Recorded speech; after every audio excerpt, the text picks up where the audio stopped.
Have some amazing sessions and panels here. So would request you all to please assemble back. We will be up in the next 2 minutes.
A very good morning, everyone.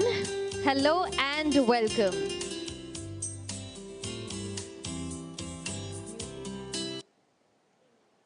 All right, so I think I said good morning. Louder, good morning. All right, so I think, look, we've got this beautiful ladies and gentlemen in the audience, mostly ladies. So firstly, a warm, warm welcome and swagatam to everyone to this beautiful venue, JW Marriott, Juhu. Well, I believe that the world is full of diamonds and gems, and so we've got some of them right here today to make this event even more beautiful. So first up, again, a warm, warm welcome. I humbly extend a warm welcome to each one of you to the startling season 2 of Women in Sales Conclave. Can we have a big round of applause? All right, so I think this applause was good, but looking at you all in the audience, I think you all can still do it better. So let me hit the rewind button and let me repeat that one more time. I humbly extend a warm, warm welcome to all of you all to the season 2 of Women in Sales Conclave. A louder round of applause.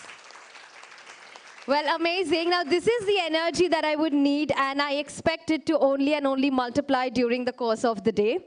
Well, our conclave today is brought to you by People Connect in collaboration with LinkedIn, the world's largest professional network having a diversified business model, and has created a trusted, caring, inclusive, fun, and transformational experience for the global workforce.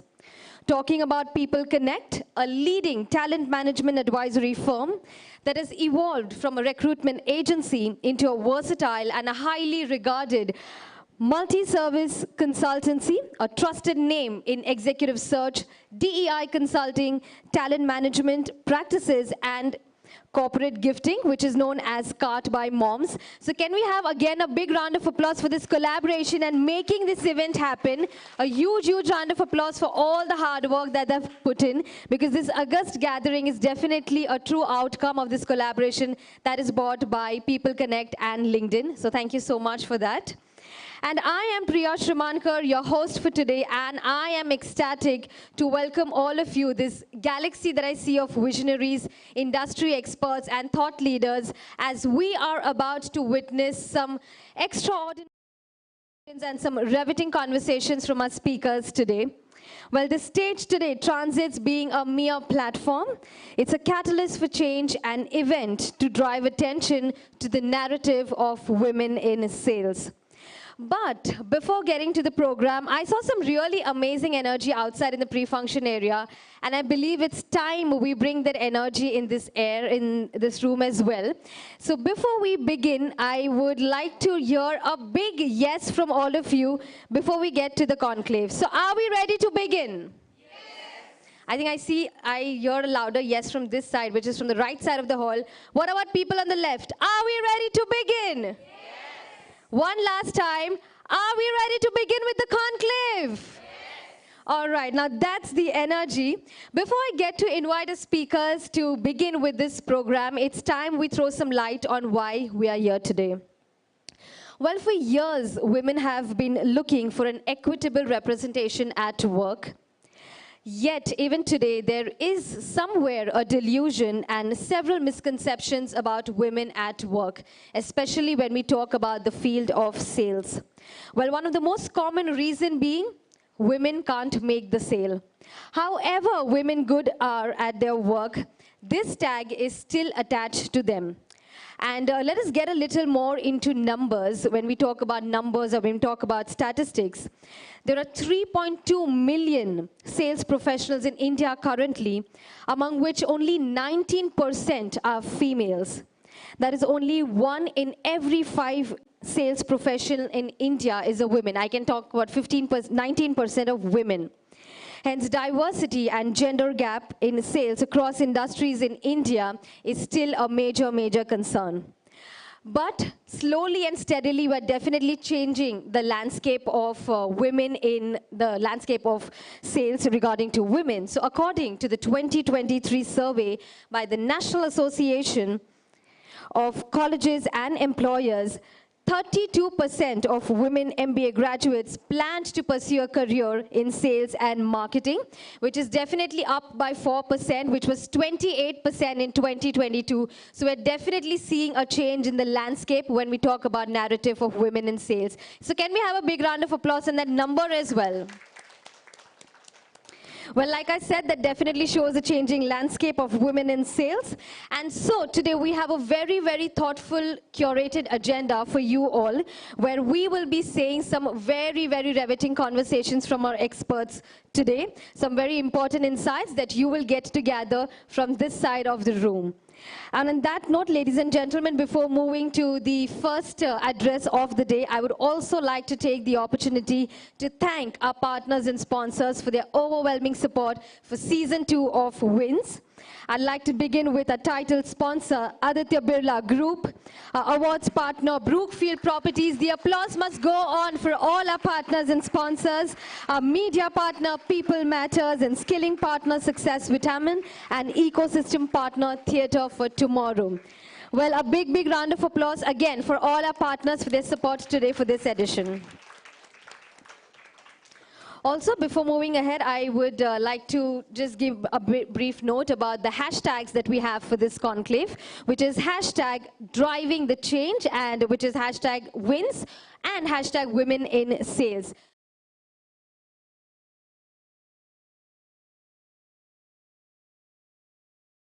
To get to experience from this stage to the larger audience outside this ballroom, and please keep the social media buzz going. Do not forget to tag us at People Connect. Again, I will mention the hashtag, which is hashtag WinS, hashtag women in sales, and hashtag driving the change. So I would really looking forward to seeing you all share all your key takeaways on your social media handles. And now, ladies and gentlemen, it's time to get the ball rolling and time to begin with the opening address for the day. And for the same, ladies and gentlemen, first up, I would like to invite on stage an extraordinary dignitary that we have with us, a sales professional and a leader with motivational management style and reputation for building and retaining highly motivated sales team. She also is responsible to lead the India chapter of LinkedIn's ERG and has the privilege to work with a high-energy team that is committed towards creating an inclusive community that empowers women.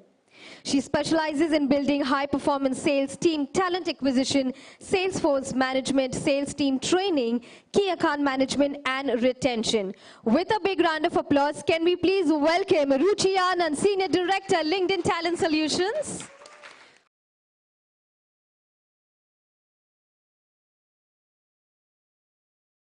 We have with us a recognized thought leader and influencer in the HR industry, frequently speaking at events and contributing to publications.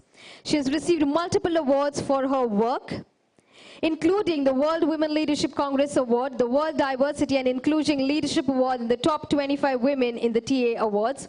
She's also a professional mentor and speaker who empowers women to overcome the challenges of the 3 M's, very, very crucial: marriage, mobility, and motherhood, and pursue their career aspirations. Ladies and gentlemen, I'm talking about none other than the founder and Chief Executive Officer, People Connect, Anjali Gulati.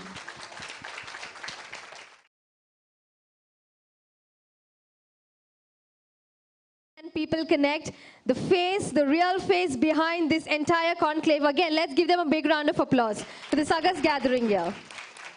Over to you all. Yeah, thank you. Thank you so much, Priya. Wow, I mean, kudos to you. I think you're really helping us lift the energy in the room. So good morning, everyone. And good morning. And even before I say welcome, I want to actually say congratulations. I'm saying congratulations to all the women and the allies in the room, because like what we heard, the women in sales in India here are only 19% of all sales professionals. So firstly, congratulations on being a part of that, can I say elite club, but we want to grow the club. That's why we're all here. And I must say this, that it indeed has been a long journey. We've come a long way, even though it seems 19% when you compare it to 43% in Australia and 46% in Singapore. So we have a long way to go. However, when I started my career, my sales career over 2 decades ago, I remember being hired as the only woman out of 21 management trainees in our batch of sales professionals that were joining the, a role in sales at that point in time. So we definitely have come a long way. So it's not all doom and gloom. The fact that we all have gathered here together, and for 2nd year in a row, this is our first in-person conclave. Last year we launched virtually. Today also we have a lot of people on the stream, so welcome to the people on the stream as well. The fact that we are all together, it actually shows our collective commitment towards bringing the change, bridging the gap. And I must go back to a conversation which Anjali and I had a few years ago, not very long ago. It's heartening to see where we've come. It just started off with, we have been seeing a lot of, there are evolved communities of women in tech, and even women in manufacturing, the She Maker Summit that People Connect, Anjali and team have been running. But we've not had any big known community for women in sales, a function and a role which is agnostic for industries. It cuts through, it's relevant for everyone. And what can we do to build a community and be able to create a platform, an inclusive community which can enable our members who are part of the community, we can help them to own and grow their careers, create a safe space to learn, opportunity to share, and like I said, opportunity to continue to grow and thrive. Right? We also did some exciting stuff in the last year since the time we launched, and of course Anjali is going to actually shed some light on that as well. But one of those was as LinkedIn, and the reason why LinkedIn is also partnering, what started off with a problem statement from me as a hiring manager that, where do I find I really want to continue to see more women in the pipe, right? And we need to build to actually, it really aligns with our vision as an organization, as LinkedIn, which is to create economic opportunity for every member of the global workforce and to make sure that we're driving equitable outcomes. And we can do that only with strong partners like People Connect, who are really well known in the industry for doing path-breaking work in the DE&I space, with a lot of organizations like the Aditya Birla Group, who have been with us right from last year when we started. And their commitment as an organization to actually build this community and do so much more. Other partners, other organizations, we've really had an overwhelming response, and we have a long way to go. So before I hand it over to Anjali, I just want to say that there are three things from last year's report that we launched. We launched LinkedIn Insights, launched a report on women in sales. The first one being, yes, the number of women in sales, like you heard, 19%, it is across industries. So it's not just, yes, it's the overall stat, but when we look at it, the highest is 27% in IT. Real estate and insurance are closer at about 20 and 19%, and even banking is about 18, 19%. So the point is that we still need to do a lot across industries. So it's a collective effort. The other thing is that the leaky pipeline, which we all know, yes, we have entry barriers. Women in sales at the entry level are low, but it, of course, becomes even lesser as it grows, as you know, you look at the higher rungs. Because only, can you guess, only 14% of sales professionals, women sales professionals, have 10 plus years of experience. So that's only 14%. Compare that to 25% across all functions, women who have more than 10 years of experience. But the good thing, I must tell you, is that women who've had sales experience have had a faster run to the top position, faster than men. So our platform data has shown that women can actually get to the CEO's role or the CXO role 6 years earlier than men if they've had a sales experience. So isn't that wonderful? So imagine if we can, collectively do so much to just build that pipe and, grow that and look at across. And it's a collective effort. That's what we'll see through the day. Let me hand it to you, Anjali, to actually tell us more. Thank you. Is sales a man-woman thing? Absolutely not. Are we doing some feminism, activism here? Most definitely not. What we really want is to level up the representation of women in the most critical function, like Ruchi said, of sales for any organization. That's what we're here to do, and thank you all so much for coming on board, especially to Poonam and Aditya Birla Group for seeing us through this journey in more ways than one.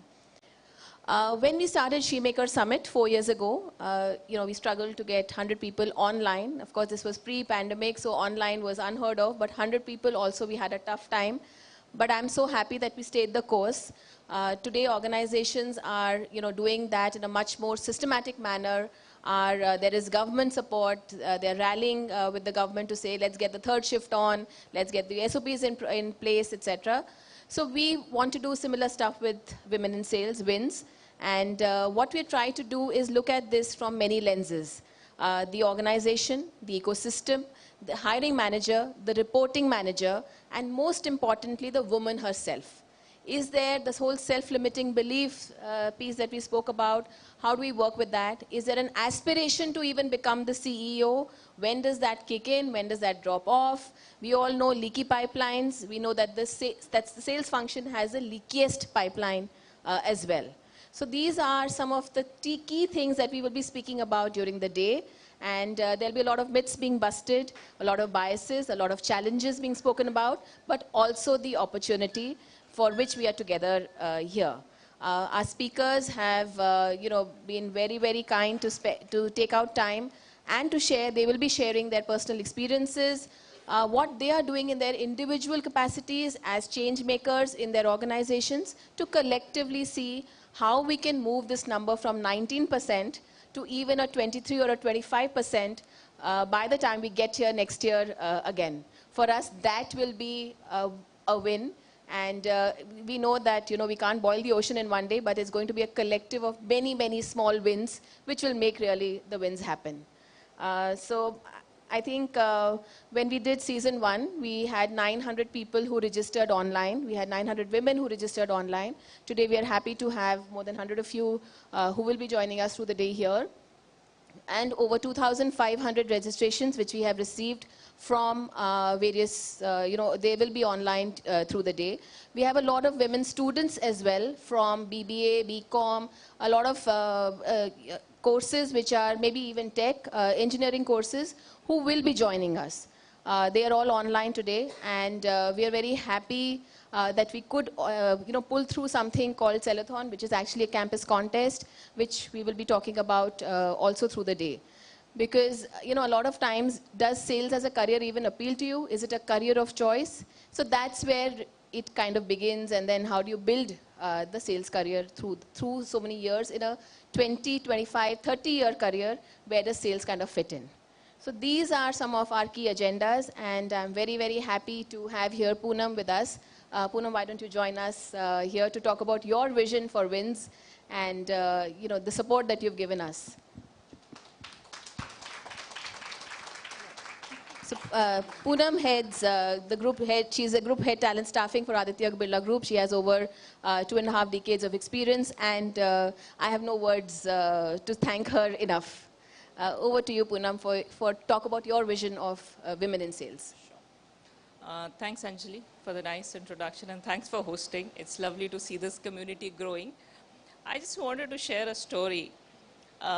When I actually started my career in sales, and at that time, similar to Ruchi, I was one among the men, and we didn't have any mentors or coaches, or whom do we look up to as role models. And as mindset, what Anjali just said, it was okay, you do your work, that's it. But as we have realized, now that I'm from marketing, sales, I've moved into HR, it is actually, if you learn from other people's experiences, you grow the fastest. So how do you kind of self-appoint mentors for yourself, coaches for yourself? That is there. Of course, your boss is there, but boss is also saving his job. So like one of my bosses said, no, none of your bosses get up thinking about you and your career in the morning. You yourself have to invest in your career. How are you thinking about it? What are the self goals you're putting for yourself?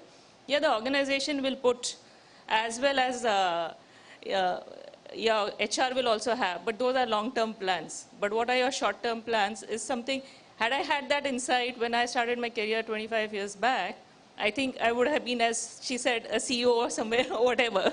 So, but it took me only when I moved from sales to HR to look at these aspects of it. So I was I'm heading talent acquisition, and one of my challenges was more about how do we attract talent. And this was something, at that time, I think I'd met LinkedIn also. Our diversity numbers at Aditya Birla Group across companies. While we were attracting, we had capital, we had retail, but for somehow overall in the group, it was only 13%. And for such a large group with 20 lines of businesses, that was not something which we were happy. We did a little benchmarking, went around to speak to a lot of companies, ICICI banks and all those things. How are they building it? And that's when they said, there are these communities that you build, both internally and externally. And that's where we first connected. Our biggest challenge is attracting women to our manufacturing. So the first community that we built with People Connect was Shoemaker. And we kind of connected that. That's building up as a property. As to every year, we kind of get at least, 50% more yes. enrollments yes. into that community is going strong. And then last year, when LinkedIn also had a similar challenge, and we came together to build this as a sales community, because that's the other. When we do our analysis at the group, women in finance actually plow through their careers. It's actually the saleswomen who quit. What is the reason? Are they quitting for other organizations? The answer is no. Actually, all the life stages happen to women in sales. Other functions actually stick around while the life stages are happening, but women in sales are leaving it. What is it? Maybe there is an inherent confidence that yes, I can come back at any time because this is this thing. But there are ups and lows in careers. So even with the life stage, how do you kind of sustain through the career and not take a break? Of course, there will be opportunities when you come back, but at least when I was a salesperson, I knew there was always a trade-off when you came back into the corporate, which now, of course, as organizations, we are looking how do we minimize that trade-off when women are coming with more experience. But it is there, and how do you kind of not lose your momentum of your career? How career-focused are you? What are your priorities? It's always a choice. So we actually said that, and to avoid the leaky pipeline, we are actually now at Aditya Birla working on the mindset. How do you make strong women? before at the entry level, at the middle level, and then of course when they become leaders, is their career, what they're doing for themselves, how they're investing in themselves, is it important for them? Or are they waiting for career to happen to them like life happens to them? So that's where we started. And last I wanted to add, this cue actually came from more my husband's boss. She was a woman, and she gave me a very nice book, and Lean In. I don't know how many of you have read. It's a wonderful kind of movement that has happened in the US, wherein these small communities have been formed. And that's something similar which we want to do. I'm a member of Lean In at the APAC level. You all also can join in, because these communities are global now. They're no longer restricted to only US. So, and this is another one such community that we are forming where we can meet more often, whereas those will be mostly virtual. But this is more about meeting, connecting, and having a friend outside the work. Thank you so much, Poonam. So like Poonam said, we have a whole host of inspiration, role models, sitting right here. And that's what we're going to be looking to hear through the day. We have some organizations who are also going to be talking about how are they building this consciously. And we'll be seeing a lot of inspiration, role models. Thank you so much, Ruchi, for your partnership with LinkedIn to actually make this day come alive. Thank you so much. Thank you. Yeah. Let's give them a big round of applause. Thank you so much, Ruchi. Thank you, Anjali, and thank you, Ms. Poonam, for starting this day on a very, very encouraging note. Well, Ruchi did mention a few points like, if women were given this opportunity way before, the numbers would have been completely different. Well, it's staggering to listen to this, but then that's what we are here today to discuss this, to bring this community together, and it's great to see all of you all come together, and thank you for sharing your vision with all of us today. And now, before we get to invite our next speaker, just a few quick things I would like to bring to your notice.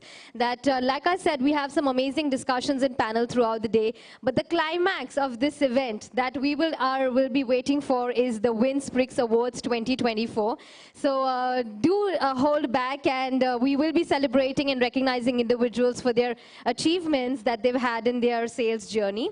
Along with that, a few engagements that we have for you all outside in the pre-function area, which is spin the wheel and bingo, right there in the pre-function area on the right side. So I would urge you all, whenever you'll get time in between sessions or during your lunch breaks, do make the most of it. That being said, I would also urge you all to please share all your key takeaways, again, with the hashtag WINS and hashtag driving the change on your social media handles, especially on your LinkedIn accounts. And do not forget to tag us at People Connect. And now on that note, ladies and gentlemen, it's time to proceed with the day ahead. And it's time for the first, that is the keynote address for the day. But before inviting our speaker on stage, we have a small video, so I would like to draw your attention at the screen. Can we have the AV, please?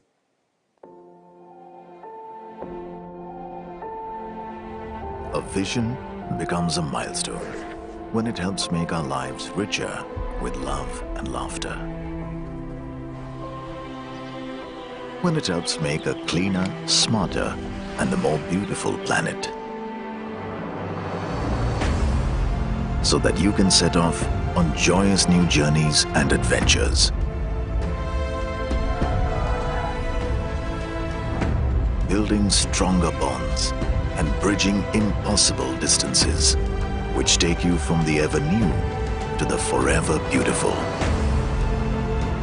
Opening up vistas and windows to a vibrant new world. A vision becomes a milestone when it touches millions of lives every single day. Aditya Birla Group, big in your life. Ladies and gentlemen, our next speaker, I see some wide smiles in the audience, so most of you all know who I'm going to invite now.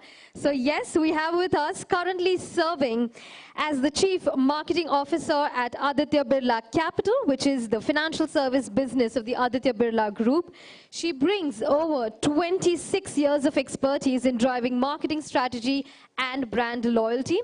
She has led marketing initiatives at Indian retail giants such as Hypercity, Reliance Retail, Future Group, and Shoppers Stop, and was also the founding member and marketing head of Aditya Birla Health Insurance, a startup within the Aditya Birla Group, awarded with many accolades throughout her journey. With a big round of applause, let's welcome the Chief Marketing Officer, Aditya Birla Capital.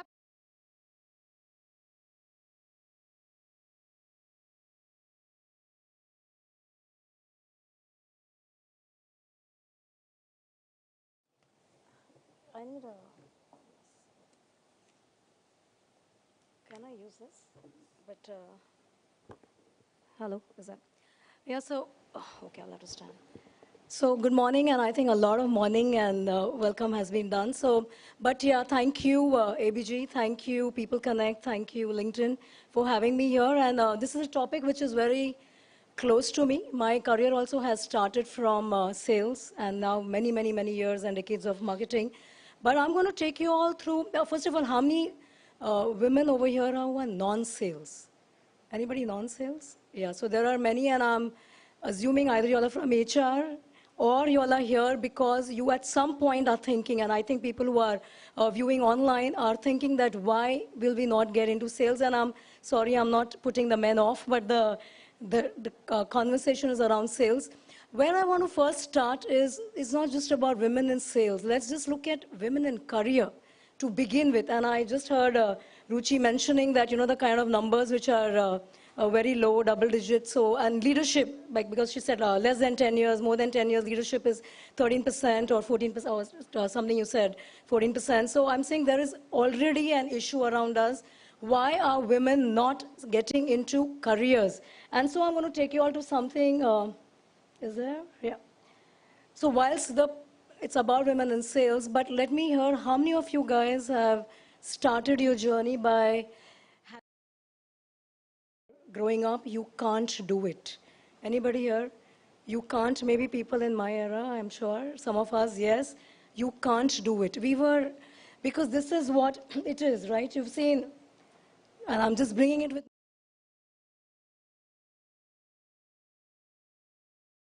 It's just about, there are a lot of barriers to begin with, whether it is your cultural barrier in the house, family, people who are telling us कि ये तो आपके लिए नहीं है, ये आप नहीं कर सकते. You cannot do this. This career is for men. Societal perception, because people around are deciding, for brothers, spouses, in-laws. So a lot of barriers to begin with, that why we can't do what we want to do, our, you know, aspirations, our dreams, followed by our educational system. The system also brings in a lot of you know, unbiased, or let's say biases of what a woman can do. So in the early years, your teachers, your, you know, people, the impressionable years, when you're looking upon to your teachers, your peers, you're always being told कि यार as women, no, you should not do. You should be in fashion, back office job kar lo. This is not for you. And sales, unfortunately, becomes part of that rut, the part of that old thinking that nahi, sales ke liye na long hours, you cannot do it, a lot of harassment, a lot of men around. So that you can't do it starts from there. And that's the baggage a lot of us carry. And that is where a stereotype has to be broken. Like I said, educational, career counselors. I have heard career counselors telling ki, you know, this is good for women. So people are pre-deciding for us what you can do. And I can tell you when I started, and I come from a house of, you know, we have 3 daughters. And at that time, my parents had a lot of pressure ki ladka to hona chahiye. So what is happening? And this is where my mother was strong, and she was very clear that my women, my girls are my, you know, I mean, there are boys, girls, everything. And we were early age taught to not give in. Not believe in you can't do it, but make your own choices. Don't have this never say die attitude. But that's not for everybody. I'm saying it needs a lot of nurturing around. But this is the starting point of why you can't do it. This is what the, you know, the whole world around us when you're growing up and maybe think.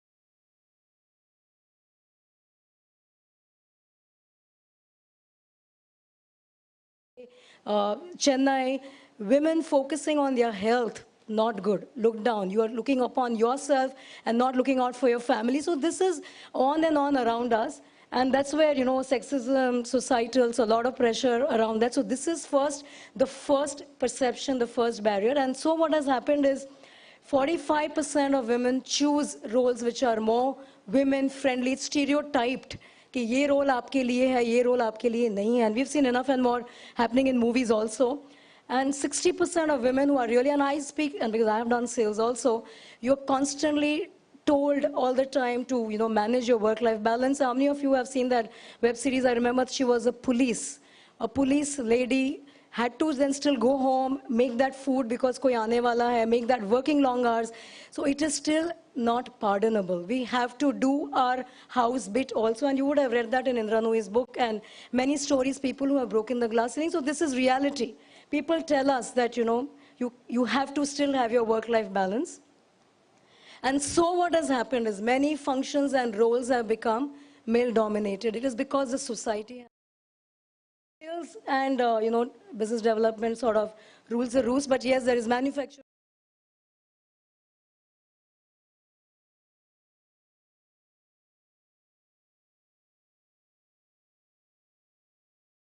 Lucky, 2 or 3, I don't know what percent. And earlier, I remember it used to be like 1%, 100 guys and 1 girl, and it was difficult. It does become difficult, right? But this is how the world has been.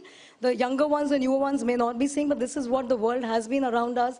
And that's where, since the topic is on sales, but all I'm trying to bring forth is that this is what the genesis of why women are, first of all, not entering career, or if they're aspirational, what Ruchi said, 10 and below years is just, either depleting, not many in leadership role.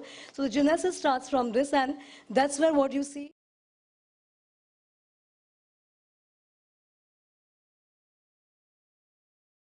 A lot of dropout. So this is what has happened. People have dropped out.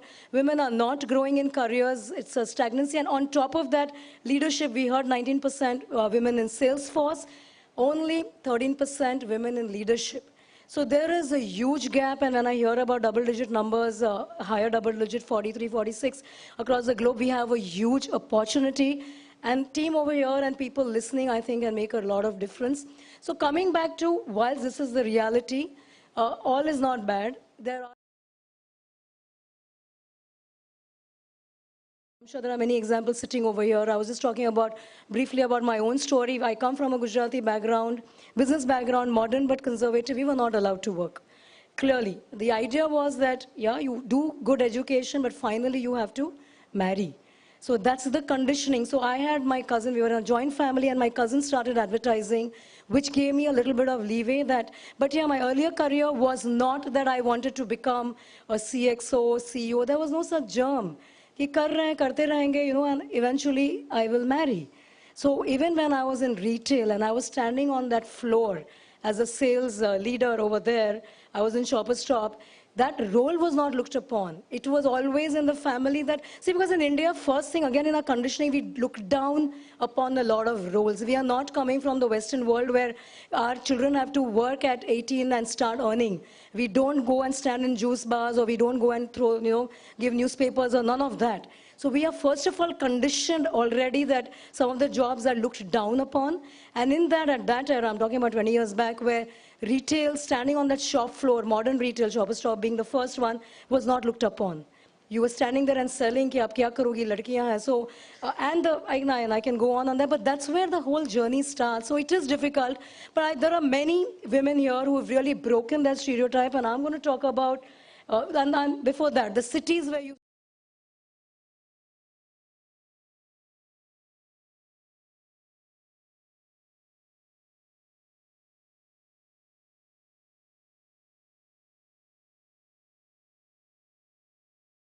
You will, and we know, so there is no marks in guessing that South cities will see more women in workforce to begin with, followed by what is good news is a lot of tier 2 town India. Ahmedabad, Lucknow, Jaipur. Lately I was in Varanasi. Really interesting, the whole smart city change, the landscape. Women are coming out. And that's where I see a lot of opportunity of women coming out, working to begin with. But, and these are the examples.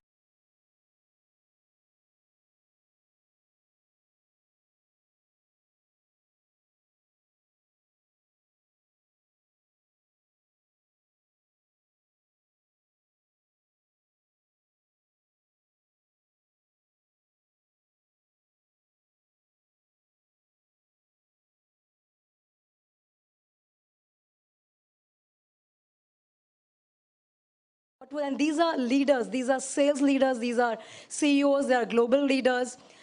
What was different for her?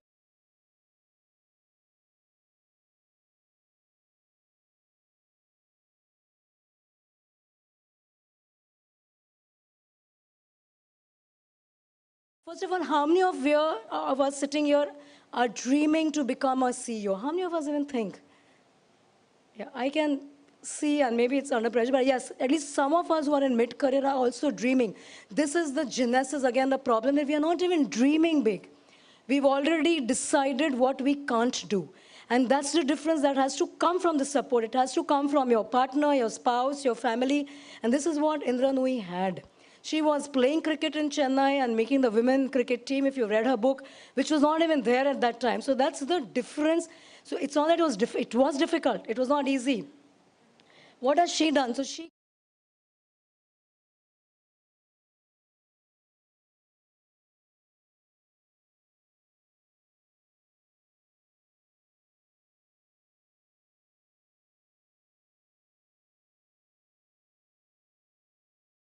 all the time. And when my son was, really like at 15 months, 19 months, not being there, he would wait at the lift for me to come. So yes, we've all been that guilty motherhood, and we will go through it regardless, because whatever support system you have, that's there, but you don't give up. And that's what she did. So she had a mentor from SBI, an ex-SBI chairman, who supported her, pushed her that don't give up, and this is what she did. So let me tell you, what I'm trying to bring forth is that you need that support when your chips are down, when you are hearing the noise that nahi chhod do, you have to look after a family, you are frustrated, balance, whatever, don't give up. Because what I'm trying to build is you can do it. That's very, very important. Kiran Mazumdar-Shaw, she was come from the brewer's family. She went and did her entire course on brewery.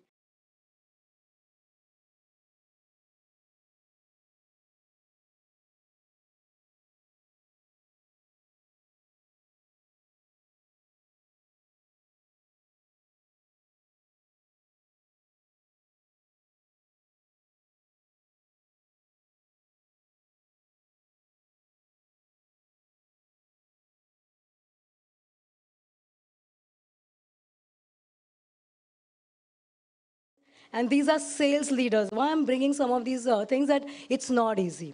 It's not going to be easy, but you have to have that, first of all, belief in you. Guys, somebody has to help you, and that belief that I can do it. Please change the narrative for yourself. Dream big. Apart from that, what I also feel what needs alongside is the organization support, because what we have to accept that, men and women are different. And there is no denial about that.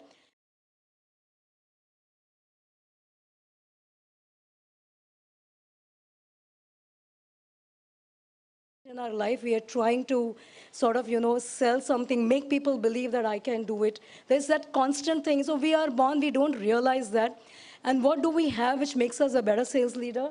We are more empathetic. We have empathy. This is given because the nurturing side of us takes over. So I have a lady boss now, ICICI Bank, like Anjali mentioned, that it's known, or Poonam mentioned, it's known for creating women leaders. One of my boss today is a prodigy from there. And you can see the style which is different. And don't be ashamed. We don't have to copy. We have to be ourselves, because we bring in empathy. We are collaborative. We are problem solvers by design, because at home also people come to us. Now, our children, our in-laws, we are constantly solving problem, getting into detail. What makes us, how many of us feel we are multitaskers? This is our strength. We are constantly multitasking, and that is important, because that's what we are. And that's why I feel we are natural sales leaders. We should believe in ourselves, because we have the qualities. And there is a Harvard study that there is 86% of women vis-a-vis men on achieving sales target. 86% of women achieve that 100% target, and 78% of men. Also, a lot of women who are in sales come from non-sales.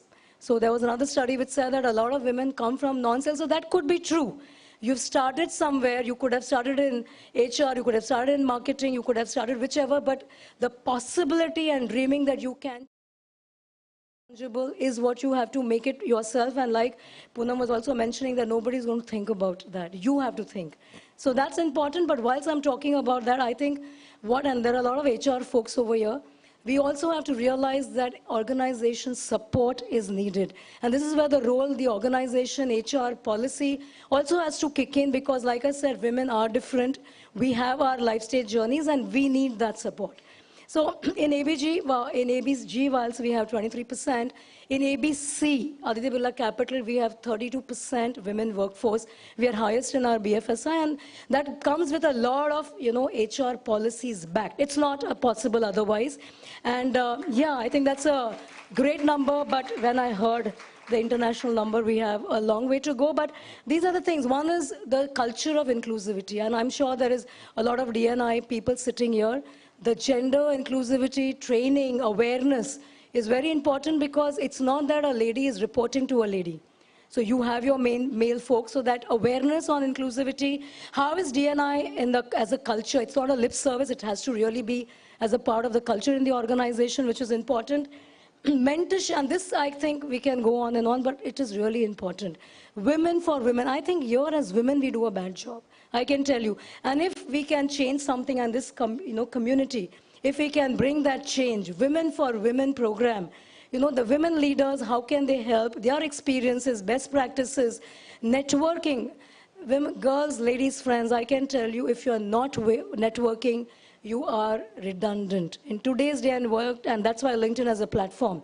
Networking is very, very important. We have to be out there. We have to find time. It's a non-negotiable, because that's where you will bring in, it brings in a lot of, different perspectives. It changes your lens as what is happening. So you go for the sales conferences, you go and meet people on LinkedIn, just have coffee. That will show you that how the world is different. And today we are global. So the barriers are broken. What about a lot of, we need flexibility at work, because there are life stages. So the work from home, maternity leave, nanny services, ABG has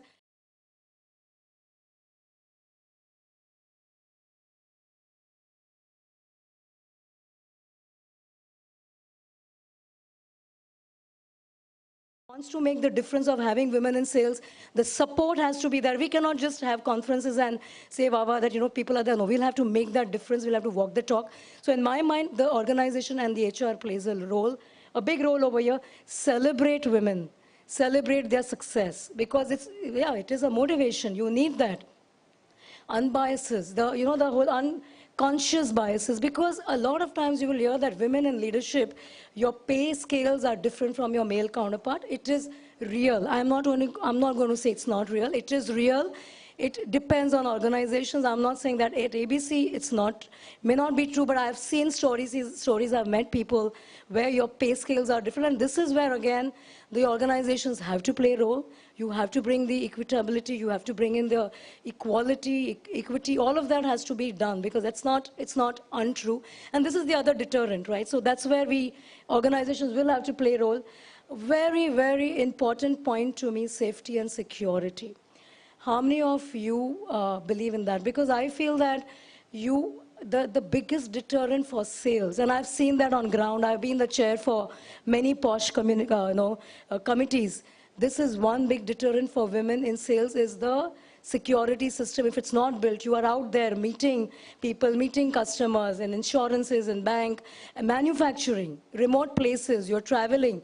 You need that safety and security. Otherwise, a lot of that's the biggest deterrent, because that's where, when the thing happens, when the shit hits the roof, and then you have to be in that posh, it takes a lot of courage and guts to first come out and say that, I've gone through this, and to blame that male colleague. So this is where, again, the organization have to play a role, specifically especially for sales as a role, because this is needed. So safety and security, what are the guardrails? How is your posh committees coming up, because things can happen. So this is very important, and other things. So this is where I would leave that. But at the end, if we can do it, and I can tell you today there is a movement. We are seeing numbers moving only in the upward. It is a rewarding career. At the end of the day, it does give you that, pleasure of achievement, because you've achieved it. Ultimately, target organizations are built. I mean, imagine if we have to run our own business. It creates entrepreneurship. It is very, very important. I have tried running business thrice. I can tell you that finally we are all sales. I was talking to Anjali and she mentioned that ultimately she may be an HR background, but you're driving people connect. It is sales. What are you doing out there? So it gives you entrepreneurship, sense of achievement, definitely financial reward. Your effort versus income is out there. And guys, if not entrepreneurship, can we see more women leaders? Can we see more and more people dreaming to become CEOs, CXOs, becoming leaders and not, walking out? This is important and that's why it is rewarding. I will leave at this in the end. All I'm saying is success is not just about breaking barriers. It is constantly expanding them. So wherever we are, let's dream big, let's get there. And if we get into the sales, and all of you who have not tried, please get there. Please join sales to understand the difference. It is very, very rewarding. And yeah, I wanted to leave with an AV, with just a video. It is not about sales, but it is about koshish. Don't give up. If you have time, please play it. And thank you.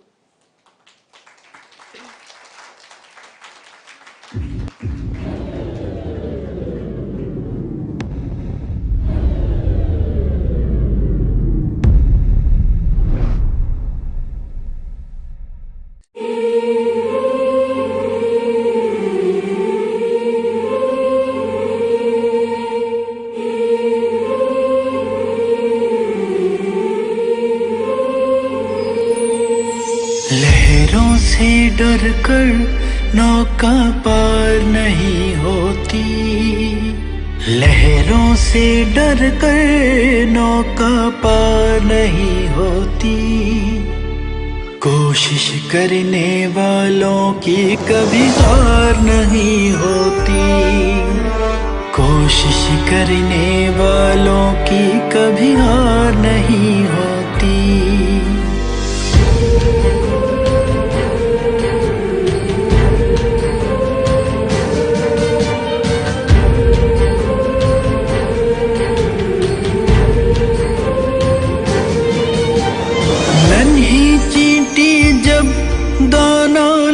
कर चलती है, चढ़ती दीवारों पर 100 बार फिसलती है, मन का विश्वास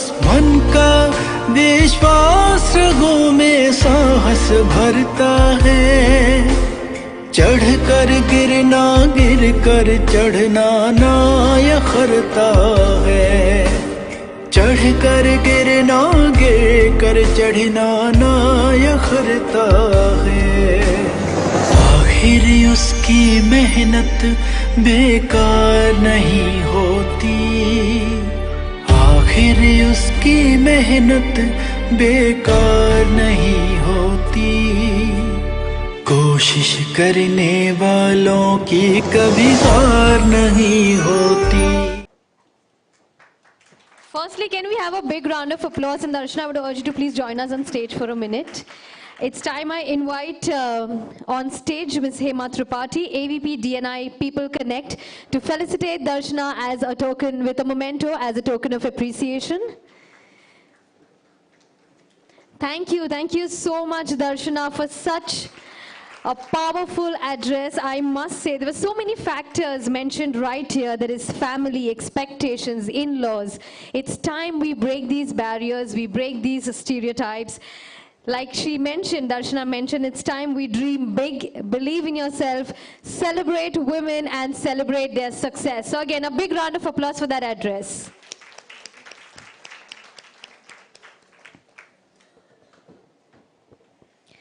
All right, so as we're working around the logistics of the stage, let me set some context as what is up next for this session. Yes, it's time for the first power panel of the day.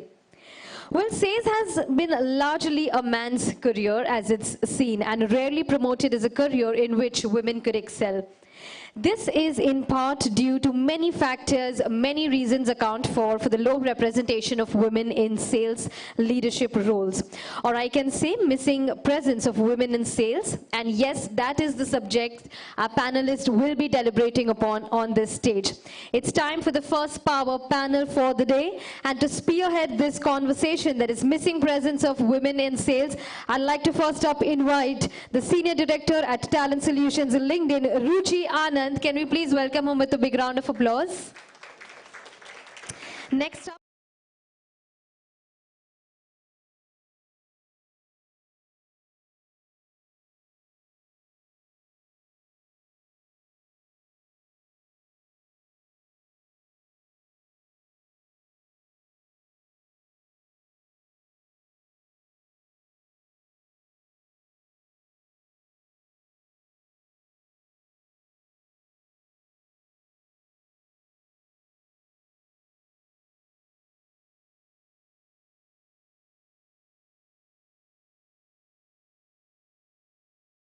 Welcome, Rima.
Advise innovative products and positive client experience. We have with us Mr. Rahul Jain, the President and Head, Nuama Wealth.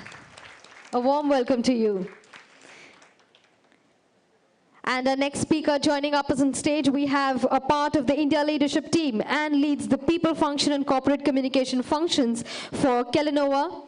Additionally, she leads the HR partnering for commercial functions across EMEA with a rich and a diverse experience of more than 20 years across India and global FMCG organizations. She started off her career with Marico, followed by Mondelez and Red Bull, where she was the HR Director of India. With a big round of applause, let's welcome Nimisha Das, Senior Director HR, Kellanova South Asia. And well, it's time for the first power panel. We're really looking forward to this conversation. Over to you, Ruchi, to take this forward. Thank you so much. Wow, what a morning. It's so nice to hear Darshana. I think she's really set the stage well, and I'm so excited to be moderating this panel. One thing I do want to reiterate after what the stats that we shared in the opening, right? I think one thing is for sure, there was a Bain study that said that career progression for women is often compared to mountain climbing. And when you say mountain climbing, what that means is that while men and women might have similar climbing abilities, the terrain for women is different, right?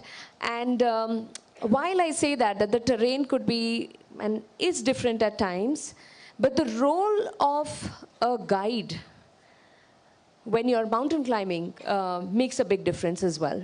That is one. And the other thing, what I really wanted to bring up was the role of a guide, the role of male.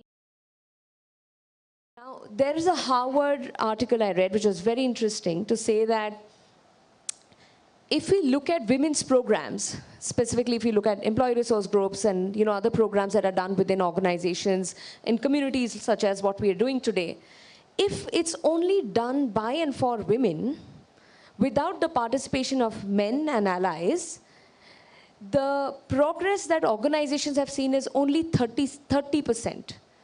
But when organizations included men and the entire ally community, the progress was 96%. So that's amazing, and I'm so happy that we have such a good mix. It's not just a women in sales program which talks about, like our panel is about cracking the code. It's not about how women will figure it out by themselves. It's about a collective commitment, and that's why we have a diverse panel, I'm not just talking about gender, but I'm talking about even diverse from an industry perspective. We're going to hear from really different industries, and of course, not just at an organization or industry level. What I intend to do through this panel is to crack the code, actually break down some of the questions to begin with how and what are the barriers. Actually, let's start with, what is it from a self perspective, what holds women back? What is it from a culture, organization perspective, and overall as a community? So let me get started. But, I know we've all had quick intros. Priya did a great job. Thank you for introducing everyone. But I do want a different intro for everyone, and quick, less than a minute intro for each by asking, this is a LinkedIn tradition, we ask one fun fact, what's not on your LinkedIn profile. So Rima, let me start by you. Why don't you share any fun fact you want to let everyone know what's not on your LinkedIn profile? So thanks so much, Ruchi. And since we have 1 minute to do this, I'll share a fun fact, which I like to call patriarchy, progression, and parenting. Okay, I've been married 20 years. And my mother-in-law's biggest regret at the end of 20 years is that every time I'm quoted in the newspaper, her friends don't know because I haven't changed my surname after marriage. Okay, so that's the first. The second thing is, my mom didn't complete her education. She got married really early. And her biggest moment of pride, right, middle-class moms, her biggest moment of pride is that I today take lectures and I teach in a college that I studied in. So that's progression. And the third thing is, I'm a mother of a 15-year-old, right? I'm 3x her age. But what I do to ensure that I'm always connected with her is that I secretly follow Ori's fan pages. Oh my God. And I know the new definition of YOLO. And this, ladies and gentlemen, are the 3 most important women in my life, with the common thread being my husband, who's been my biggest ally. So thank you, that's a fun fact. Rima, my first takeaway of this panel is already here. I'm also a mother of a 15-year-old boy. I think I'll need to go and, I don't know if he follows Ori, but yeah, I need to kind of check that out as well. Right, Pankaj, over to you. Yeah, so I'm Pankaj. A fun fact, I don't know is it a fun fact or not, but when I speak about diversity, equity and inclusion, I start from my home. I have 2 daughters. One is 20 years old and other one is 12 years old. And my wife, of course. So I am the minority at home, and that's where, I start the conversation from, saying in my office, in my workplace, I talk about diversity, and I feel so much confident about that because whatever I have been able to achieve in my life, I was a PCO boy at the age of 14 years. I've been working for 27 years now. But I think my wife, so-called, those days in college, we were together. We are about now 26, 27 years together, and she's been backbone of my life. So I think whatever I have been able to do today is because of the family values and the belief that, everyone can do everything, although we come from small town. But in spite of that, I think the belief system of believing in relationships and believing in the capability of the person, either gender, I think that makes a lot of difference. And today when we speak at Godrej about diversity, equity and inclusion, to me, it doesn't look like a new phenomena because that's in our inherent values. So I think it's good that, we are speaking. I wish 10 years from now, we should not be vocal about women in sales or anything in India because that's the vision we should take. Little selfish about my daughters, also saying they should also have an equal word. But yeah, of course, for everyone, why should not be having that? Yeah. Thank you. Morning, everyone. So, fun fact about me. One, interestingly, and Ms. Poonam talked about, how life stages happen to all of us, especially women in sales. So, interestingly for me, I have a total 20 years of experience. 15 years of this is in sales. And that happened because I had my first child. So, interestingly, my career shifted to sales. From motherhood, so that's one thing. I never looked back. I thought it would be a small stint. I'll do it and I'll go back to head office city and back to marketing, but I think I stuck on, so that's something which I take pride in. Another one I want to share, and again, something very, Ruchi talked about climbing mountains. Our careers are like that, and 6 months back with my family, which is my younger son, 8-year-old, my elder son, who's now 14-year-old, and my husband and me, four of us went to Everest Base Camp as a family, and we trekked 130 kilometers. So again, my first trek, I again take pride in that, especially because I believe I do dual jobs, one at work and one at home, and I went with the team of my home. So Amazing. yeah, That's brilliant. Thanks for sharing. Bravo. Hey, hi everyone. Good morning. I think one of the fun fact about me is that I am a good part-time DJ. Wow. So any of you want to have a value for money DJ, I can be the one. And I'm a good food critic, as what my team says. So anytime if you want me to do that as well. Thank you. That's brilliant. Thank you. Visha. Hi everyone. Difficult act to follow after the fun facts shared, but would like to share something. So as part of my formal introduction, I've started introducing my pet cat. I'm a pet parent, right? And in most of my we have a hybrid working at Kellogg, Kellanova. And what I do is usually before every, VC meeting that we have, I make it a point to formally introduce him because, like it or not, he ensures that he's part of all those meetings, right? So that's something which I've started, post-pandemic. That's been a trend. So yeah, and next time, if we ever have an online chat, you will have a chat not just with me, but with my pet, as well. What's your pet? Tango. Tango. All right. Wonderful.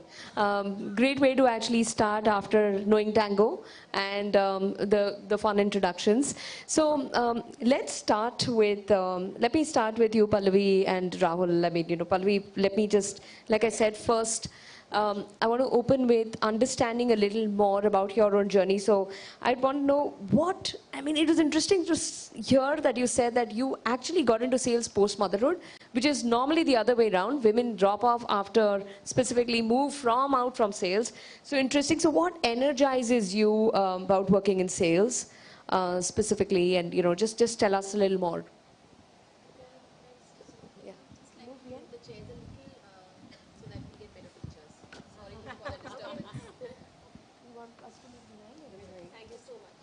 All right. Okay.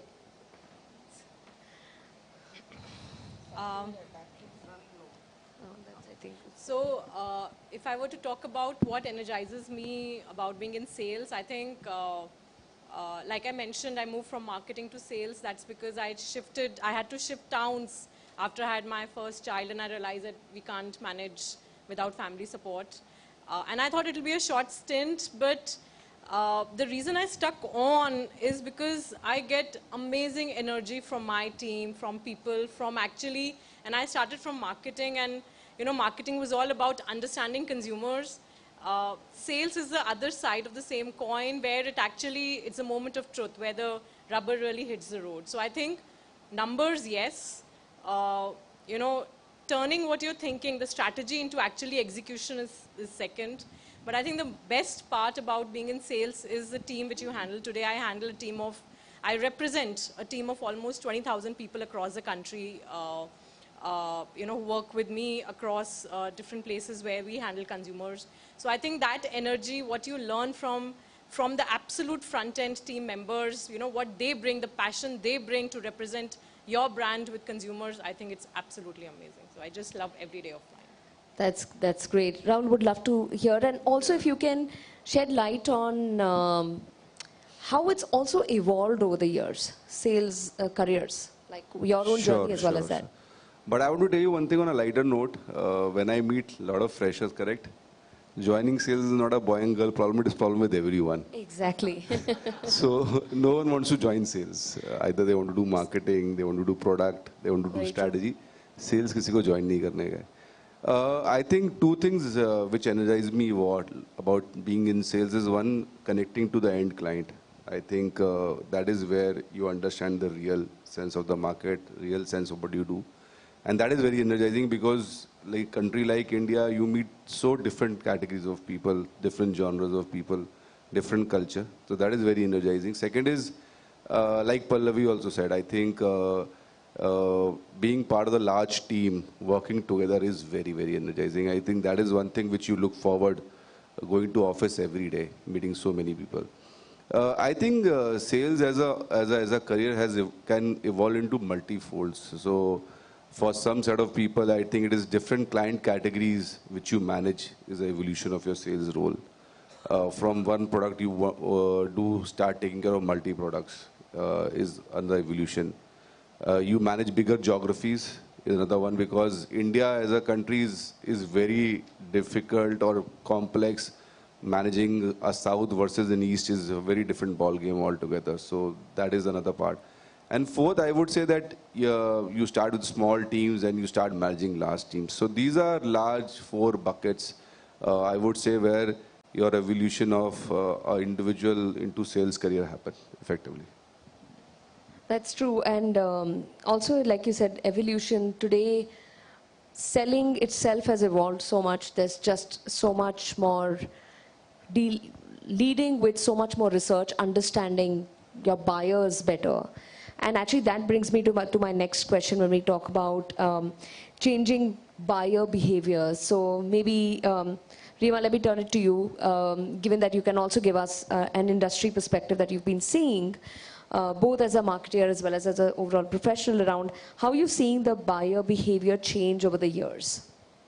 So, you know, Ruchi, I think everybody's talked about behavior in sales, men, women, what they think about. You know, the industry that I represent is your erstwhile roti, kapda, makan industry. And if I was to extend the makan to makan, dukan, hotel, you know, shopping mall, all of that. So it's the real estate industry that I represent. And the real estate industry, as we all know it, in the conventional or the traditional form, right, is what we saw in the movie Khosla Ka Ghosla, right? That is our first sort of, you know, memory of the real estate industry, right? From there, the industry has actually evolved from being the unorganized sector to being the more organized sector where promoter-run families came in, to a stage where we've got the, you know, we've got the Aditya Birla Group and the Tata. So we've got the Birlas, the Tatas, the Reliances, the Ambanis and the Godrej's in real estate today. To a stage where you've got institutional players come in, which is a brand that I represent, right? We've got Brookfield and the likes coming into our country. So the sector has gone from being unorganized to institutionalized. How has the buyer behavior therefore changed? Buyer behavior is now become more trust-oriented. They are trusting brands which are delivering.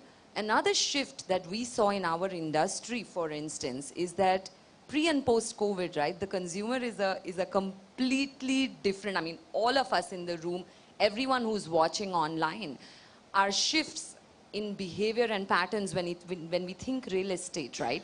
We all started valuing our homes more and that extra little space. So you saw, you know, home buying pick up hugely. The second thing is office. In office, right, while all of us, you know, somebody over here on the panel talked about going back to office and feeling energized, right? I think what has happened is the power in office decision making has now moved from the boardroom outside to the talent. And that's the point I want to address, because when the power shifts in the hand of the talent, India's talent today is 25 to 28 years old. What sort of companies, organizations, brands, communities do we want for them? They are very conscientious. They believe in sustainability. My daughter tells me to switch off the lights, put the garbage and recycle it. That consumer behaves in an equitable world. They don't see the difference between male, female. They believe in a more inclusive world. They are attracted to brands, companies, and communities which are more inclusive. So that's the shift that we've seen over the many years. And COVID's brought about the shift of more conscious, more equitable, more brands, which is why you'll see conversations around ESG taking center stage. Because if corporates talk about it, right, it's when it gets noticed and it gets talked about, and that's when action happens. Because once there's awareness, there'll always be action. Very well said, Rima. I absolutely agree with you. Like Gen Z, for example, is not just our most diverse generation, but also a generation that is so much more aware, and they value, even like if you look at it from a talent lens, what they look for joining organizations that are, of course, focused on sustainability, diversity, career growth, career progression, and organizations that are focusing not just on profits, but on social impact, largely, right? So on that point, I mean, what you've actually said, the buyer behavior has changed so much, which means the buyer today is also very well aware, very well researched. So what does that mean for a sales professional? And the reason I'm bringing this up is, when we talk about women in sales, we're talking about how anyone, man or woman, how can anyone be successful in sales? So if the needs of the buyer has evolved so much, Pankaj, let me take this to you so that you can build on what Rima said, and even maybe add to one, in your industry, how are you seeing buyer behavior change, and how are you enabling your sales teams and coaching them to adapt to the whole change that is there? Sure. I think it's quite interesting question to answer, that how is buyer behavior changing, especially in our industry. And our industry is also allied industry, like real estate versus financial services. Both are allied industries in that sense. So I'll just give you all an example of COVID scenario. And in COVID, every company initially first 30 to 60 days, everybody got in panic mode and said, now business will not happen, ABC, XYZ, and how will we travel and meet customers, and how will we have touch points. I think that's where the buyer behavior also further extended its dimension of saying, I'm quite okay to go to companies which are more digital, companies which are more responsive. And we took a step in that direction, and we said we'll have zero touch, presence-less loans. And this was first in industry in housing finance, where a customer who is not in Bangalore, for example, a lot of people moved from their cities to their villages and towns to save cost in their MMR or Delhi kind of cities where rentals were high. People moved. In spite of that, people were having time and they wanted to buy homes.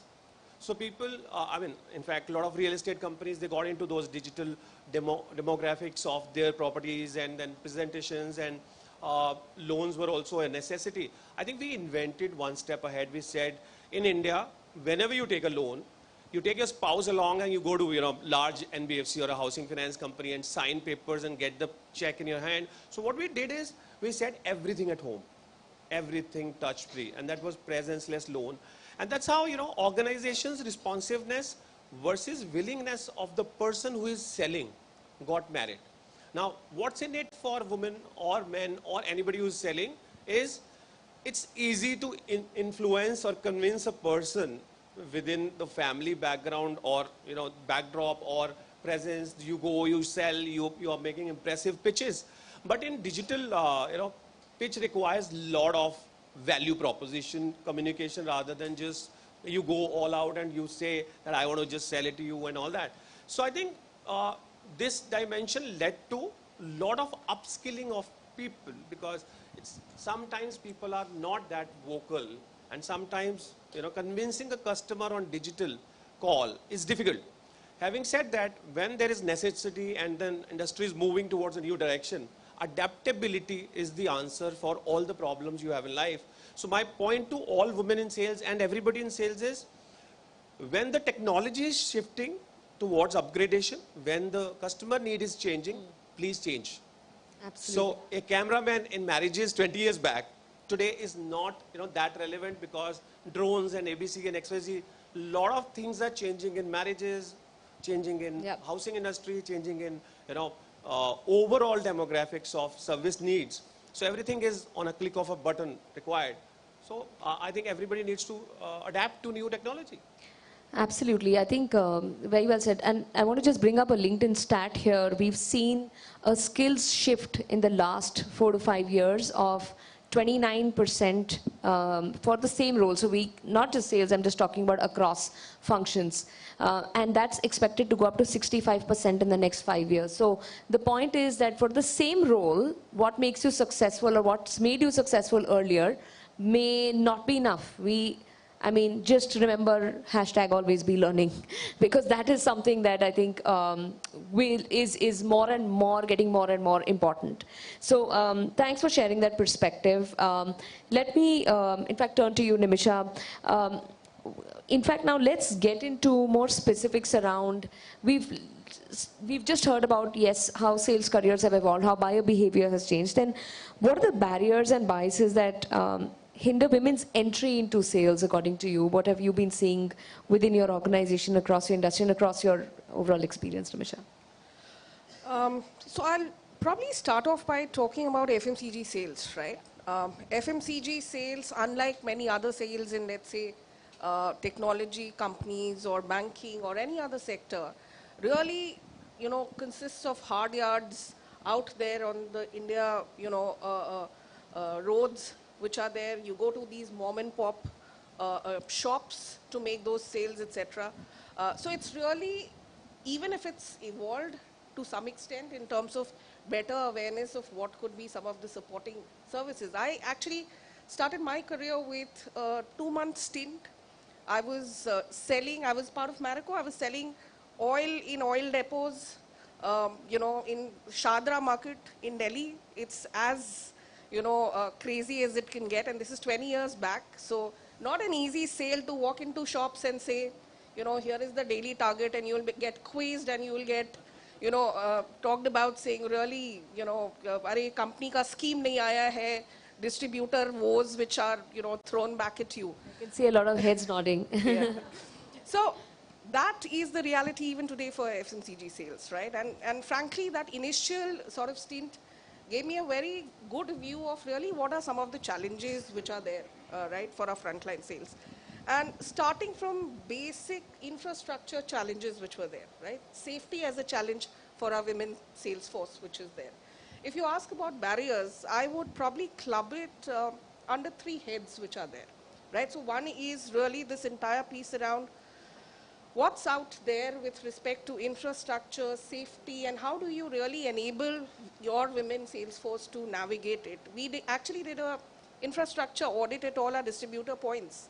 How many of the distributor points have toilets for women, right? When you're doing a day-long sort of sales, call, you need to really be supported well, right? So hygiene issues which were there.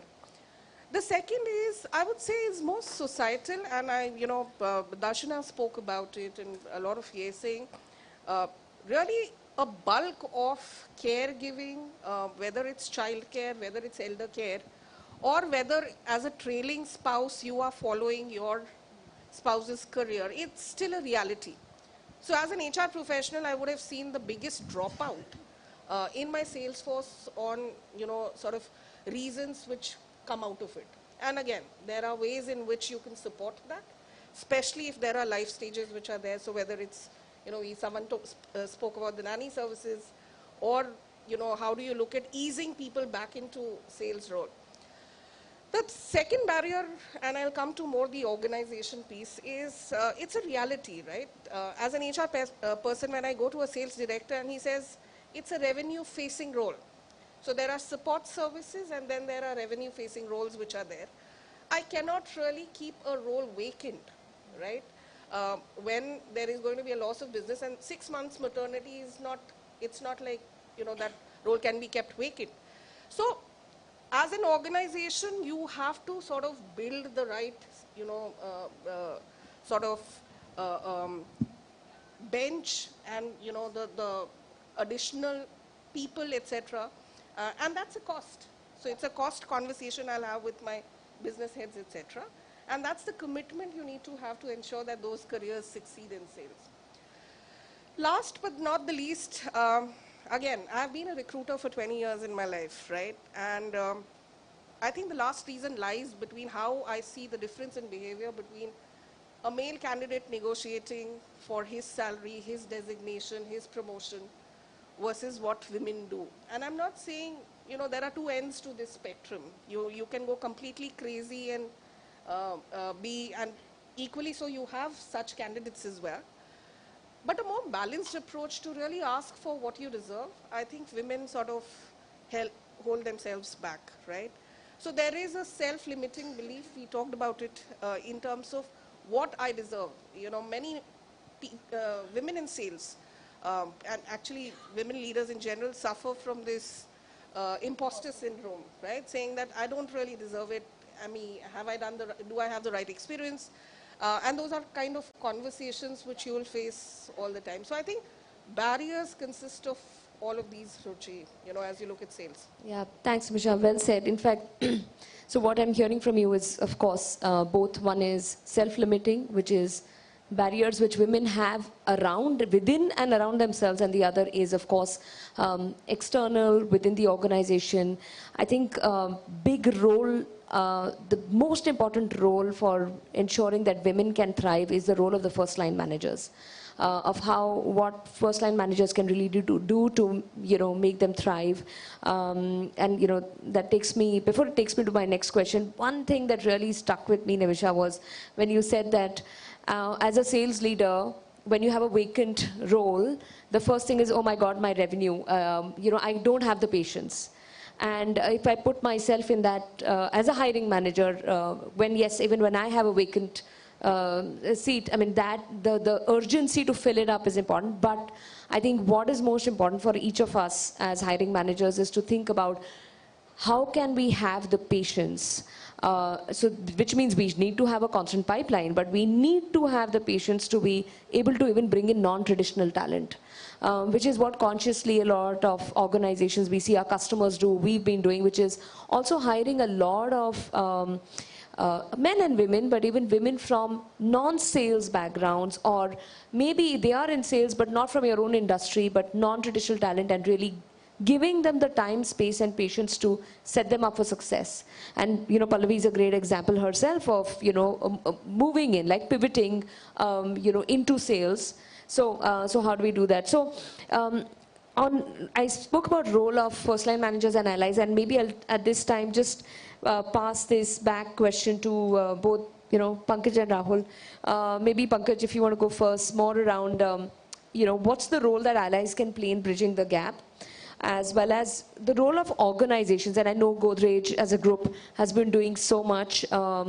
Maybe you can just shed some light around, you know, the inclusive culture you've been building across the group, as well as specifically within your organization. Yeah. So I think it's quite interesting. You know, it's been 5 years journey with Godrej, and in fact, you know, it's led by Nisa personally, and she drives all HR heads. And initially I saw this, and then, you know, in fact, when we started to go deep in this challenge of, you know, getting diversity in not just only women, but overall diverse organization we are building, I would, you know, if I look back last 5 years, and if I look at the FMCG stint of mine where I started with Asian Paints for a few years, I think the culture becomes much more important, and who drives the culture, and what is in it for the organization. It's organization's responsibility. Secondly, the responsibility is also at the end of people who come to organization and take the culture in that positive spirit. Third thing, which is binding everything together, is in that entire ecosystem of, you know, enabling people. When you're supporting people and when you're saying that you stand for something, you really needs to create an environment.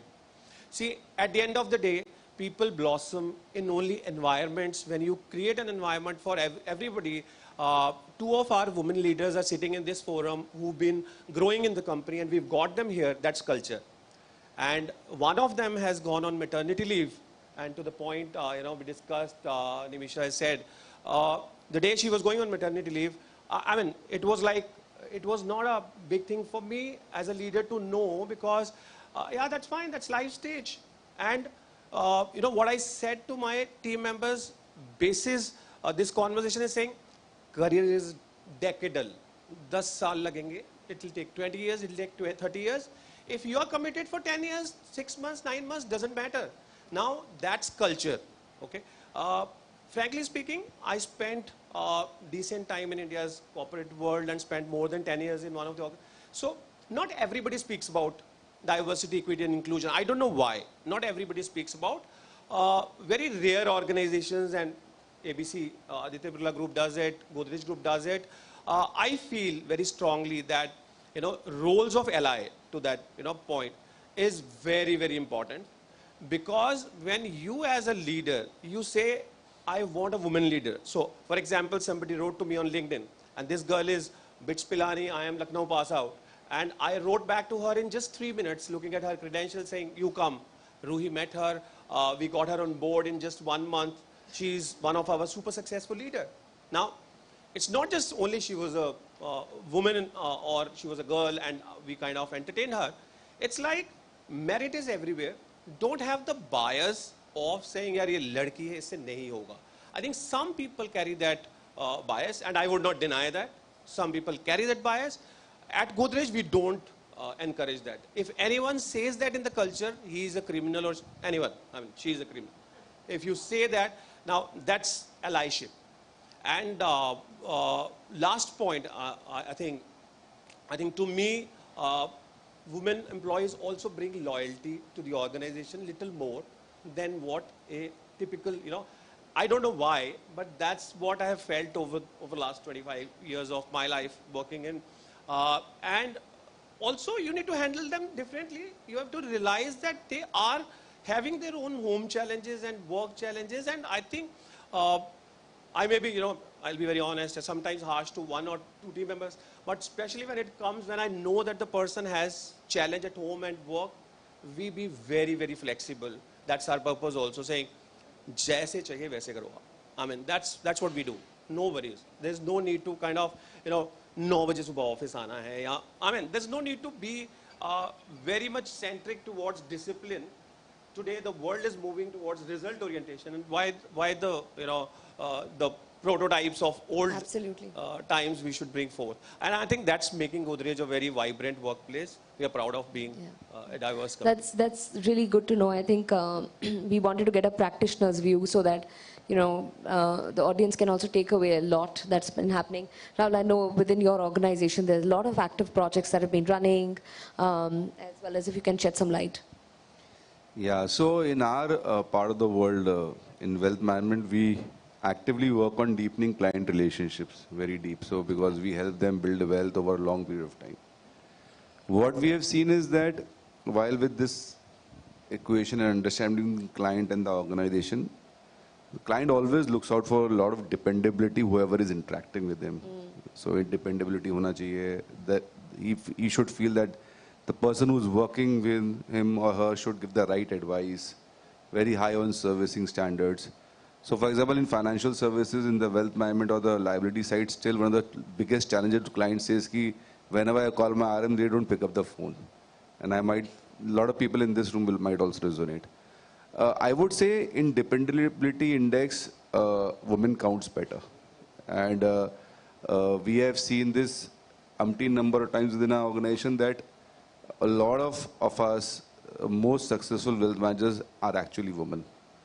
Because they are dependable by nature. I think I was echoing to the same thing what Pankaj was also saying, that loyalty is zyada hota hai. I think it is a very resonating theme. So what we feel is that the chances of you becoming a successful wealth manager is very, very high. Now the point is you have to come and take it up.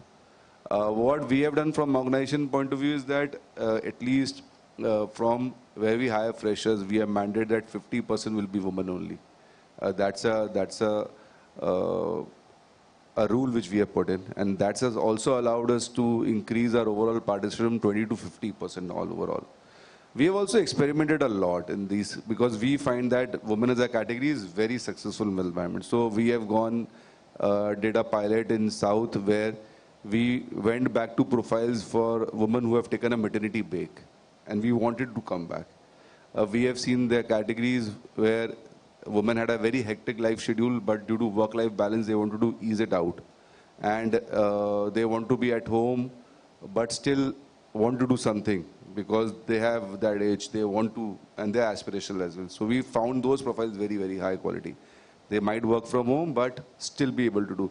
I think in this world of technology where hybrid is coming in, where I think one of the lady was also speaking that there is a lot of safety issues Nimisha spoke about. A lot of people when we see had an issue that their parents say कि आप शाम को client meeting करने नहीं जा सकते हो. Correct? These are very normal issues. I've seen a lot of freshers join and say कि I'm very comfortable, but my in-laws are not comfortable that I'm speaking to a client over a phone. It's a male client. Correct? And that is something which we saw in COVID, where a lot of female colleagues wanted to come back, male colleagues wanted to be at home only. Because their mother-in-law were not keen that why is she speaking to a male client at home. But I feel that while there is a very heightened perception that it is a very high sales pressure job, it is long extended hours, आपको बहुत travel करना पड़ता है, FMCG में might be different, but in wealth management it's not like that. And I think hybrid helps you to calibrate. Like you can do 2 calls on Teams or Zoom, and 2 you can do a meeting during daytime.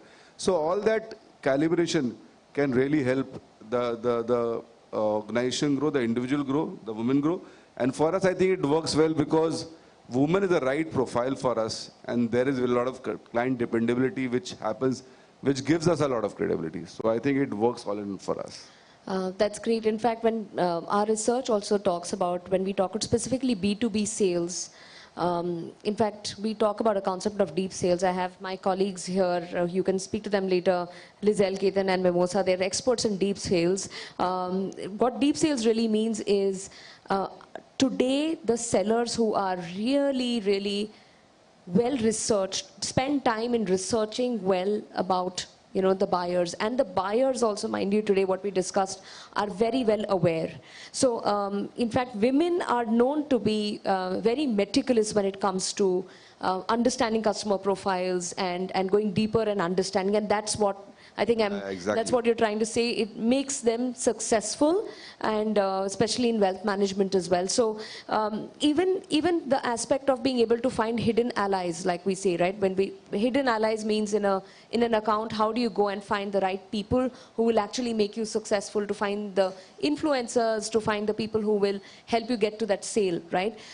So I think I completely agree. And the reason I'm reiterating some of this for people in the audience and on the stream is, what's most important to do some myth busting on sales is understanding how sales itself has evolved so much, and we have to break those stereotypes, as well as the buyer behavior has changed so much, and which means that women can tend to be much more successful than what they think, right? So the overcoming the imposter syndrome. I can watch the clock. We have just maybe time for a very short last question. Maybe I'll close it out with maybe Pallavi, if you can talk about what initiatives do you think we should be taking? We've spoken about some challenges and opportunities to kind of bridge this gap. Yeah, and any tips for the audience as a sales leader yourself as well? So I'll start with initiatives. Initiatives first from self. I would say, and we talked about it, a lot of, it starts from us, right? It starts from first women to say, I can do it. Darshana started that really, really well, but I absolutely echo. I think we have to raise our hands, and there is enough data out there to show that, in a lot of profiles, even if a male candidate feels I'm 60% ready, they raise their hand. And women, even if they are 100% ready, they are hesitant. So I think it starts from us. Let's take that bet. And I would say it's equally important for the organizations. That's something which I do. personally, I take bet on talent, and that's true for male and female talent. I take a lot of bet on them. I believe that, you know, if they show the right behavior, the right persona, you know, a lot can be achieved together. So I would say, as organizations, as leaders, as hiring community, we must give chances.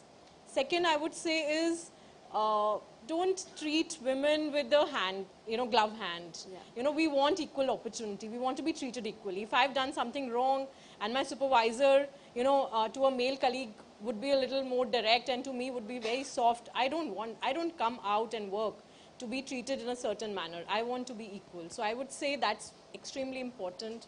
Third is, and we were talking about biases. I would say there are a lot of biases out there for women. Say, you know, many times with me it's happened that the supervisors have taken a decision on my behalf that I cannot travel, and I mean, it's okay, I can, you know, there will be my choice. There will be times when I cannot, and there will be times when I can, and that has to be my choice. So I would say, take bets, make it an equal space, make it a safe space to talk, and that's to talk, speak out, you know, be heard, and that's true, I would say, for both men and women. You know, one of my supervisors, my leaders in Coca-Cola used to say this, and I personally believe in it a lot. He used to say that there are only two roles we all do in the organization. Either we are selling or we are supporting to sell, right? So True. on that note, I feel we can be much better together when we have an equal opportunity for everyone. Love that. Thanks, Pallavi. Rima, anything quickly for you, if you'd like to add, just in terms of advice or... So, you know, in terms of advice, I want to tell you that the first thing we've done as an organization is that leadership change. So I'm on this panel along, you know, which is People Connect, LinkedIn, Aditya Birla, and the likes. I have a colleague of mine, another leader who heads up our co-working business, who's here in the second half. And then we have our head of HR. So I think as organizations, you lead by example. And if the leadership at the top changes, those are initiatives which will help in building sort of environments and cultures which are more friendly for all genders, not just one or two. And the one advice for all the women and everyone who's listening out there is, you know, I'm going to take a note from what Pallavi said, is you're a woman and that's your superpower. Never ever forget that. Every time, you know, there is a life situation which happens to you, just always, always, always remember that. You're a woman and that's your superpower. All right, thank you so much. It was such an engaging panel, so much to learn. And thank you so much to all of you for sharing your thoughts, pearls of wisdom, as well as, you know, truly, like what we say, leading by example, like if she can see it, she can be it. So thank you so much. Thank you. Thank you. Thank you so much. Again, can we have a big round of applause for them? But I would urge all of you all to please stay back for a minute. May I please invite Hema Tripathi on stage to felicitate all our speakers with a token of appreciation. Thank you, Ruchi, once again.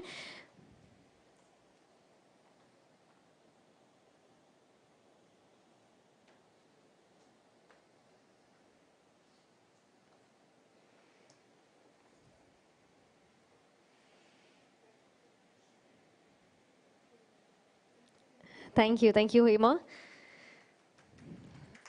Well, the applause must go on because indeed it was a power panel. Thank you, thank you, Ruchi, for spearheading that conversation and from extracting that such important nuggets of insights from our speakers and such an important discussion, missing presence of women in sales.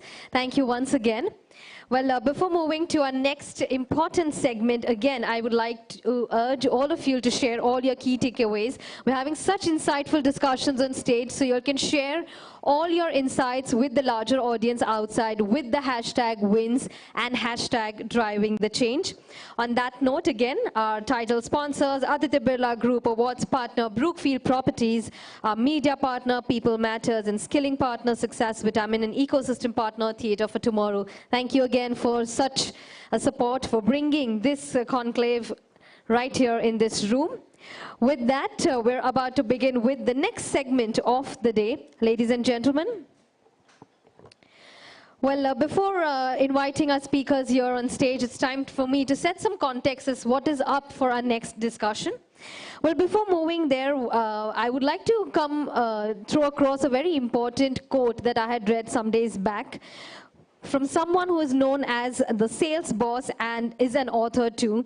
That is Jonathan Wiseman, who said that the primary benefit of building an inclusive culture and strong workplace diversity is the range of perspectives gained. Workplaces with a lack of diversity and inclusion are more likely to struggle to develop innovative or unique solutions to business problems. And that concludes on the note of how important it is to build inclusive sales team in organizations.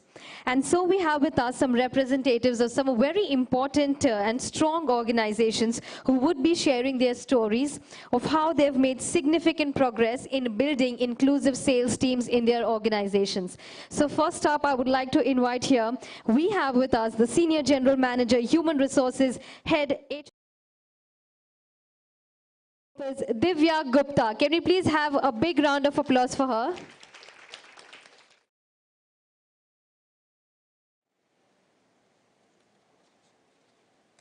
Warm welcome to you, Divya. Over to you.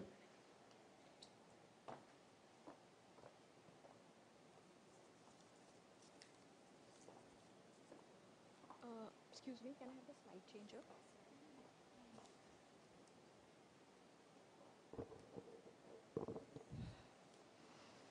A very good morning to all of you. Such a pleasure to be here among such inspiring women leaders and an awesome male colleagues. Since morning, we've been hearing about the opportunities which we have for women in sales, and also what are the challenges which women are facing. I'll come to that. Before that, it's a multifaceted discussion for me today. How many of you would have heard about Birla Opus in this group, if I can ask? Anyone of you know what Birla Opus is, or is it for the first time you are hearing this word? So I think excellent opportunity for me to also talk about the organization, which is new, which is very nascent. It's a part of Aditya Birla Group, and Birla Opus is a brand which is coming into decorative paint segment. We are not an operational company right now, but we'll be soon launching our products in the decorative paint segment starting March of this year. So looking forward to have your homes painted bright and nice at Birla Opus with your colors. So I was reflecting back when I joined as a management trainee in my previous organization, Reliance Retail. We were a batch of 58 retail operation management trainees, we were called as. And it was a mix of marketing, sales, HR, IT professionals. And it was a 60 days of our on the job plus classroom training. And after that training, we were told that you will be placed in the retail stores. So Reliance Retail is basically the retail channels where there are multiple formats and there are stores. So I was wondering that I have done my MBA in HR. I have joined here for HR. My interview was taken for HR. But then I'm told today that I will be a part of store operations and I have to literally sell product from that store, retail store. And I was told that it is a 3-month stint for us. I went home in the evening and I told my parents that I was hired for HR, but I have to do core sales in the store. And believe me, my parents said that, you know, if you are not comfortable, just come back. So Darshana spoke about not giving up, etc. That day was actually difficult for me to take decision to say that am I at a right place? My first job just outside the campus. What am I going to do? What is going to happen to me? And what is coming up next? I mean, whom should I talk to, etc. A lot of questions in my mind, but then I said, let me explore. I'm already in. There's no point looking back, but let's see what's coming in and we will figure out the way. And thankfully, I must admit today saying that was those 3 months were the amazing part of my career because I know what it takes to sell a product to the customer. It's really not easy. When a customer is coming to you with so much of research already done, having so much of mindset in the mind, it's not easy to sell what we want to sell to make high margins, high profits in the organizations. So really happy to be here today. And I'll quickly run through a brief about, sorry. Is this presentation on? Yeah.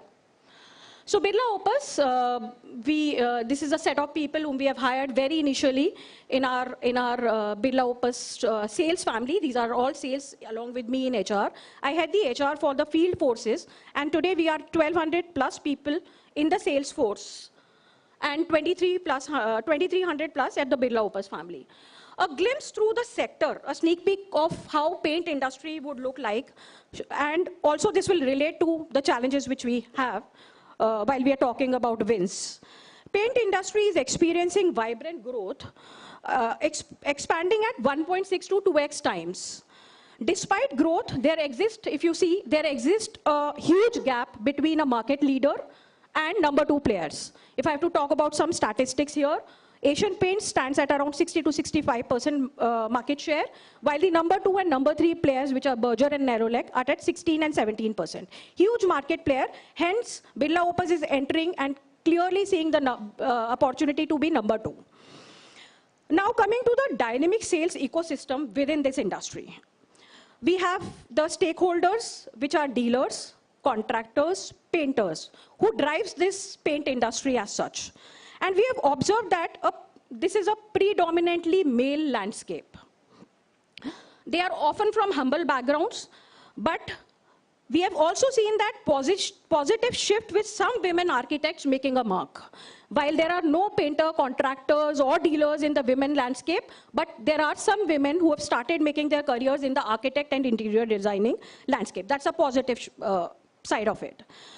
Now, the majority of our clients being male and not necessarily from highly educated backgrounds, this presents both a challenge and an equal opportunity for us to redefine the norms of this industry by diversifying the clientele.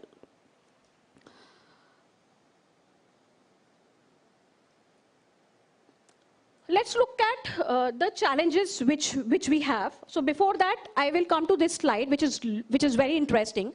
I'll explain you why. We have 3 players.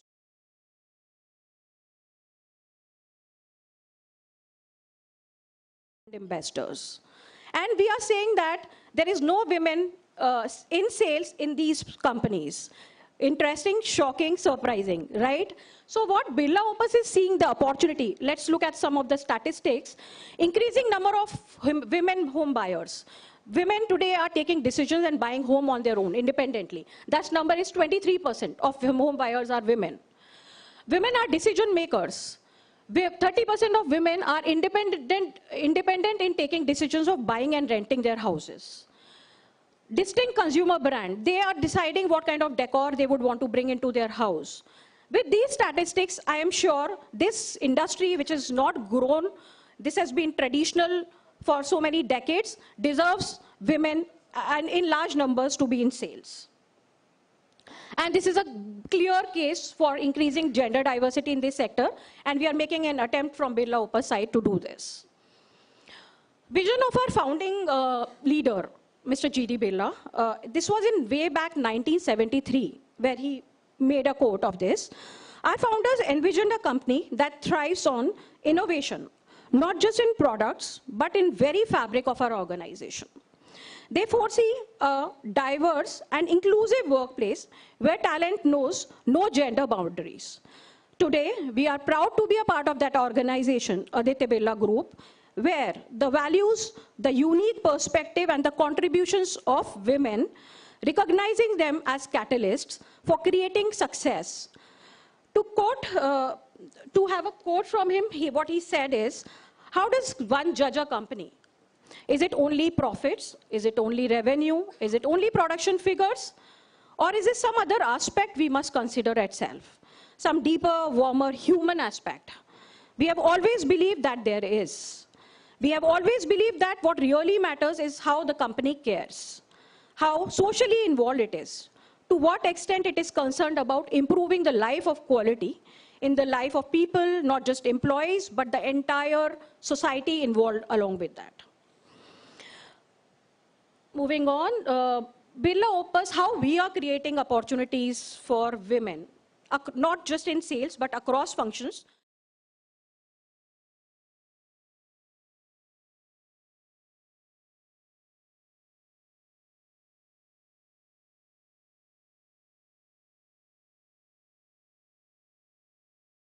women leader. And that's first in the industry.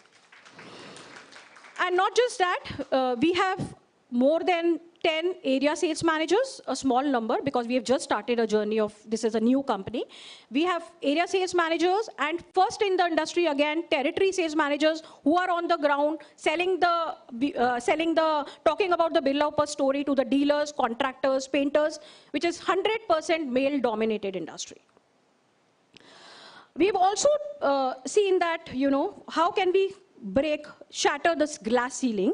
Furthermore, we are breaking the ground by hiring and deploying women in the front field forces from campus, because if I come to the challenges part of it,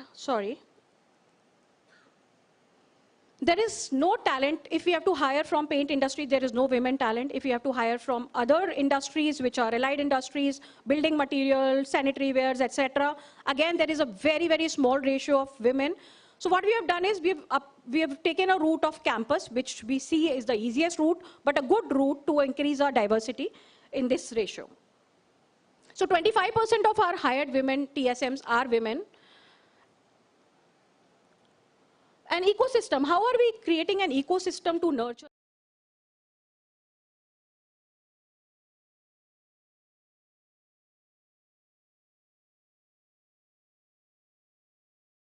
ecosystem to support our women colleagues?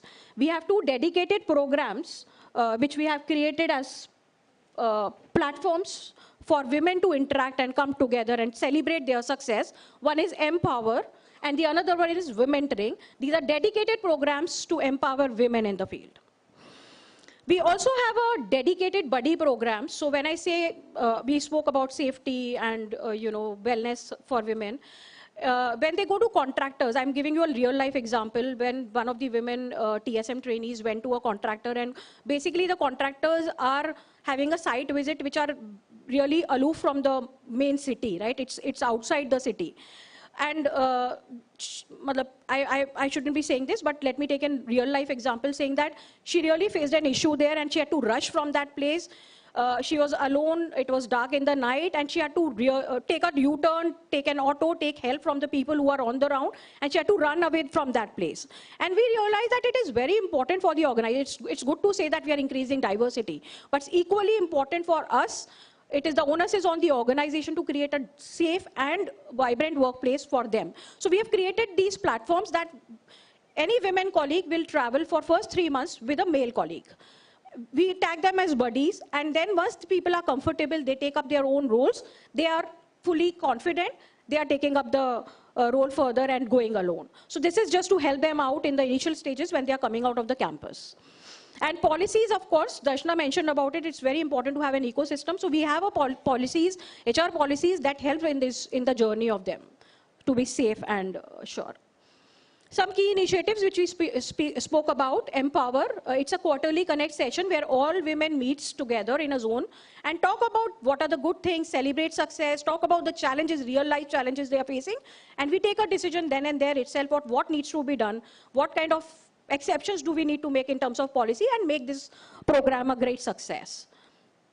We also have a womentoring committee. We have all the senior women coming together, and they meet all these youngsters in a structured forum where we discuss, and we have TED Talks. We invite all the ABG leaders to talk about it and give them a motivation.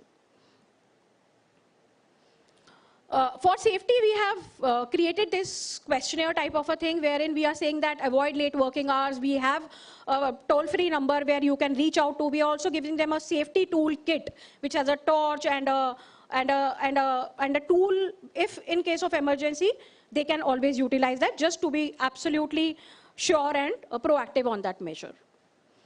Yes, of course. Having said that, we have our own challenges, and I would say, when we started hiring, we really faced a lot of challenges, and now we are looking forward to kind of go ahead with more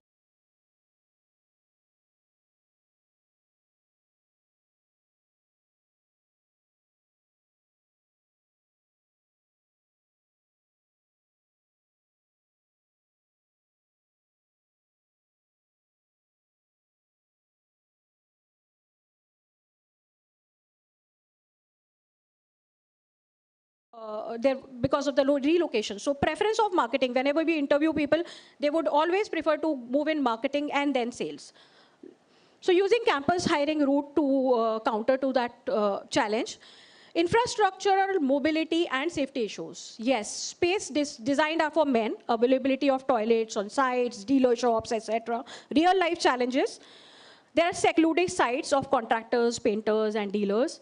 Mobility restricted to daylight hours due to the safety concerns. And battling prejudices for sure. Dealers are not used to seeing women colleagues at their counter shop. When we had first women TSM walking onto the dealer, he asked the question, "Why are you here, ma'am?" And this person is saying, "I'm here I'm representing Birla Opus, and you are my customer. I have come here to understand what are your needs and what are your, preferences if Birla Opus is coming into paints." He said, "Ma'am, do you have anyone coming along with you? Do you have your male colleague coming along? Or is there someone else outside? Should we wait?" And this girl is saying, "No, I've come alone, and you are my customer. You have been assigned as a dealer to me, and I have come here to take your orders. We have launched wood finishes very recently, and it was a wood finishes dealer." He's saying that, "Okay, ma'am, do you want to have a seat, have chai?" It's like a soft corner, and the dealer and contractors are surprised to see that there are women walking into their counters. So having said that, we are battling prejudices, but we are working on it and kind of taking that over. We are trying to make a shift in this entire industry of paints where dealers and contractors are used to seeing women, and we are sure that they are doing a very, very good job. Our way forward, good part is that our leadership team is fully committed.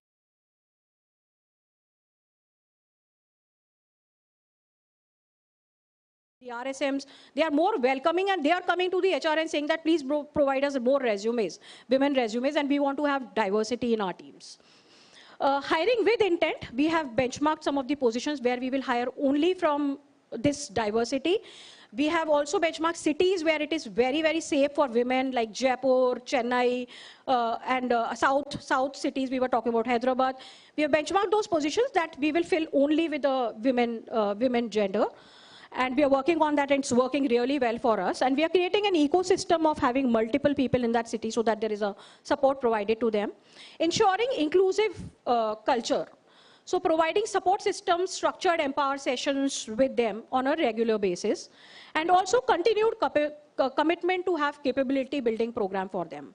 We discussed that they tend to give up in the life stages, in important life stages. They feel that it's a male-dominated industry, not working out for me. Let me take a break and then see what best we can do. Should we change the industry? It's not working out. So we are trying to continuously engage and educate them to say that, no, it will work out. It might take some time. We are trying to make a paradigm shift into this industry, and we are there with you. We keep motivating them, and we have multiple programs around this. That's it. Thank you. Thank you so much, everyone.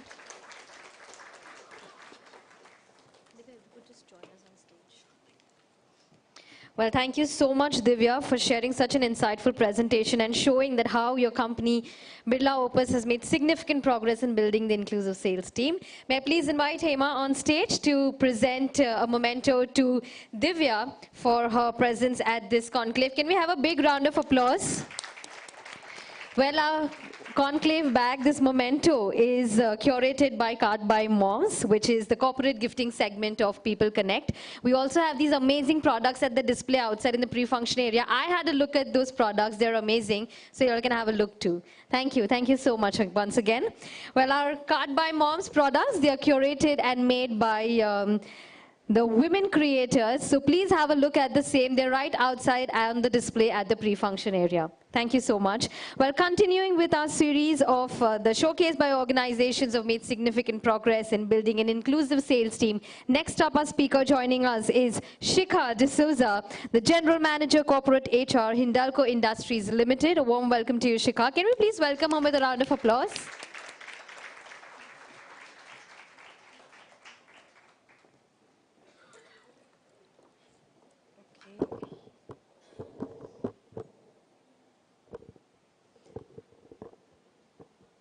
A very good morning, everyone, and thank you so much for having me here as a part of the Women in Sales Conference. Well, I belong to a group where the CEO of a 30,000 crore business is a woman. The CFO and the CMO are also women. The CMO just spoke to you a while ago. Any guesses? Aditya Birla Capital. Yes. Our chief economist, our chief sustainability officer are also women. Across the Aditya Birla Group, we have women CHROs who are leading HR in their respective businesses. So ladies and gentlemen, it is an absolute honor for me to address you on a subject that is extremely important and of extreme significance to us as an organization. Hindalco is an organization that is committed to building a future of equality and diversity, which are not just goals on a goal sheet, but are actually in the DNA of the organization. I have been a part of the Aditya Birla Group for over a decade and for about 7 years within that in Hindalco. Just to give you a little glimpse about Hindalco, it is the metals flagship company of the Aditya Birla Group with a revenue of around 2,23,000 crore. This is FY23. It accounts for about little over 40% of the overall group revenue. Just like as in the group, we have seen a whole lot of women leaders, so is Hindalco also, which is committed to this cause. We have our corporate communications head, our strategic procurement head, our sustainability head, all of which are women. We have a smelter head of one of the biggest units at Hindalco, which is led by a lady. We have a regional sales head who easily manages a business of around 15 to 20,000 crores. So this is just a little glimpse of how important this agenda for us is as an organization. Through these 7 years of being with Hindalco, it has been really fascinating to see the journey of Hindalco. One is in the phase of cultural transformation. Hindalco has had that on its agenda since a long time and is really making good progress towards it. The other one is the shift in the business strategy from it being a primary aluminium producer to shifting its focus on value-added and downstream products. This shift now underscores the importance of individuals in sales and marketing. So, ladies and gentlemen, this being a background, the emphasis is now on shaping an organization which has a strong sales force and is strong in sales and marketing. Now coming to a subject that is of great importance to us, as I said, I'll just share a few initiatives that are conscious initiatives that the company is doing towards this agenda and towards empowering women. First of all, we make sure that every woman who's in sales and marketing has necessarily experience in plant operations. We are a manufacturing organization, and we firmly believe that the proficiency in sales is closely linked through overall business operations as well, and knowledge in business operations and business acumen. So a significant population, Hindalco over the years has been hiring a lot of graduate engineers over the years. We started quite a few years back, and in fact, up till around 5 to 6 years ago, we used to hire not more than 30 to 40 engineers, out of which maybe 17 to 18 were only women, to a journey now where we are at around 250 odd. We roughly hire around 250 odd engineers from college, and with a diversity number of 40%. So that's where we are. And a lot of our sales and marketing professionals are from this cohort of engineers. So that automatically increases the pool that we have to our disposal. The second is a conscious decision that we have made to give first preference to women in sales and marketing roles. Women are by nature more intuitive, as you would know, empathetic and adaptable, which makes them a perfect fit for this role. Having said that, it does not mean that we have a sales organization only with women, but we do give a preference by choice to women, and the organization is willing to invest. Even if the lady is maybe 60 to 65% ready, the organization is willing to go all out and support the woman to reaching its goal and its target. The next step is, of course, setting them up for success. So what we do is in the plant operations, we make sure that every woman is necessarily a part of all business review meetings, irrespective of the level, irrespective of the designation, irrespective of anything. A woman is necessarily made a part of business review meetings. What this does is that it enhances their business acumen.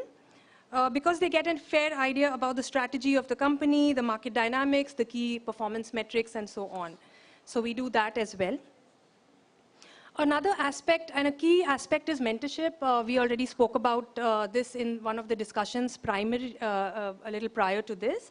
Mentors, of course, play a crucial role in guiding, supporting, and nurturing the professionals. So we do have a very stringent and strong mentorship program, which really helps these ladies to develop, to women to develop. Now, as far as hiring is concerned, lateral hiring, so while a lot of sales and marketing professionals are from within and grown from within the organization, we also make a conscious effort to hire externally from the external market as well, with the intent of creating a future leadership pipeline within the organization. In fact, Hindalco is in a lot of greenfield and brownfield project expansions. And in that also, in the projects, we make sure that at least 33% of the women who we hire are, of the people who we hire are women. Okay, so that is a conscious decision that we make. Also, this is one important aspect also, that when we hire, we have briefed all of our HR partners, our hiring partners, our vendor partners, that whenever they pitch more than pitching the role to a candidate, to also speak about the policies that are of crucial importance to a woman. And not only pitch the role, but pitch the benefits that Aditya Birla Group and Hindalco offer to a woman. So make sure that they highlight that. One important aspect is that quite often we have cross-functional teams that are required to be made. When we do that, for example, we have one vertical copper business, there is another for aluminium. Quite often we have to make cross-functional teams. When we do that, we make sure that a woman is a part of these teams as well. So these are small initiatives, some of them small, some of them big, but it definitely creates a big impact in the long run. Also, all front-ending roles, we make sure that women are there, put in the forefront, so they get that exposure and experience that they need. And one important aspect we had spoken about, some speakers prior to me had also spoken about this, that in different life stages. One is when women get married. In the recent past also, I have seen personally, and we ourselves have made an effort not to lose women, at least the ones who are in manufacturing. We make sure that whenever any request for them comes, on account of them getting married, we give them an opportunity to join the sales team. And of course, the same thing follows, that even if they are about 60 to 65% ready, the organization takes that effort to groom them into those roles. Of course, Hindalco also has a dual career policy, so we also invite all the spouses to join Hindalco, provided they have the required skill sets to join. So we also try to do that. So one is we try to get the spouses also into Hindalco, but if that doesn't work, and if they still want to move out to metros or to places closer to where their husbands are, we also give them an opportunity to join any of our sales teams in any of the metro locations or any of the locations across India. So that is something that we do. In addition to that, there are some programs. In fact, I just touched upon just a few. There are many more that Hindalco does for women. There is one program on the learning and development front, which is a very well-crafted program, which is called Soaring High. This really helps women to connect more deeply with themselves and to leverage their personal strengths also. It equips participants with skills to engage in some, like difficult conversations without succumbing to their emotions and so on. So that's one good program that we have. We also have certain at the group level as well, which helps them to increase their business acumen, their financial knowledge, etc., which I think is extremely important for women in sales specifically. Lastly, we have a very, very closely knit connection of women. It is called Women at Hindalco. This is not primarily only for women in sales. It is basically for all women at Hindalco. This is a platform where it just is a platform which helps them to just share their stories, get together, and sometimes just have some fun. So that is something that we also have. So these are just a few of the initiatives that I have touched upon. This is not the end goal, as I said. It's just one step in the journey towards creating a more equitable workforce. So thank you so much for listening in.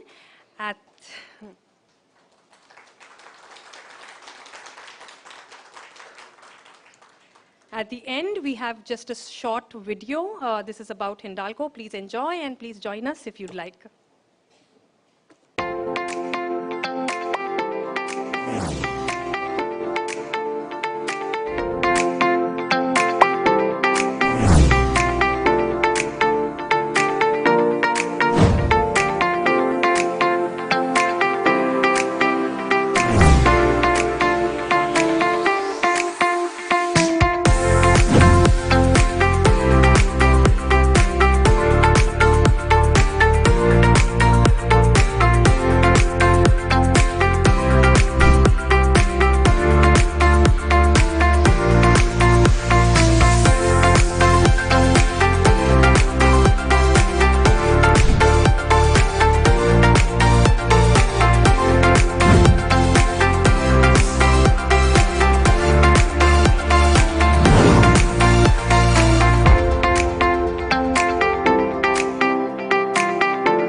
a token of appreciation.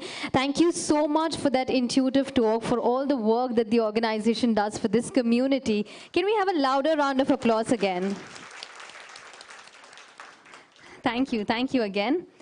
And now it's time to take this series forward with our next speaker joining us on stage here to showcase by their organization of who've made significant progress in building an inclusive sales team. We have with us two representatives from PepsiCo. May I please invite Aarti Chandra, Director HRBP PepsiCo. A louder round of applause. Where is the energy? Come on. Hi, everyone. And joining her on stage, we have with us G. Nirmal Preeti, Sales Manager, Traditional and Organized Trade West PepsiCo. A warm welcome to you as well. The clicker? Shikha, do you have the clicker still? We'll begin. Okay, hi everyone. Who's hungry? Just one person, only 3, 4, 5. That's it? Are we not being honest today? I think we're here to have some really honest conversations, guys. So I'm really hungry and I'm going to try to make this as to the point as possible. But it's lovely to be with all of you here and, you know, for those online as well. I'm Aarti. I work for Pepsi. Pepsi is really an organization I'm hoping does not need introduction. We are and beverages organization. Has everyone had at least something made by Pepsi at least once in their life? Yeah, okay. And did that make you smile? Okay, because our vision and mission statement globally is to bring smiles to our consumers with every sip and every bite. So I'm glad we're being able to do that, and I hope we continue with a very long legacy to keep doing that, right? I don't know.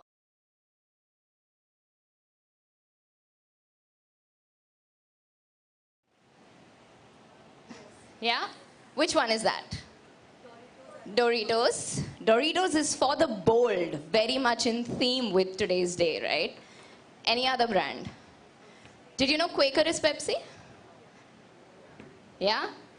So we do better for you products, we do healthier for you products, right?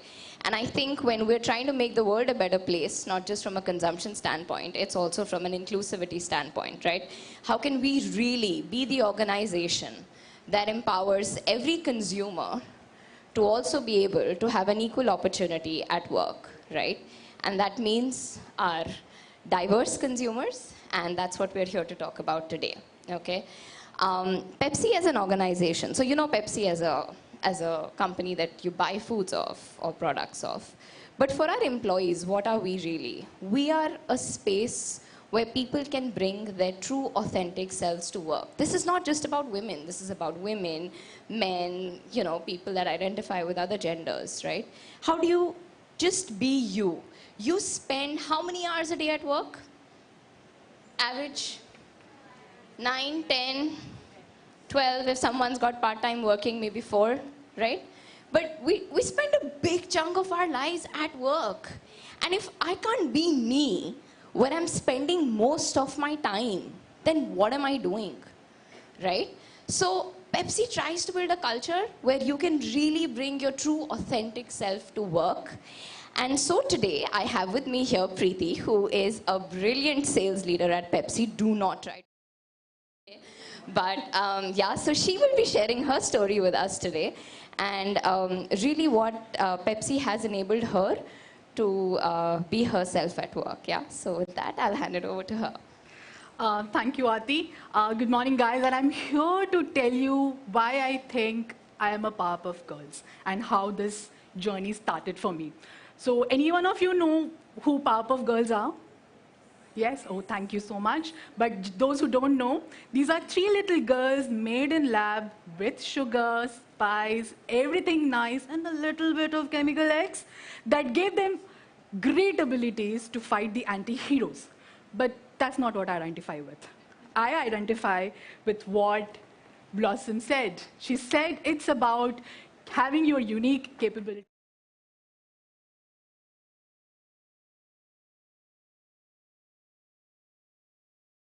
Girls. First ingredient, sugar. For me, I would say that's belongingness. And you would say, oh, she was in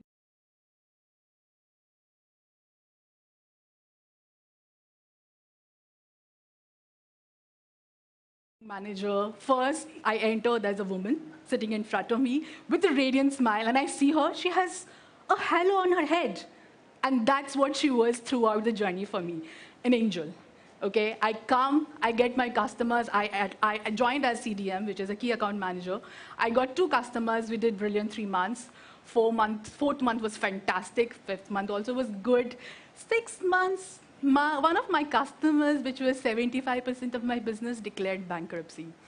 And that's where I got a little insecure. I said, buddy, I wanted to come and prove myself. I have a good background. I want to do it.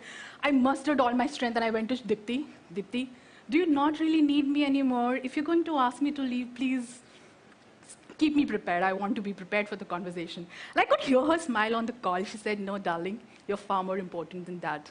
Just do what you do your best. And that's what I did. I don't know what about the call was so fantastic. And I did my best. And when the reshuffling came, when she called me up again, she said, listen, I'm giving you another customer, not because you're part of my team, that because I trust in you and this is what you've done right. And validation, done. Now I am part of the tribe. While this is a journey and the story of me and my manager and how she made me feel part of the family, PepsiCo has policies that addresses the same concerns for others. The policies are ahead of market.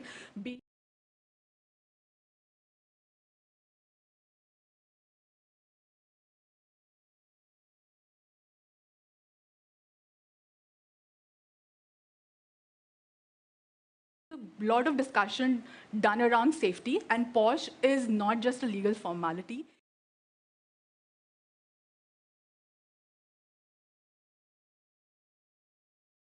Of a street nukkad natak format of talking to us about POSH. Now that I'm part of the tribe, now I got a little greedy. I want to grow. We are coming out of COVID. Now I wanted to speak to people who are outside my vertical. How do I do it? And we have a very special group called Wings of Dream. And the photo that you see, that's the journey that we had. The year I joined, the small group, we met in a conference room. And that day we decided that our journey is going to be a place where we're going to meet in a bigger room at a bigger conference, and we achieved that in 2013 November. This group works together to support each other, to help each other, to share learnings, to be part, and it's bonded by just one thing, that is sisterhood. And I cannot move forward without talking about one of the stories we heard in this panel. And my CEs, my customer executives, came running to me, and she was very happy to talk about it. And that was of one of my colleagues doing her ASM stint in Gujarat. She finished her market. She went with her CE to a distributor point. The distributor refused to look her in the eye. He was not talking to her. The entire conversation just went on like this. Next day, her manager, who was a male manager, called her up asking what happened. She said, I don't know what the discussion was. He never spoke to me. Later, to realize that distributor had the guts to call the manager and say, if you want to continue business with me, don't let this madam come to my team. And then the manager took the stand. He said, I can replace you 10 times. That girl is replaceable for me. That's what allyship at PepsiCo is. And while the story is about women, the allyship in PepsiCo is about inclusion and giving the right opportunity and support to everyone. The third one is my favorite ingredient, which is nice. You know, the support that we're talking about, while others used to share their experiences, I use that as a platform to network more, and that's where this comes from. Now part of the team started networking. Now I put my aspiration to be a sales leader out there. So those who don't know, my experience is predominantly modern trade, not even organized trade, predominantly modern trade. Then I worked as an IC in consulting, and then came back to FMCG. So for me, there was a lot of stereotype tied to me saying that, you know, sales leadership, if she wants to do, she needs to do a general trade stint. She also has to handle a larger team. She needs to work with men around her. And trust me, that with the networking and with the clear format that we have, which is ACE, aspirations, capability, and experience, I could actually map the places and the gaps, the opportunities that I have to cover to reach my aspirations. And that network, that mentorship helped me reach there. So when I talk about everything nice, it's about my effort and PepsiCo coming together to build a place of trust. The trust that I have in the company, the trust leadership had in me. And it's not just about trust and giving you an opportunity. What PepsiCo does is give you space and give you perform better. When I say enablers to perform better, they are some of the programs, and I personally have benefited from Women Mentors and LEAP, and this and stand tall in the place where I moved from an IC to leading a team of more than 60 on the ground with an experience that I'm still learning. While we say that, there are other programs that we do, and my journey very specifically is about sales. PepsiCo has worked a lot in bringing the same other channels. And this work is not just to address the need of now. This is also to address a plan for 3 years forward. And to talk more about it, I would invite Aarti to come on stage. So I'm really happy. I can talk without a mic. I just don't know if people online will be. Okay, thank you. So I'm really happy to share about Revolutionary, everybody. It's a program that's very, very close to my heart. And it's a program which is about women over the next few years in India.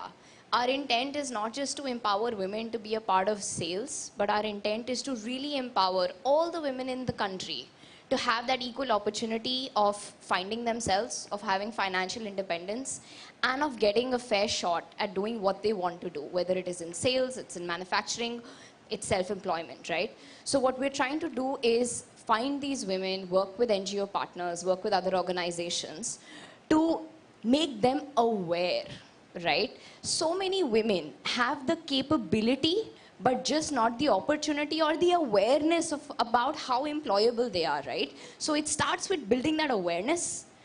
Then it starts to go to a narrower bucket where you see, okay, the ones who are skilled, they are aware, they can get there. But who are those that we can upskill? You know, where can we really, and there are a lot of organizations that are doing a lot of work in this space, Pepsi being one of them, focusing on upskilling. Recently, we've signed an MOU with the Assam government to build, courses for women in manufacturing with the ITIs over there, and really looking forward to that impacting not just Pepsi, but other industries as well. And then eventually enabling them, right? Giving them those opportunities to drive self-employment or to get employed with Pepsi or our partners or anywhere in the industry, right? So 1 million women, here we come. And yeah, with that, I'll hand it back to Preeti. Thank you, Aarti. And the last is the chemical X, which accidentally fell in the recipe. Nothing is accidental, and I call it an X factor. Can you define an X factor? Of course not.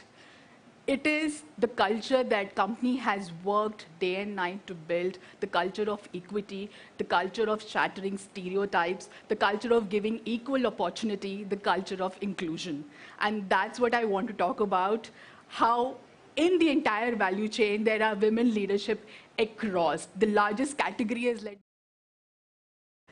the largest plant, which was, recently she moved to a different role, but it was led by a woman. Then we have logistics, supply chain led by a woman. We have the biggest unit led by a woman, which gives 50% of our profits. And a lot of other big decision makers in the company who are women.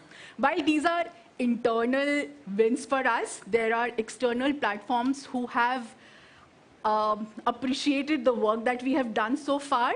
And PepsiCo is committed to do and continue doing the same going forward. Thank you so much. This is my time. Do you have any questions or anything? Great. Thank you. And I believe you also believe I'm a Powerpuff Girls. Thank you. Thank you so much. May I please request Aarti to join us back on stage, where very rightly said that thousands of choices, billions of smiles. We did see so many smiles in the audience for that invigorating talk. Again, a big round of applause for them. And thank you to PepsiCo as well for making that significant difference in the community. Thank you. I'd like to again invite Hema back on stage to felicitate both Aarti and Preeti with a token of felicitation. Thank you so much. Thank you so much.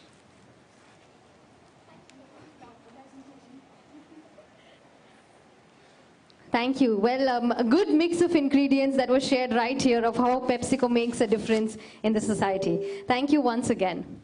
And now, ladies and gentlemen, it's time to shift gears to a very interesting segment now, where we did have some insightful discussions and talk on this stage. But now it's time to bring those conversations alive on stage. Yes, it's time for a very interesting segment. Like I said, time to shift gears for a drama-based narrative of women in sales, or I can say narrative of sales. And we have with us, joining us on stage, we have with us Yogesh and his team from Theatre for Tomorrow, who also happen to be our ecosystem partner. Can we please give them a big round of applause? Well, this very interesting segment, this drama-based narrative, is not only informative, but it also has a touch of entertainment. So are we ready to learn with a very different and a unique approach? Yes?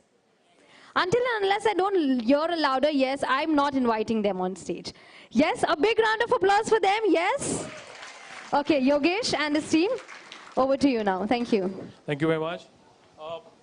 So I would just request you all to first observe, and then maybe there'll be a point where we'll involve you to please share your experiences, and please do share your experiences. It's going to be a two-way communication.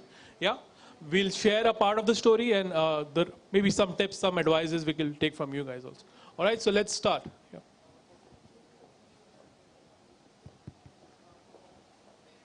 Hello guys. Hi. Yep. Good afternoon, sir. Good afternoon, sir. Sir, why did you agree to have a female team member? Yes, sir. Our territory is dominated by all male clients, and not even a single client is a woman. So don't you think a male team member would have helped us more? Guys, I know you are talking about Satnam, and see, it was an emergency hire. She is the sister of our team member Gurpal, who passed away last month. Right, and I think then it's fair, maybe. Yeah. ठीक है, गुरपाल की बहन है तो ठीक है. Yeah, so see, after his passing, his family is really suffering. Their financial condition isn't very good also. Right. And as per our company's policy, we had to offer his sister the job. And this is the nearest territory to their home. So she had to be in our team. I hope you guys understand now. All that is understandable, but sir, still, in the past also, we had few team members who just left because of work pressure. And nothing to label them, but they were all women. You know, so don't you think she'll be able to manage the work pressure? How will she be able to do that? She's just a newbie. See, I trust her. She's the topper of her batch in her BBA course. And she was also pursuing her MBA. Although she had to leave after the first semester because of, I think her marriage or some family issues. I don't know. Sir, then let's give her a pilot project and see if she can handle the pressure. Exactly. That's why I've already sent her to Dr. Jayendra Tomar, who gives a lot of business to our competitors. Our team has been trying to get some business from this guy since years, but with no success. Let's see if she can bring something new and if she could crack him up. I don't know. Let's see. I've already sent her. Aati hogi. But sorry to say, sir, Jayendra Tomar, I mean, he will make her first day, last day only, sir. Let's see. Yeah. वो देखो आ रही है. शक्ल से तो लगता नहीं है इसको ऑर्डर मिला होगा. Guys, relax. Hey Satnam, how was it? Hello. Yeah, fine. See, I know it's tough to get business from Dr. Tomar. He is a tough taskmaster. That he is indeed a tough taskmaster. Don't worry. We also have a job in the admin team. We'll send you there. There's no target pressure there also. Okay? Okay. But if you send me to the admin team, then where will Dr. Tomar give 3 lakh business per month to our competitors? Sorry, I don't. Did you make the deal? Yes, I did. But let me tell you, it was not easy. I had to wait for hours and hours outside his cabin. He was like a pretty busy man. He did not even give a look. But during lunch, I kind of figured out that he forgot his anniversary. Ouch. He was really stressed, right? So I made few contacts and connects, and I arranged for a dinner date with his wife, and he was apparently impressed. And that's when he called me in, and we had a discussion of about 20 minutes. And yes, rest is history. Great. I must say that you have some way with people. We have all tried so hard to get business from this guy, and you cracked it. Great. Congratulations. Even I thought I won't be able to do. I almost gave up. But you know what? I learned that sometimes more than just pitching and giving business, we have to understand the emotions of the client as well. So that did it for me, I guess. Well said. Congratulations. Thank you. Done a good job. Thank you so much. I'll see you. I'll meet you later. Okay? अरे एक बार fluke लग गया होगा. It's like just a fluke, one time luck. It can't happen. So audience, can you all relate to the story? Did it happen with anybody of you? First deal bombed, or what was the challenge, entry barriers for you all? Would love to hear from anybody. What was your entry barrier? Anyone? Yeah? Can you recall your story? Your first day in sales, or your first sale, or first sell, or your entry barrier. What were your challenges? Anyone would like to share? This is an open forum. Your story might end up motivating Satnam. Yeah. Absolutely, I need it. Yes. Anyone? Yeah, ma'am. So my entry barrier was not my customer, but my hiring manager himself. I was put in his team, and he was handling the largest account so I was in Reliance Communications that time, and HDFC Bank at that point in time was the largest customer. He looked at me with a very smirk smile, and he said, there's nothing much to do, just manage the customer. I've done whatever it required.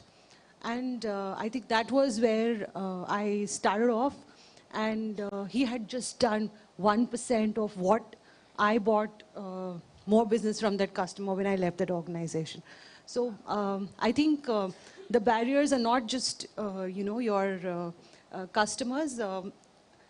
It is also your environment which restricts you or, belittles you in what you could actually do there. Yeah, that's what it is. Thank you so much, ma'am. Thank you, ma'am. Yeah. Yeah, ma'am. Okay, so I am a sales professional, and I think 10 years back, I became a mother, and at that point of time, it was just a 3 months leave format was there. And by the 2.5 months, I decided that my son will go to not on my lactation and some outside food and everything. I went back, I joined my sales profile. I was heading in retail sales for my ex-organization. Without talking to me, my supervisor and my reviewing supervisor were deciding me to put into service where they know that that is not my cup of tea ever. I wanted to be in sales. I have seen some times of the sales and, pursuing in that. When I got to know, when my HR head was approaching, that they want to make my life easy, take a service role.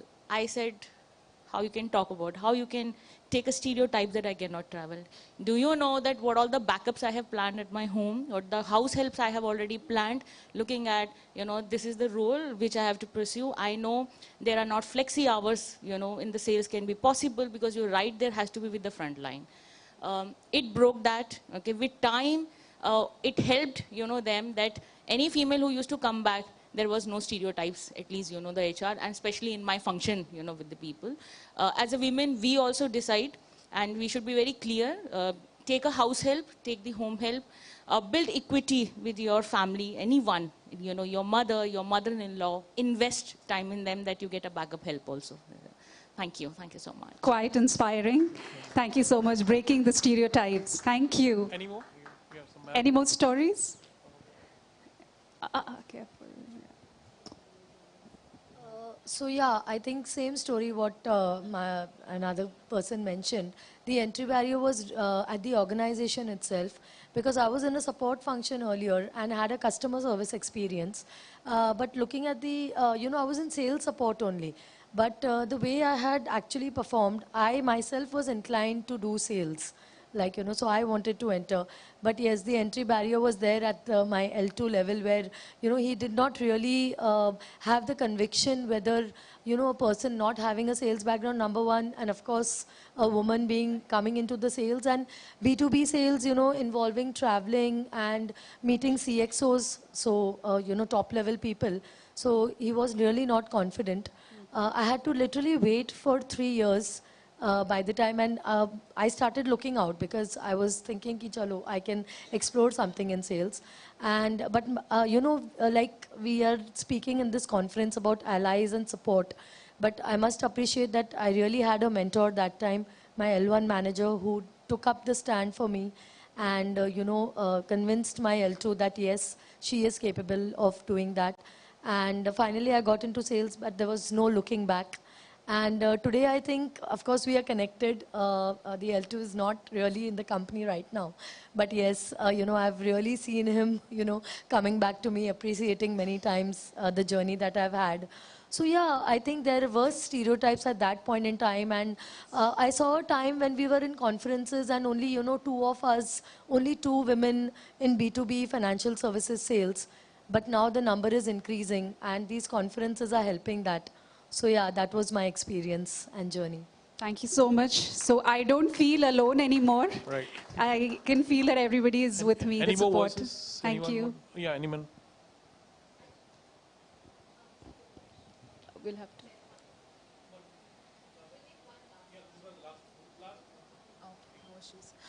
So yeah, here when we are talking about the barrier, I think in my career, fortunately, I had a lot of people who were pushing and motivating me.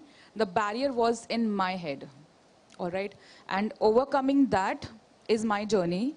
All right, it took a lot of zeal, a lot of belief in me, and there were a lot of allies that I had were constantly pushing me at home, in the companies where I worked for, and that's my journey, I think. It was all about pushing myself and my own limitations and my self-belief in me, yeah.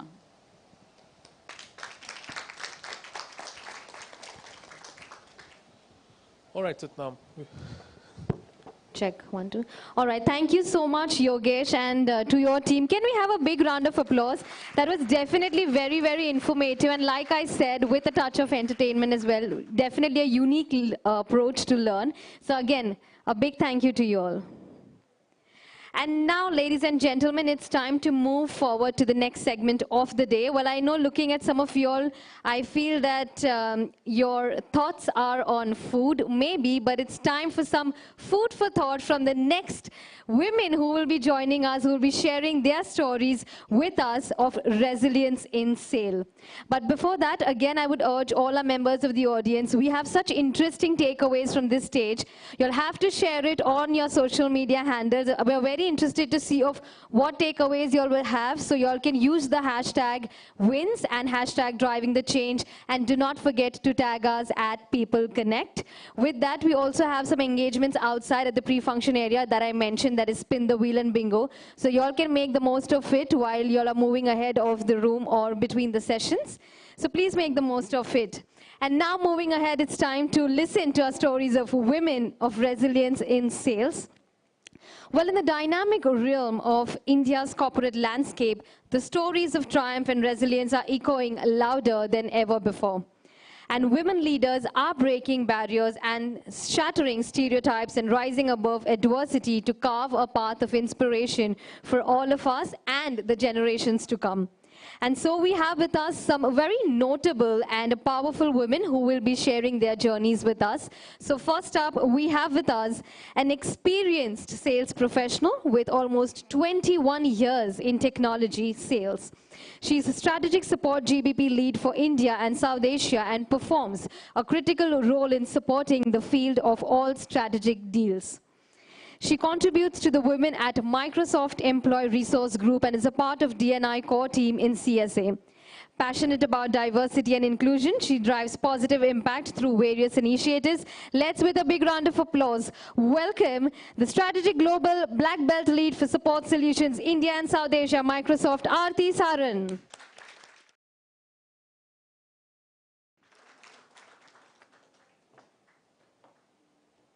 Thank you so much. I'm not going to talk about lunch. I know everybody's hungry, but I think I'll quickly finish. I've been given this task to share my personal story. What were the motivating factors for me to be in sales? Well, 20 years in sales and mostly in tech sales.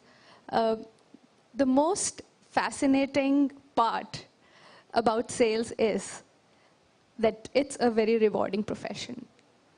Whether it's money, isn't it? Whether it's money, whether it's travel, whether it's meeting up with a lot of new people, learning experiences, I don't think there's anything else that gives you as much opportunity as much sales does. So that was the most important reason. So, I mean, somebody asked me, why did you move, or why did you even think of sales? You know, what happened in your career, in your life? Well, 20 years ago, when I started as a graduate engineer trainee, I was given a basement office, one place in Delhi, and I was like, oh, come on, I am not going to sit in this basement office. This is not the place for me. I want to be in the front. I want to be in front of clients, and I want to really, kick ass and stuff like that. And I just had the courage to go up to the EA of our CEO, and I said, listen, is there any other function you would want dynamic people to come in front and get you revenue? Why wouldn't you? So she said, okay, let me talk to the CEO. And another opportunity was to directly go to the HR head. And I said, listen, Minu, I really want you to give me an opportunity. You know, I am really interested in being in the front.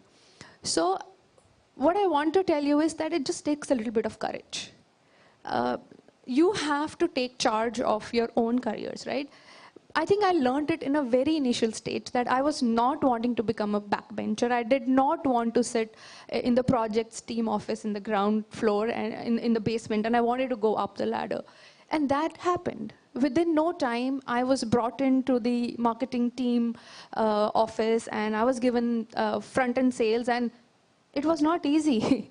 Who says sales is easy? No, it wasn't. I realized that I had to go meet up with clients, from public sector, and have more patience and resilience in dealing with customers who look at you with a different eye.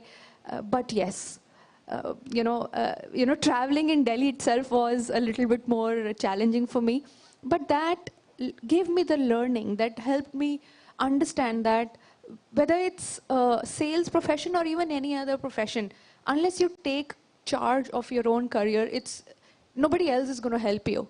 You know what you want, and you take that to the team that you want and the managers that you want your help from. What kept me continuing in sales is more opportunities. The moment I got an opportunity to move to Mumbai, I just grabbed it. The more opportunities I got to manage large and larger clients, I'm very happy to see a lot of clients, which my companies have handled, and a few of them, whether Aditya Birla or HDFC, and we have been in a position to meet them and sell to them. But more and more such opportunities were brought in front, and I did not shy away from grabbing them. Yes, there were times, there were incidents that would probably discourage.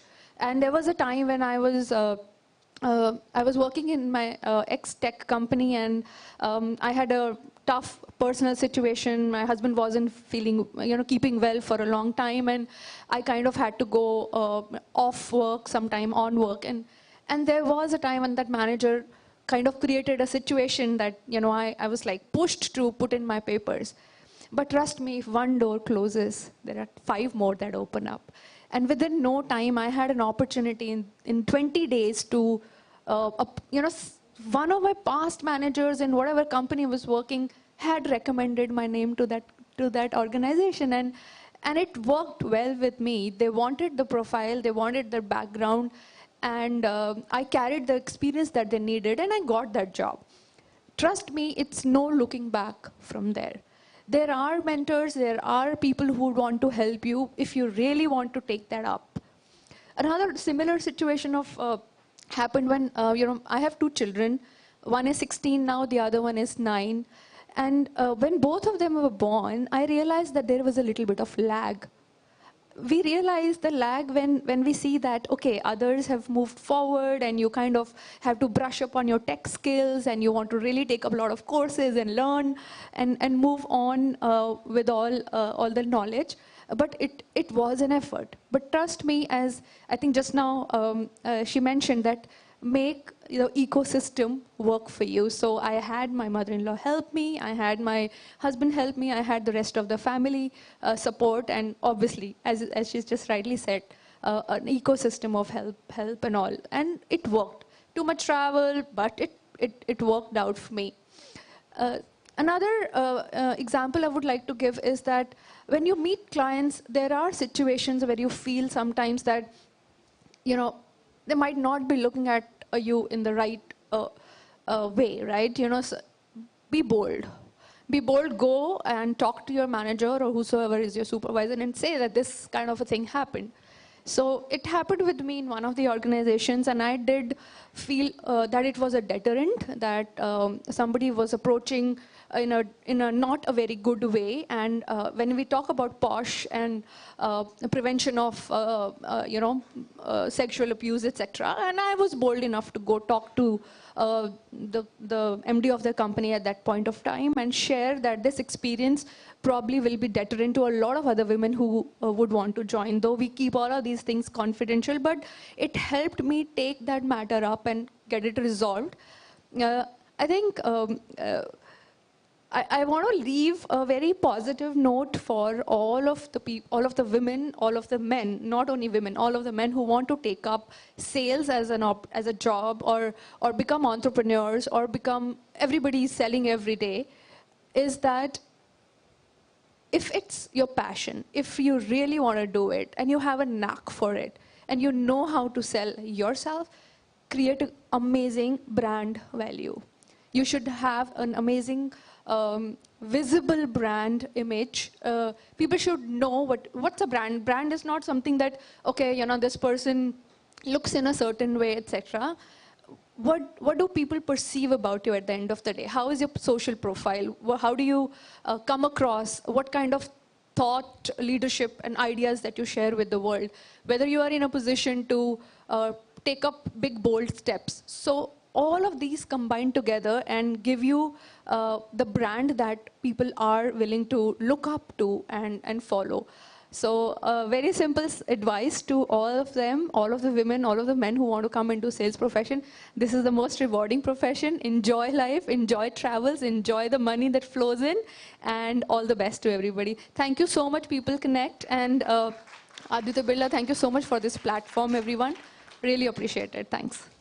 Thank you. Thank you so much, Aarti. Can we give a big round of applause for that resilience, the story that you have shared, and definitely inspiring a lot of women in this room. Thank you again. Would urge you to please stay back for a minute. May I please invite Hema back on stage to felicitate Aarti with a token of appreciation. Well, definitely this has added a lot of value to why we are here today. That definitely, again, a big round of applause. Thank you. And now it's time to invite our next speaker up on stage. We have with us an individual who's armed with a rich and a solid experience in building brands, creating winning teams, and growing organization. She is currently the SVP Business Head Co-works at Brookfield Properties. Her multi-dimensional career with the hospitality industry started in the year 1997 as a sales professional. She definitely dons several accolades and recognition for her value and contribution in her roles, and has mastered the art of people and process management, and has definitely climbed the corporate ladder successfully. With a big round of applause, let's welcome Parul Thakur, SVP Business Head Co-works, Brookfield Properties.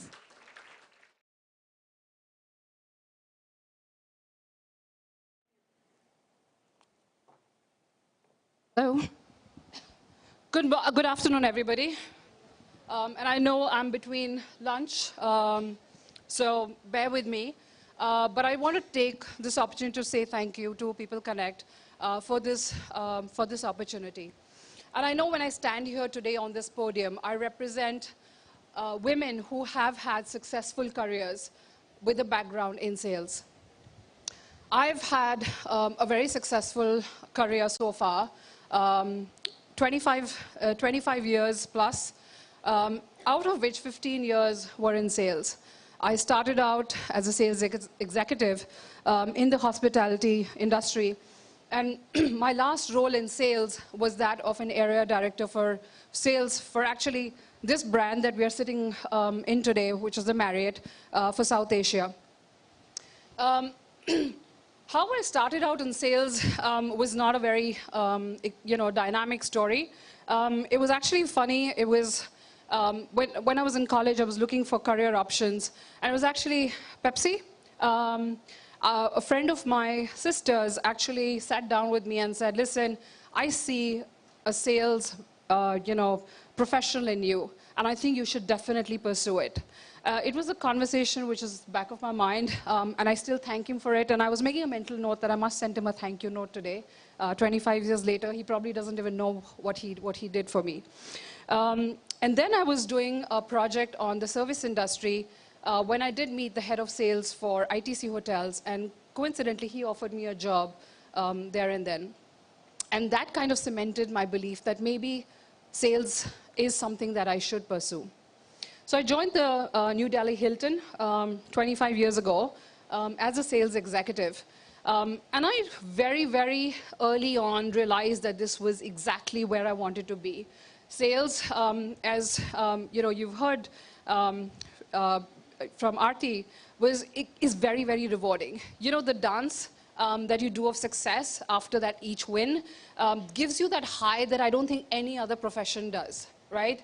And tell me, guys, honestly, have you been to your corporate events? Yeah? Who's the noisiest? Who's the most fun? Absolutely sales, right? They're the ones on the dance floor, the first, and having a ball of a time.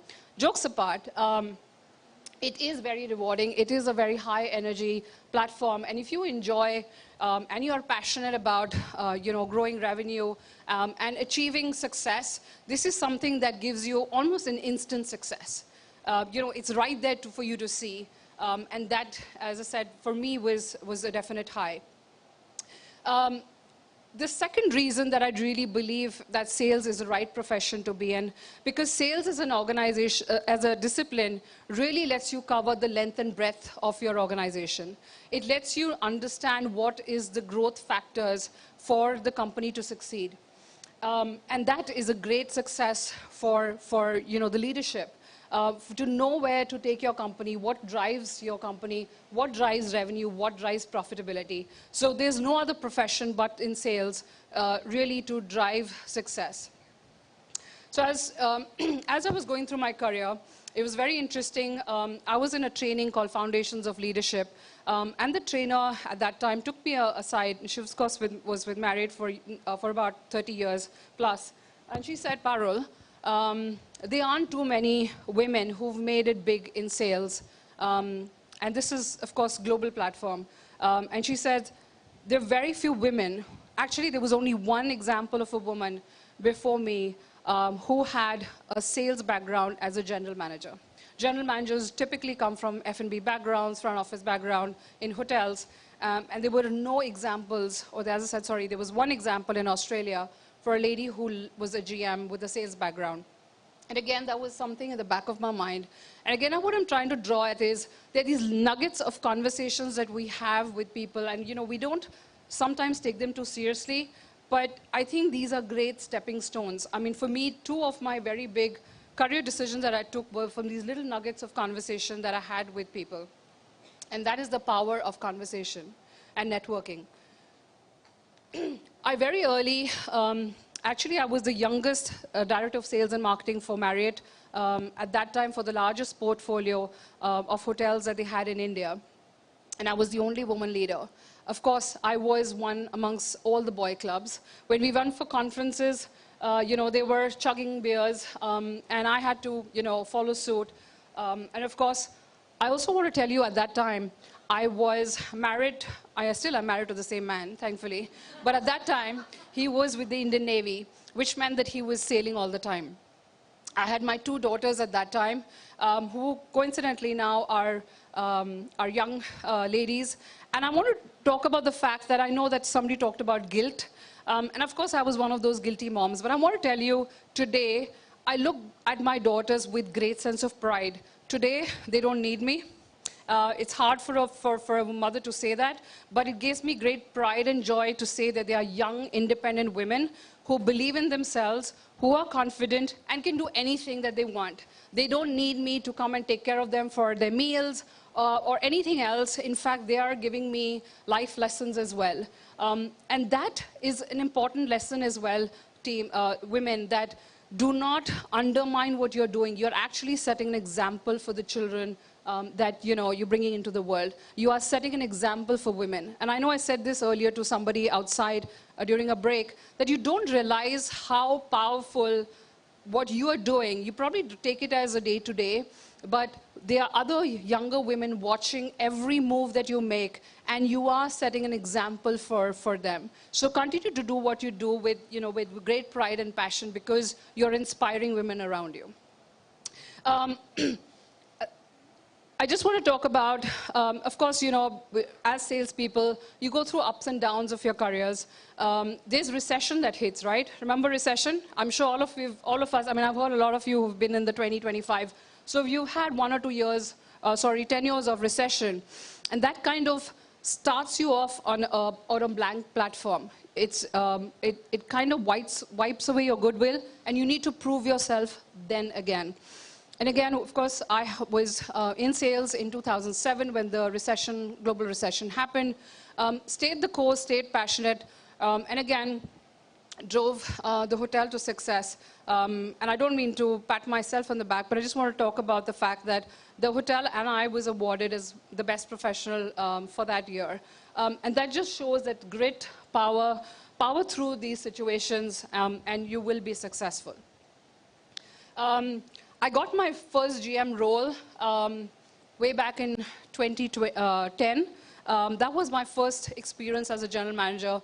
And yes, that feeling of success that I was the first general manager from a sales background was very, very self-assuring. And I know that I have a lot of women now in Marriott and in other hotel chains who are general managers with a sales background.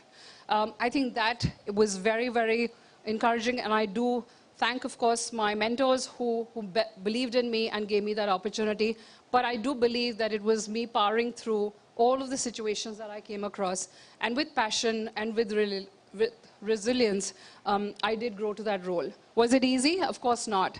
I was looked down by the operations team to say, what does she know? She's from sales. She's never really got her hands dirty.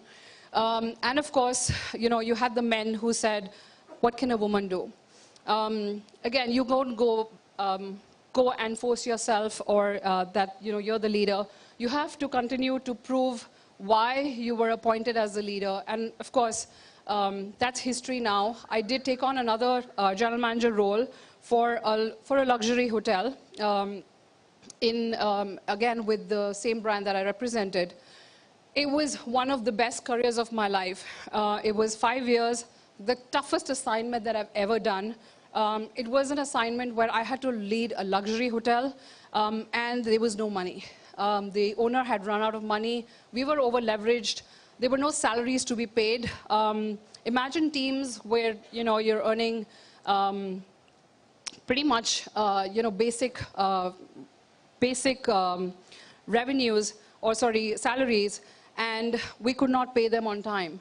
But I think my sales career, and that's what I'm trying to drive at, as a leader, it was the skills that I acquired as a salesperson, which was great communication skills, helped really overcome this challenge.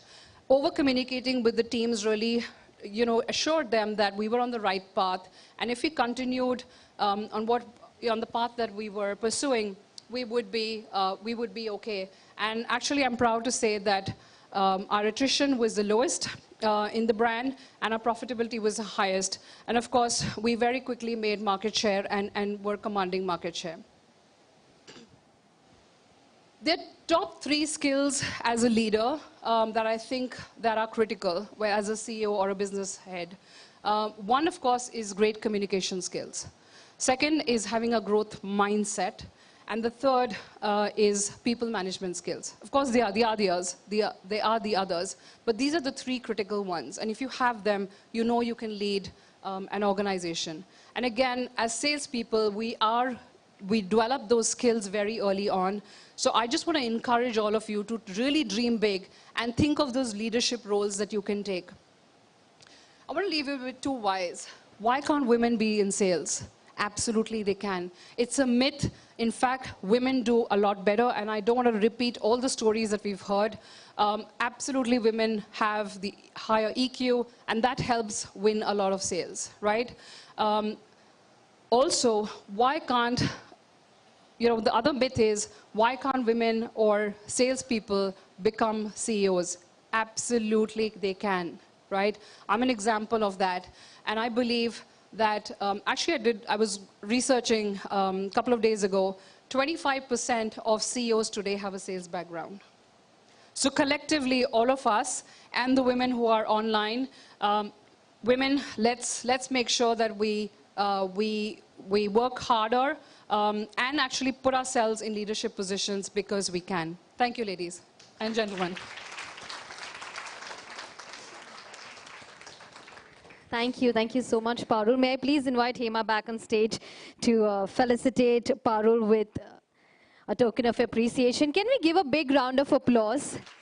Thank you so much for sharing the stirring anecdotes of the resilience in your journey. Well, you mentioned that there are so many women that we inspire throughout every day, and I'm sure there are countless women that you have inspired throughout your journey. So again, a big round of applause for her, and thank you. Sorry. And our next power woman joining us to share her story, we have with us an individual with over 10 plus years of experience across strategy, business transformation, and sales and marketing. She's currently the SBU head, India business at Sun Pharma. Joined Sun Pharma in 2017, she worked with all major markets of Sun Pharma as well as with manufacturing and supply chain. A power woman heading a 300 crore business with 350 people, strong sales force on the ground. This is the only division in Sun Pharma with a focus on orthopedic as a specialty. We have with us Seema Ghosh, SBU head, Sun Pharma.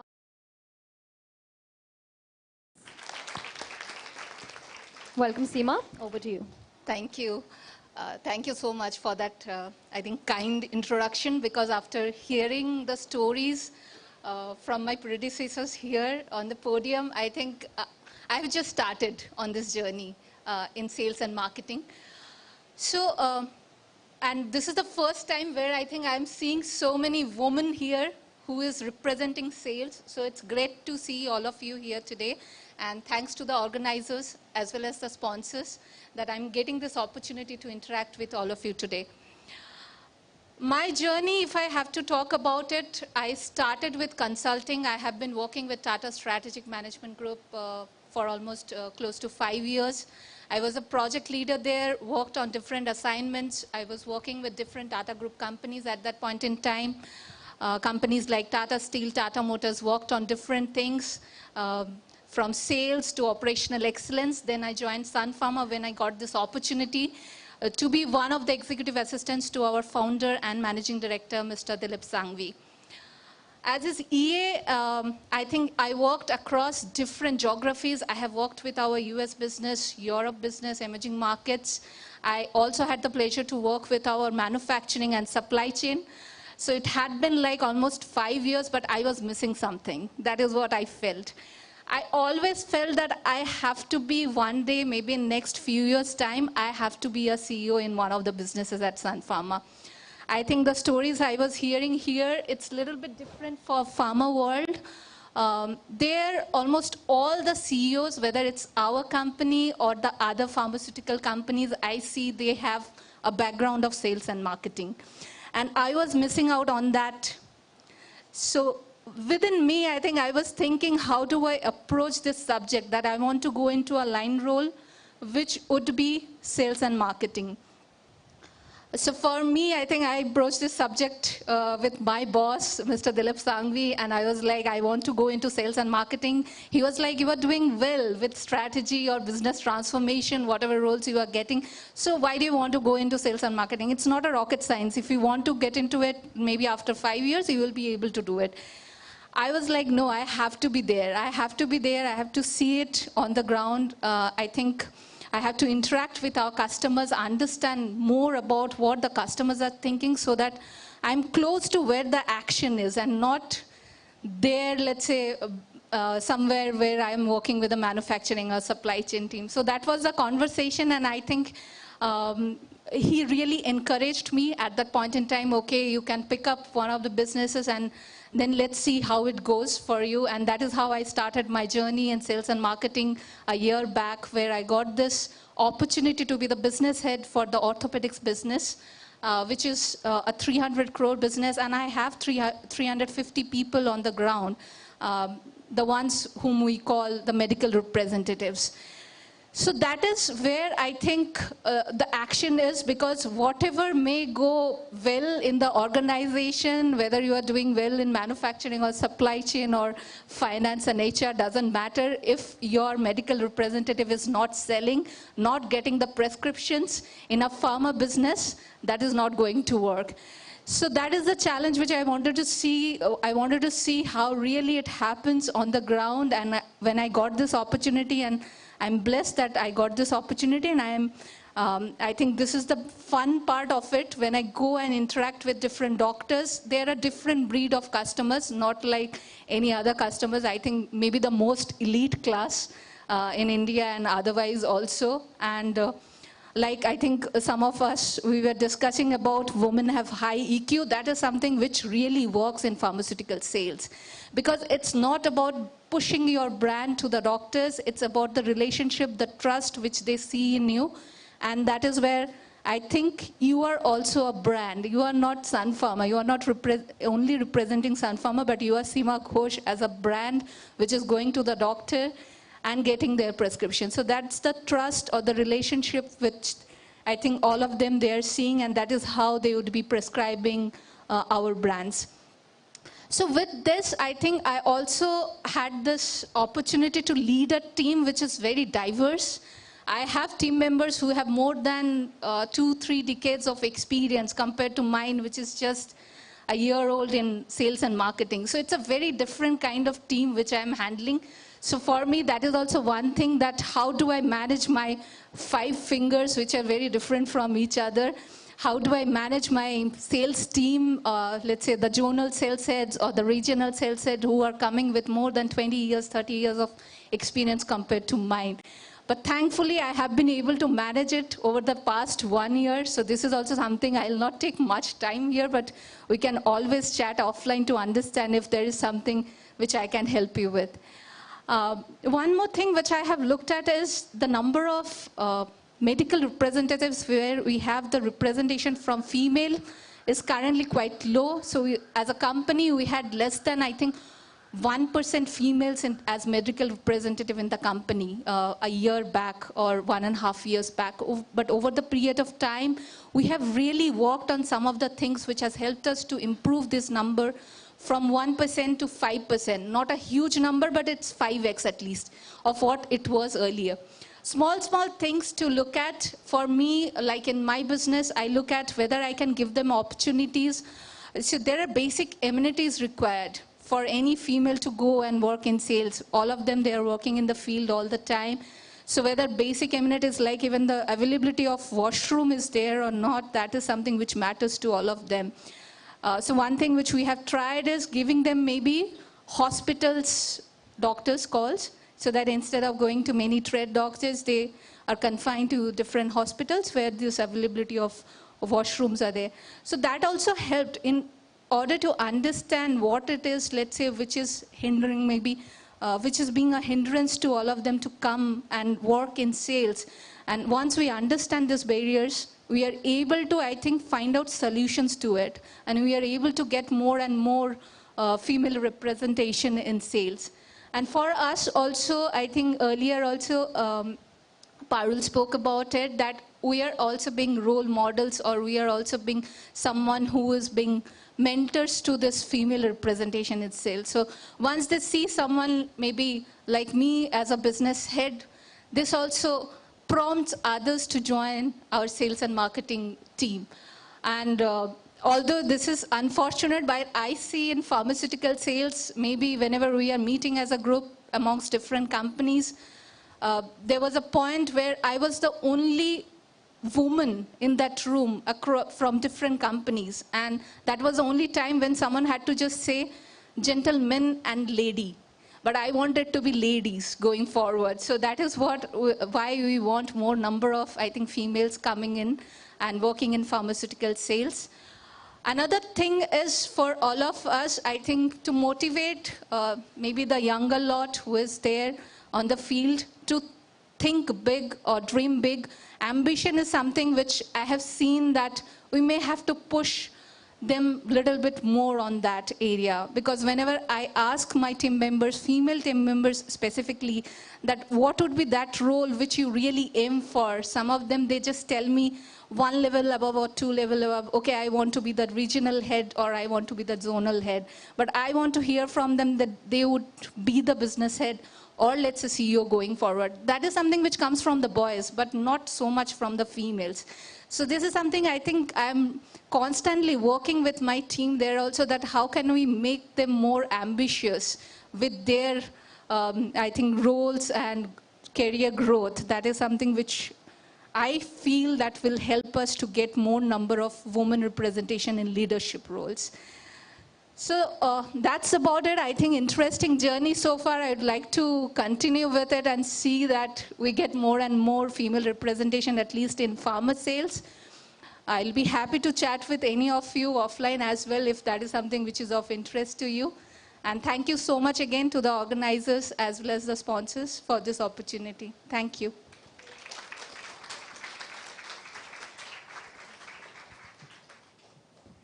Well, thank you so much, Seema, for sharing your journey with us. May I please invite back Hema on stage to felicitate Seema with a token of appreciation.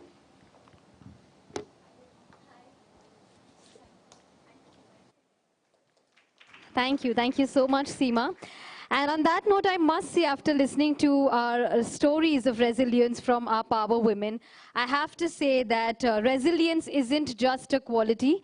I believe it's a mindset that propels women to transit limitations. So thank you again to our power women for sharing your stories with us. And on that note, we now head for a lunch break. The scrumptious lunch is served. So you all can please enjoy your lunch breaks. And also, like I had mentioned, we have some engagement activities for you all right outside in the pre-function area, which is spin the wheel and bingo. So please engage yourselves at the engagement zones outside. Also with our beautiful and amazing display of products by Card by Moms. So please have a look at those products as well. So thank you again, and I'll see you all sharp at 1:55. We head for a 45 minutes lunch break. I believe time is the biggest asset to each one of us. So I urge you all to please be back at 1:55. Thank you.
urge everyone to please take your seats as we're about to begin with our next segment for the day. People out in the pre-function area would request you to please assemble back into the ballroom as we're about to begin. Our next speaker is right here, so would urge you all to please come back and take your seats.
Okay, so before I get to invite our next speaker right here at the podium, I believe everybody had a very good time at lunch and the energy in this room looks a little low.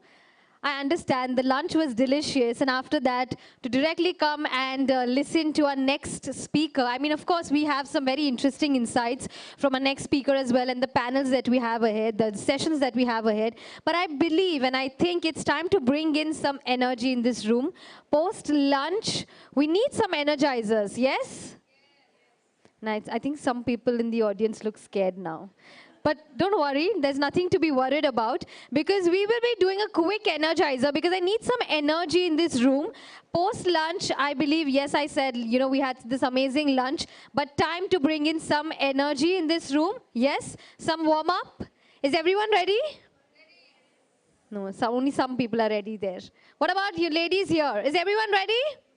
Okay, so quickly, I'll take just 1 minute before I invite our next speaker here.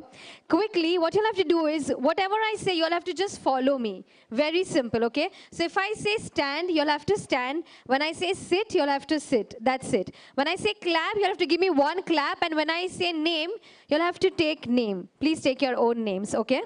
So can we quickly begin this? Can we have some music, please, before we begin with our next session? Some light music just to bring in the energy back in the room. It's time for some energizers. Can we have some light music? Okay, everyone in the audience, stand.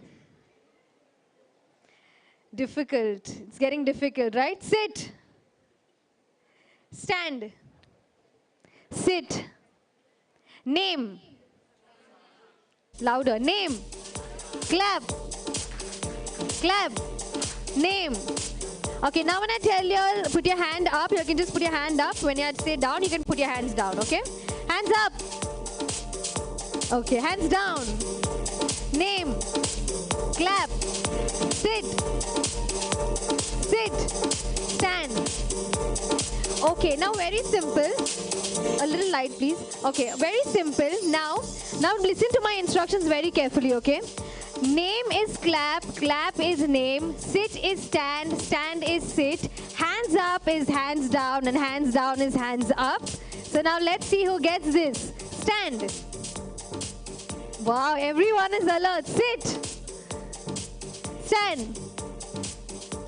Out. Clap. Name. Hands up. Hands down. Hands down. Hands up. People have already quit this competition here. Hands down. Hands up. Name. Clap. Okay, now last 30 seconds. I'll make it very quick, so listen carefully, okay? Sit is sit, stand is stand, name is clap, clap is name, hands up is hands down, and hands down is hands down, okay? Now let's see who gets this. Hands down.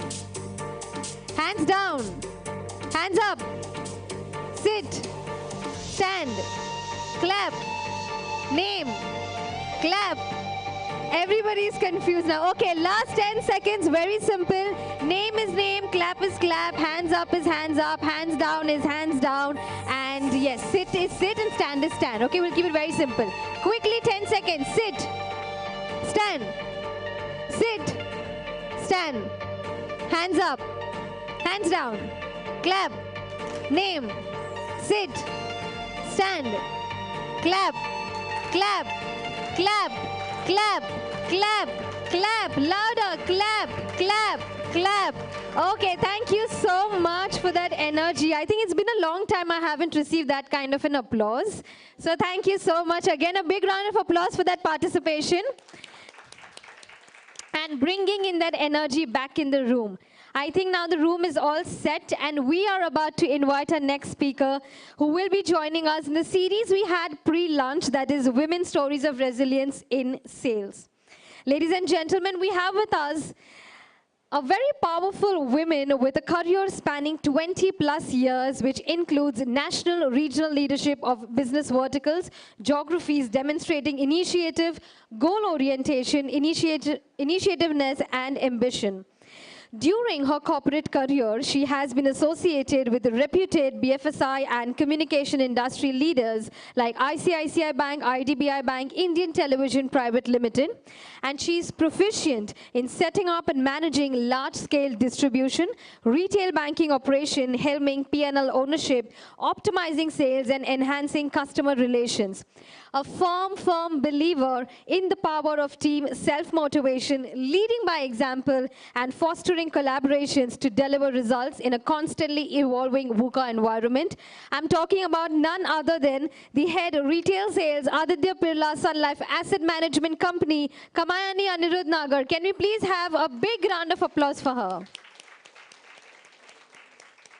Warm welcome to you. So much. I think the energizer was very important for making sure that I don't put people to sleep.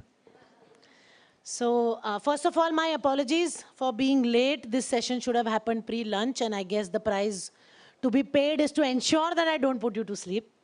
So, and another very important lesson, which I believe everybody should know in sales, is to value your time and your customer's time. Okay?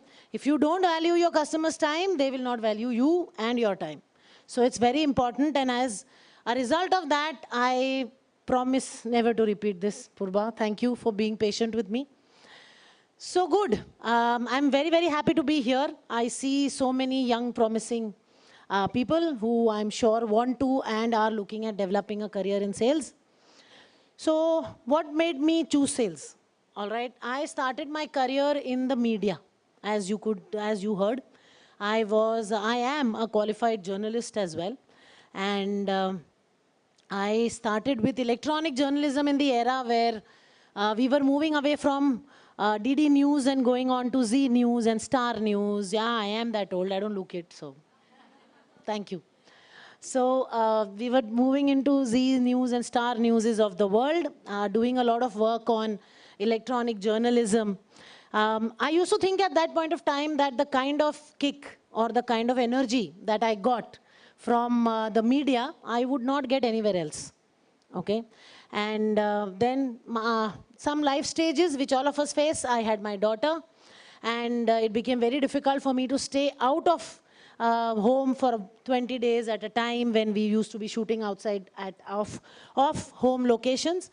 Became very difficult, and then I decided to move on to natural progression from the media, which is PR. Didn't enjoy that stint very much. Then I moved on to event management.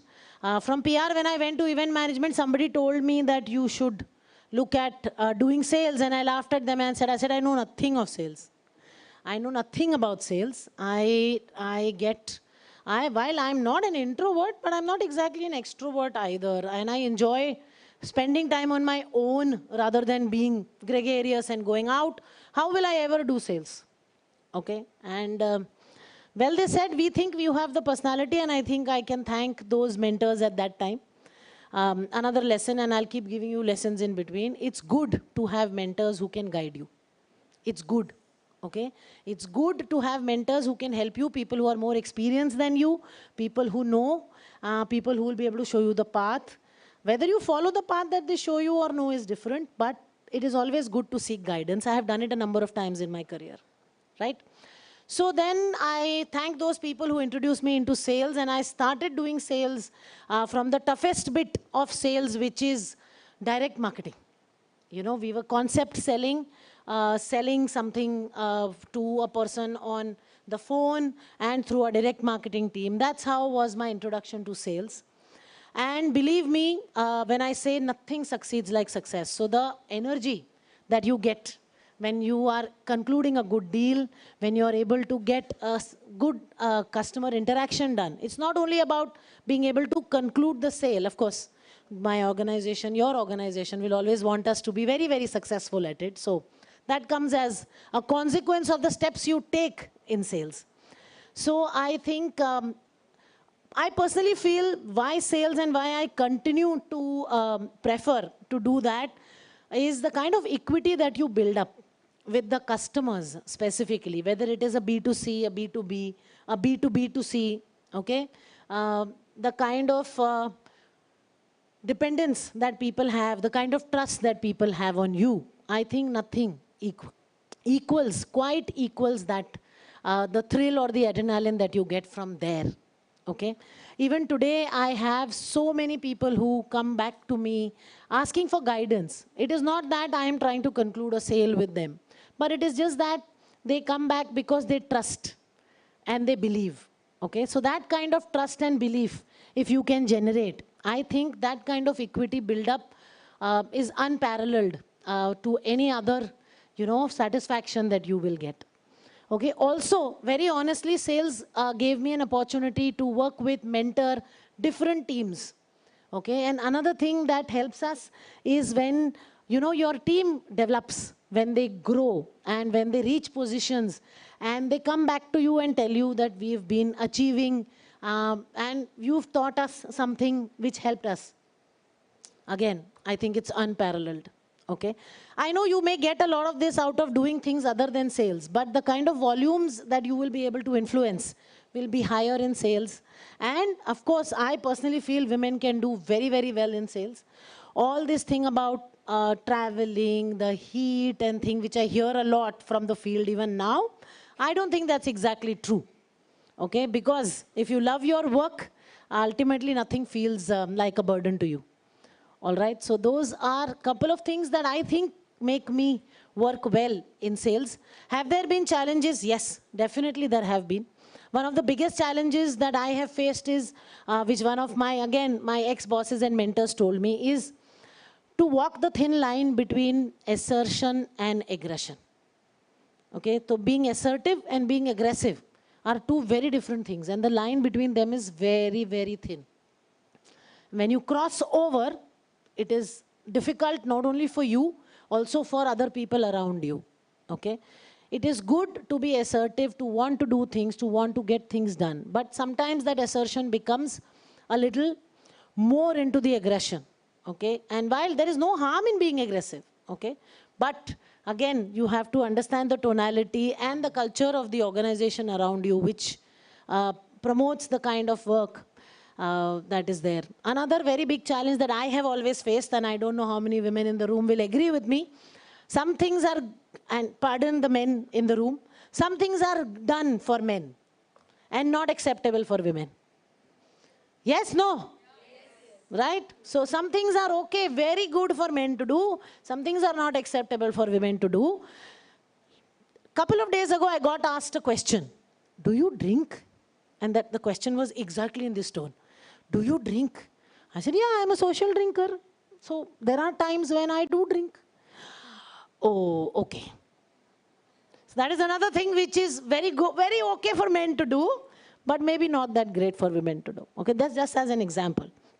But as long as you know that you are doing the right thing, as long as your conscience knows, and believe me, another life lesson, your conscience will always know what is right and wrong. Okay, I don't know if Purva remembers, when I joined ICICI Bank, there used to be a video that everybody used to play. And I quote this video to all my teams. That video had a very senior women leader in ICICI Bank who taught me one thing which I have followed all my life. There is no gray. There is black and there is white. And your conscience knows whether it is black or white. Okay, there is no gray. The gray we create, our mind creates. The decision is actually very clear. And to be able to make the difference between black or white is where you need to listen to your inner voice and your conscious. Okay, I've had a great journey in sales. I think I have grown the most when I have been there. I have dealt, like I said, with various teams. Your counter says 0. So I'm going to try and wind up quickly. I didn't realize I would take so much of time. I thought 7 minutes is a huge time. But then you realize that there is so much more that you can talk about, specifically when you've spent more than 22 years working in various stages of life. I started as a relationship manager in IDBI Bank in Siri Fort branch. And I didn't know anything about banking at that time, anything. And my boss said, you sit on the front desk, 4 questions people will ask you, you will learn everything. And it proved to be true, by the way. And I, from there, moved on to handle a business development team. And then from there, moved on as branch manager at ICICI Bank. Then moved on as a regional head, a cluster head, cluster branch manager, so on and so forth. And when I left, I was heading the sales and distribution, the outbound sales and distribution piece, where I was indirectly matrix looking after about 8,000 feet on street. Okay. Thrilling experience, amazing to work with them, amazing to walk the streets. Okay, so any women aspiring to be leaders, believe me, walk the talk always. Don't expect your team to do anything that you won't do yourself. Okay, and walking the talk really makes the team respect you, and that respect can only be earned. Okay, you cannot command it. You have to earn it. Right? So those things are some very important things that I have learned overall in my career. Would have loved to interact with a lot of you much more. And believe me, sales is an excellent place. Okay, it's a lovely field. It's great to grow. See, just think of it this way. You have to sell everything that is manufactured, right? Small, big, everything has to be sold. Some things are push, some things are pull, but everything has to be sold. So sales is something that will never go away, whichever field you may be in, right?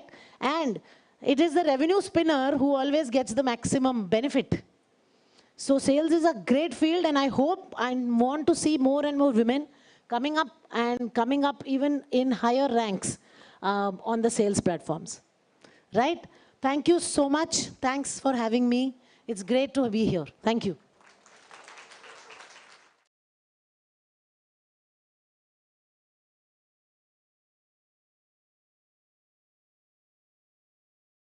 I urge you to please join us back on stage for a minute. And I would now like to invite on stage Purba Bhattacharya, the Chief Operating Officer at People Connect, to felicitate Kamani with a token of appreciation. The loudest round of applause in this room. Thank you for sharing your story with us and being a part of this conclave. All right, ladies and gentlemen, now before moving to our next segment for the day, again, I would like to give a big shout out to our partners and sponsors for their overwhelming support, without who this conclave would not have been possible. Our title sponsor, Aditya Birla Group, our awards partner, Brookfield Properties, our media partner, People Matters, our skilling partner, Success Vitamin, and ecosystem partner, Theatre for Tomorrow. And now on that note, it's time for me to call upon yet again the Chief Operating Officer at People Connect, who will be sharing with us, like we had mentioned in the morning, she will be sharing with us some initiative, which is the case study-based competition for girl student that was there, a campus-based initiative. So I would like to again call back on stage the Chief Operating Officer at People Connect, who has over 2 decades of experience in leading talent management with specific focus towards talent acquisition and DEI projects. She leads all large turnkey projects and client deliveries within People Connect and is a strong believer in economic independence of women. She personally takes out time to groom young talent and is an active mentor to few graduate students who come from humble backgrounds. With the loudest round of applause in this room, let's welcome Purba Bhattacharya, the Chief Operating Officer at People Connect. Over to you, Purba. Thank you, Priya. I think Kamayani has energized everyone on the floor today. And I thought I had to do that task of waking people up after lunch. But enough with that, mentioning lunch today. So at People Connect, we started WinS as an initiative last year in collaboration with LinkedIn and having Aditya Birla Group as our supporters again. And throughout the year, we picked up quite a few projects, be it in the talent acquisition, be it in... We did a lot of engagements around unconscious bias, setting the tone with the hiring managers, the reporting managers. So those are some of the very key initiatives that we took throughout the year. And during our engagement with our clients and the projects that we took up, our biggest learning was that in the talent acquisition domain, mid and senior level hiring, still, in certain industries, you could still have some women in sales. The numbers are there. BFSI is much more easier because you have a representation there. FMCG, pharma, nutrition, those industries, they have got a lesser representation, and hence the challenges, everybody has got their share of challenges. But where every hiring manager and every talent acquisition head faced an equal amount of challenge was in the frontline sales hiring, right? So hiring women firstly in sales function and then in frontline sales where they are coming out fresh from their graduate colleges or say a tier 2, tier 3, tier 4 MBA colleges. They have no idea as to what sales is as a function, and there's a huge amount of lack of exposure at tier 3, tier 4 cities.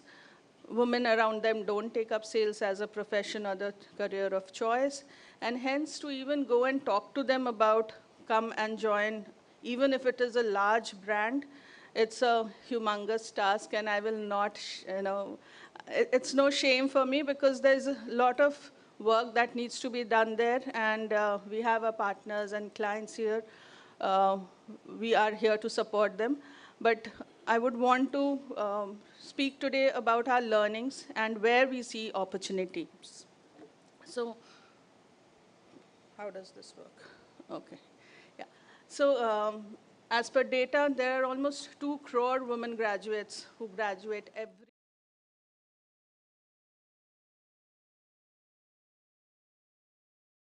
for women graduates, and in the frontline sales, which is supposed to be the largest employer, or we have most of the vacancies there, there are no women there, right? So there's a huge amount of work that needs to be done with these set of fresh graduates who are passing out of the campuses. If we don't go and talk to them, they will never, ever come and join, right, in any industry for that matter. In BFSI also, they have made a large amount of progress because there are role models now. There has been years and years, there has been at least 2 decades of work that has gone into BFSI in building up that pipeline. And hence we have the number of women we have now because of 2 decades of work. In other industries, this work needs to just pick up more momentum. And hence, when we were working with LinkedIn on building this community of women in sales, this is the pipeline that we think that we should focus our energies on, because if we don't focus our energies on the entry-level frontline pipeline, there is no mid-level, and obviously we don't get a leadership thereon, right? So as a pilot project, after having failed miserably at a couple of projects that we took up,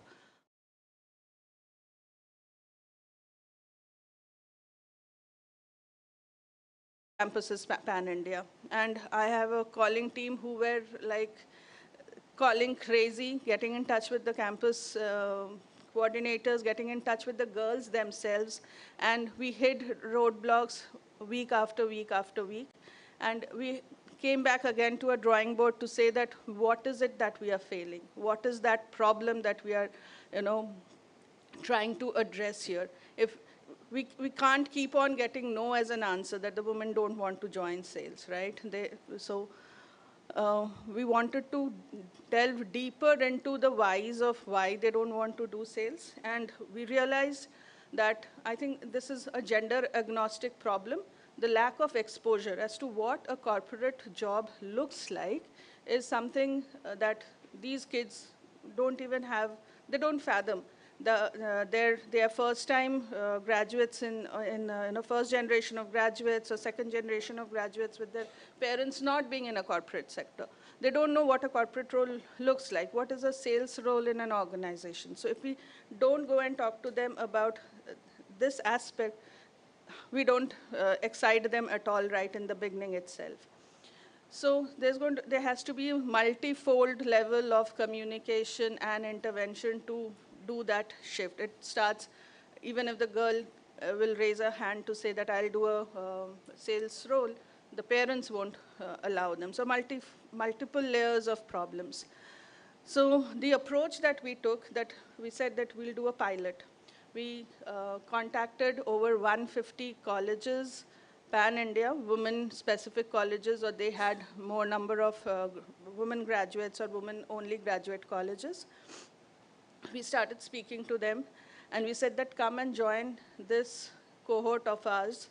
We are going to give you access to decent, reputable brands, and they are there to hire you. Because I know the clamor that all of you, have in the frontline sales when it comes to diversity hiring. So dearth of jobs is not the issue. If I go and tell you that there are 500 today up for grabs, it'll be just gone like that if that list is available today. So having spoken to them, we got them into a cohort. We created a WhatsApp group for these girls to bring them together to say that this is what the corporate wants. Are you putting up your hands?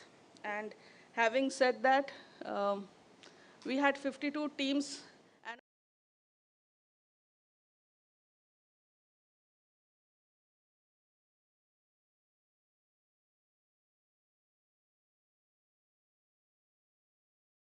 Capable of doing that job or not, because we have machineries within organizations to train these women. Even if 30% of these girls clear the employability tests, I think they are a good enough pipeline for any organization. And we had multiple rounds of orientation and sessions with them to say what is a required skill set and what is expected of you. Having told that, we also said that it's very difficult for me to assess that out of these 112 kids who are actually in a faster way, how do I go ahead and assess them? Are they employable, not employable? What is the amount of work I have to do in terms of skilling with these set of girls? So we gave them a case study challenge, and the case study was pretty simple. It said that it's a tech accessories company, something that someone who makes, say, a watch or a earpod. They have been selling their product online all this while, and now they are going to go offline. And if you are assigned as a territory sales manager of your given area, go and talk to the retailers there, understand what is consumer behavior, how do these shopkeepers sell these gadgets, products, and come up with a sales strategy. And I'll thank Deepika here because from Pepsi, during one of our conversations, she said that send the girls to the field. And that's what we did. We asked all of them to go to the field, talk to retailers around, and gather first-hand data, also get a first-hand experience as to what it feels to be a salesperson, right? You go and talk to random guys on street, and it'll give you a lot of learning which your school and colleges have not given you so far. We also ask them to talk to customers, those who are standing there, or ask your friend around that, based on what parameters will she or he buy a earphone, right? What is that consumer insight, the consumer behavior, based on which, because you have to give them an orientation that this is expected of you. If you have to go and sell 5 earphones to someone, what is that consumer behavior that you have to understand to go and then pitch your product. Also understand how the retail market works. How does distribution happen? How does retailing happen? They came up with very good examples of having pop-up stores in malls or stuff, and they actually went ahead and spoke, which was very encouraging.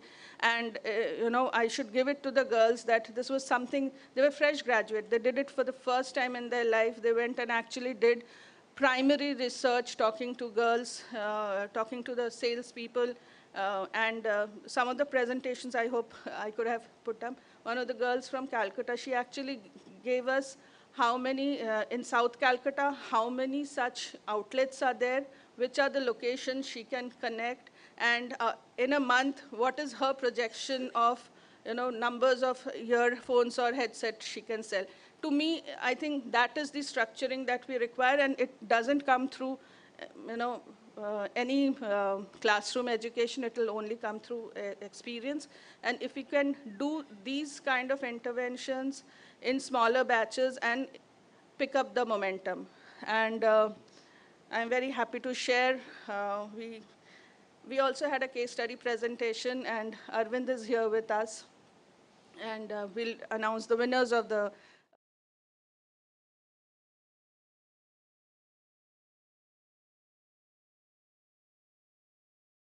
to our clients. We are doing a couple of them with some of our clients also, wherein we identify the girls from the colleges. We train them on the requisite skill, send them to field, give them a first-hand experience of what it is to sell. And once they have done it, I think that fear of that, yes, I've done this once, I can do it several times over now, also comes in. And they feel more empowered because they know what to expect. Like, during the session, someone said that you have to do that first sales call to first get on to the hurdle, right? That's the mindset. So from our client partners, we'll ask for help from master classes, leadership speaks, because more and more that speak to the women in sales or even your sales managers, they'll understand what the job actually is, rather than just reading through a JD. It gives no insight, no depth until the time you hear it from a practitioner. So these are the girls who made it.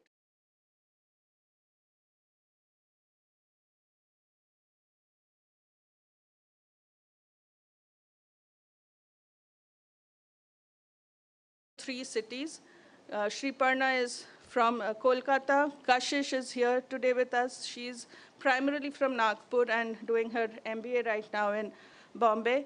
And can we have the videos of the girls speaking? And you'll be it's very encouraging to hear them speak. Here they are. So, hi everyone, my name is Aradha. I am from Christy College, Ludhiana. Hi everyone, my name is Aradha. I am from Christy College, Ludhiana. And I'm grateful for having been selected in the top finalists in the Selthon competition. And this moment would not be possible without the amazing people who helped me along the way. And my special thanks to People Connect, who gave me this opportunity to showcase my skill over there. And again, thank you so much for every team member, coordinators and my teachers who helped me and make this day possible for me. Thank you so much. Student from Bengal Institute of Business Studies. Hello, this is Sriparna Rai, an MBA student from Bengal Institute of Business Studies.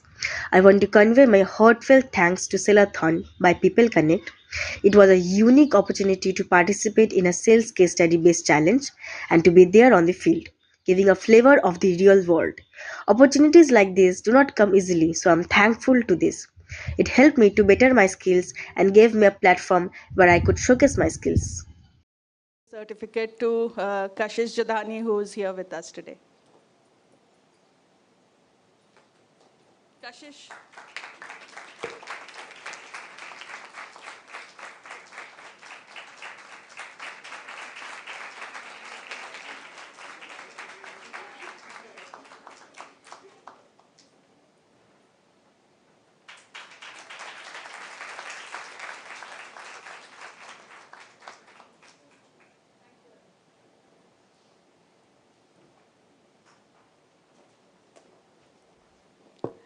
So thank you, everyone. Looking forward to engaging with all of you during the year.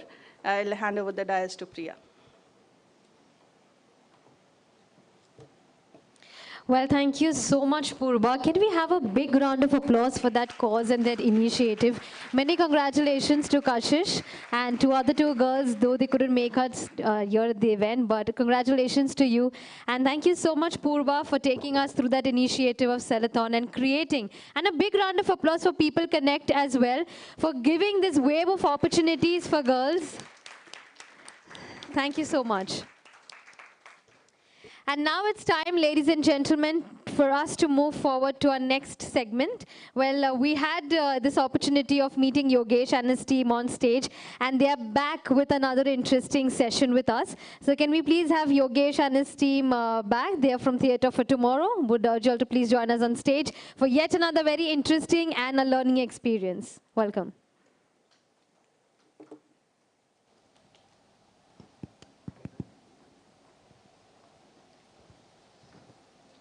Hi, Satnam. Hello, sir. How are you? I'm good. Okay. Satnam, let me be very straightforward. You know Pushkar and Pulkit who are in our team? Yes, sir. See, they are very competitive. And it's just been a month since you joined and you have already completed your monthly targets. And they haven't. So they will try anything possible, any tactics to complete their targets. You have to be very careful, okay? Okay. Sure, sir. Thank you. I will help you, I'll guide you. Sir, Sure, sir. sir, there's a discrepancy in the geography. The business which Satnam has shown actually belongs to our territory. Yes, she has counted as Goel Testing Lab as a new client. Whereas Goel Testing Lab, the head office of Goel Testing Lab is in our zone. So technically the business should go in our calendar. Yeah, this is not right. But, sir, I got business from local branch by offering them a local deal. But madam, sanction to head office से ही होगा ना? Right. And the head office is in our location and in our unit. So technically, it belongs to us. And how can you show it as a new client when it is an existing client already? Sir, but both the products are different. What I offered was medical equipments, and what the other team offered was medicine. Guys, listen, I have a very important call right now. You guys figure it out yourselves and let me know, okay? Okay. Sure. I don't have time for this. Sir. Deal it. Satnam, we understand you are new. And see, तुमसे भी गलती हो सकती है ना? Of course, and considering we both are gentlemen, we will allow you to forgive, and we'll forgive you this time. You know, this mistakes happen, right? Hena? So what you can do is, we can allow it only on one condition: if you let us have the business in our account rather than your account. Is it okay? Pulkit and Pushkar, I understand to attain the target, it's really difficult task, and you're pulling and pushing really, really hard. But for once, can we try allyship, please? Allyship? What's that? Yeah, tell us clearly what you want. See, so this time I can give the share of business to you all, and I also know that that Saujanya Clinic's head office that lies in your territory. So you can share that business with me next time. Yeah? And also, see, you both are veterans, right? So, I can take expert advice from you all, the business tricks, and we can work together. Yeah. Let's. Anyways, the business is just 10%. We can give it that Sojanya lab to her, you know. फिर भी थोड़ा attitude दिखा दो. No, what we'll do is we'll take some time and we'll get back to you by tomorrow. Yeah? Yeah? Sure. That works. Thank you for your consideration. You know. Yeah. So in sales, sometimes a little loss for a long-term collaboration is worth it, isn't it? What are your thoughts? She's dreaming about long term. मुझे तो लगता है 2 महीना भी नहीं टिकेगी. चल. And this continues, So yeah, if you could help me, what are the, how can we work on allyship or collaboration, a better collaboration? I really need it. You saw what is happening here, so yes.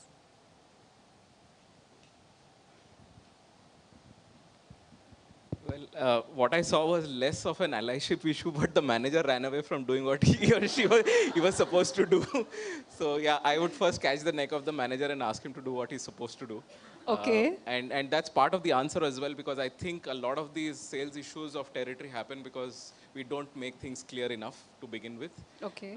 So it's very important that those are made very clear. Okay. But to your point, in sales, it often happens that if there are 5 people, 4 people, 10 people in the team, not everyone's going to be doing and firing on all cylinders. Right. So it is extremely important to find your partner within the team whom you can do well with. And this is where you try to spot complementary skills. And I'll give you an example. Sure. So before consulting, I've also had some background in insurance sales, which is supposedly the holy grail of sales. And there used to be this guy in our team, and this is way back in Chennai, many years ago, a guy who could not speak Tamil, but probably the best sales guy we had for insurance in that particular place in Chennai. And he took under his wings one of the more weaker guys, saying, okay, every time you go out for a sales call, I'll come along with you. Okay? And like how they tried to do this here, what he was good at, if the customer wanted to pay 50,000 in premium, he would break that down into 2 policies and keep one for himself and give the other to the other guy. Okay. So he found a way out of it. Okay. And both really, got going. Okay. Jokes apart, point is that you should not wait for the manager to be able to do this every time. There's so much that regulation, rules, regulations, all that will do. Right. But that's so much more can be achieved if there's collaboration, there's conversation between team members. Of course, the men need to, in this case, had to, kind of be a little more open to the newcomer, whether man or woman does not matter. A new individual had joined the team and should have been supported. Thank you. Thank you so much, sir. And also for the instance. Thank you. Yes, one last, okay. I'm sorry, we're running short of time. Thank you so much. Okay, fine.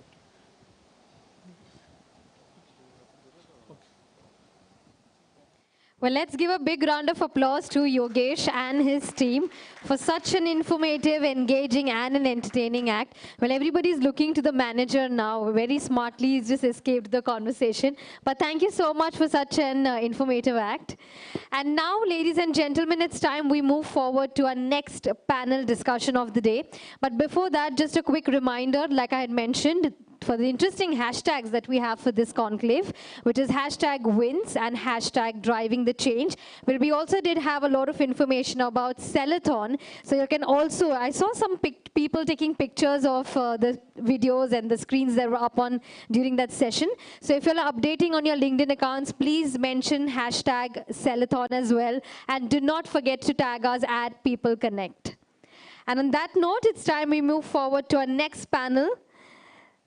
And we have an illustrious panel joining us on stage who will take us through the subject, building strategies for a thriving community for women in sales. But let me just set some context as to what is up for discussion in this panel. Well, in the ever-changing landscape of sales in this exhilarating arena, women aren't simply participants, but they are the architects of new standards and authors of rewritten rules. Selling transits mere product transaction. It's the art of weaving connections, untangling solutions, and delivering unparalleled value.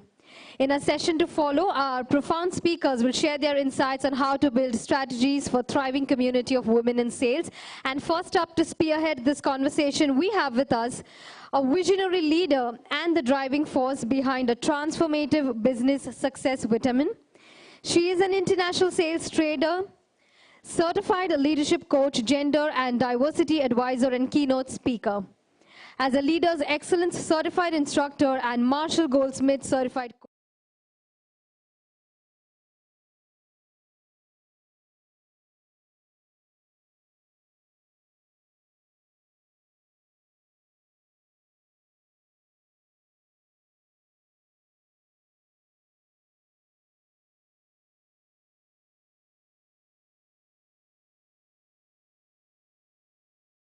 Welcome to you, Preeta. Our next speakers joining us on stage, we have with us the EVP HR at Kotak Mahindra Bank, Mrinal Sinha, currently the Executive Vice President with Kotak Mahindra, like I mentioned, has over 2 decades of experience with large corporates like ICICI Bank, Bajaj Allianz Life, Max Life Insurance, as well as new age organizations like Cars24. Warm welcome to you, sir. Again, let's bring in that energy and let's welcome them with a round of applause. Our next speaker joining us on stage is someone who has over 2 decades of experience in financial services sector. He's now responsible for formulating and executing effective human resources strategies for the InCred Group. Additionally, he's also on the successful business board. In the current role, he has been instrumental in developing a high-performing culture and building high-quality teams. With a big round of applause, let's welcome Kamlesh Dangi, Group Head, HR, InCred. Warm welcome to you as well. Our next speaker joining us on stage is an accomplished veteran across technology domains and has joined WebWorks Iron Mountain Data Center with over 2 decades of experience in sales leadership, scaling business growth, and enabling business transformation by developing go-to-market strategies for generating revenue. With a big round of applause, let's welcome Mr. Amit Agarwal, Chief Business Officer, WebWorks Data Center. Our next speaker joining us on stage is the Vice President and National Head Group Business, Aditya Birla Sun Life Insurance. Has a career spanning over 20 years in sales and business dev in BIFS industry. She's also won multiple awards and recognition in her career and has been a mentor in various Shadow the Leader program for budding women professionals in her organization as well as management institutes. Let's welcome Barsha Ghosh, Vice President, ASH National Head, Group Business, Aditya Birla Sun Life Insurance. A warm welcome to all of you all, and yes, we all are looking forward to this panel, and over to you, Preeta. I'm good. I'll be able to see all of you then. We sit according to the No, that's okay. You can sit in the middle, actually. No, I think this is okay. 3 men flanked by 2 women. Very rarely we get to see these kind of opportunities, and especially when we're talking about women in sales, it's good to keep the men under pressure. Yeah. All right, so warm welcome to all of you. We are starting up with our next panel, and there's been some very interesting discussions that have been happening since morning, and we are hoping that we'll be able to finish it on time, because there is a lot that we can talk, and all of us can talk. But I am also hoping that we'll leave probably a few minutes to take a few questions from all of you as well, if we are able to manage the time well. I understand Kamyani said that, you know, time is something that we have to value.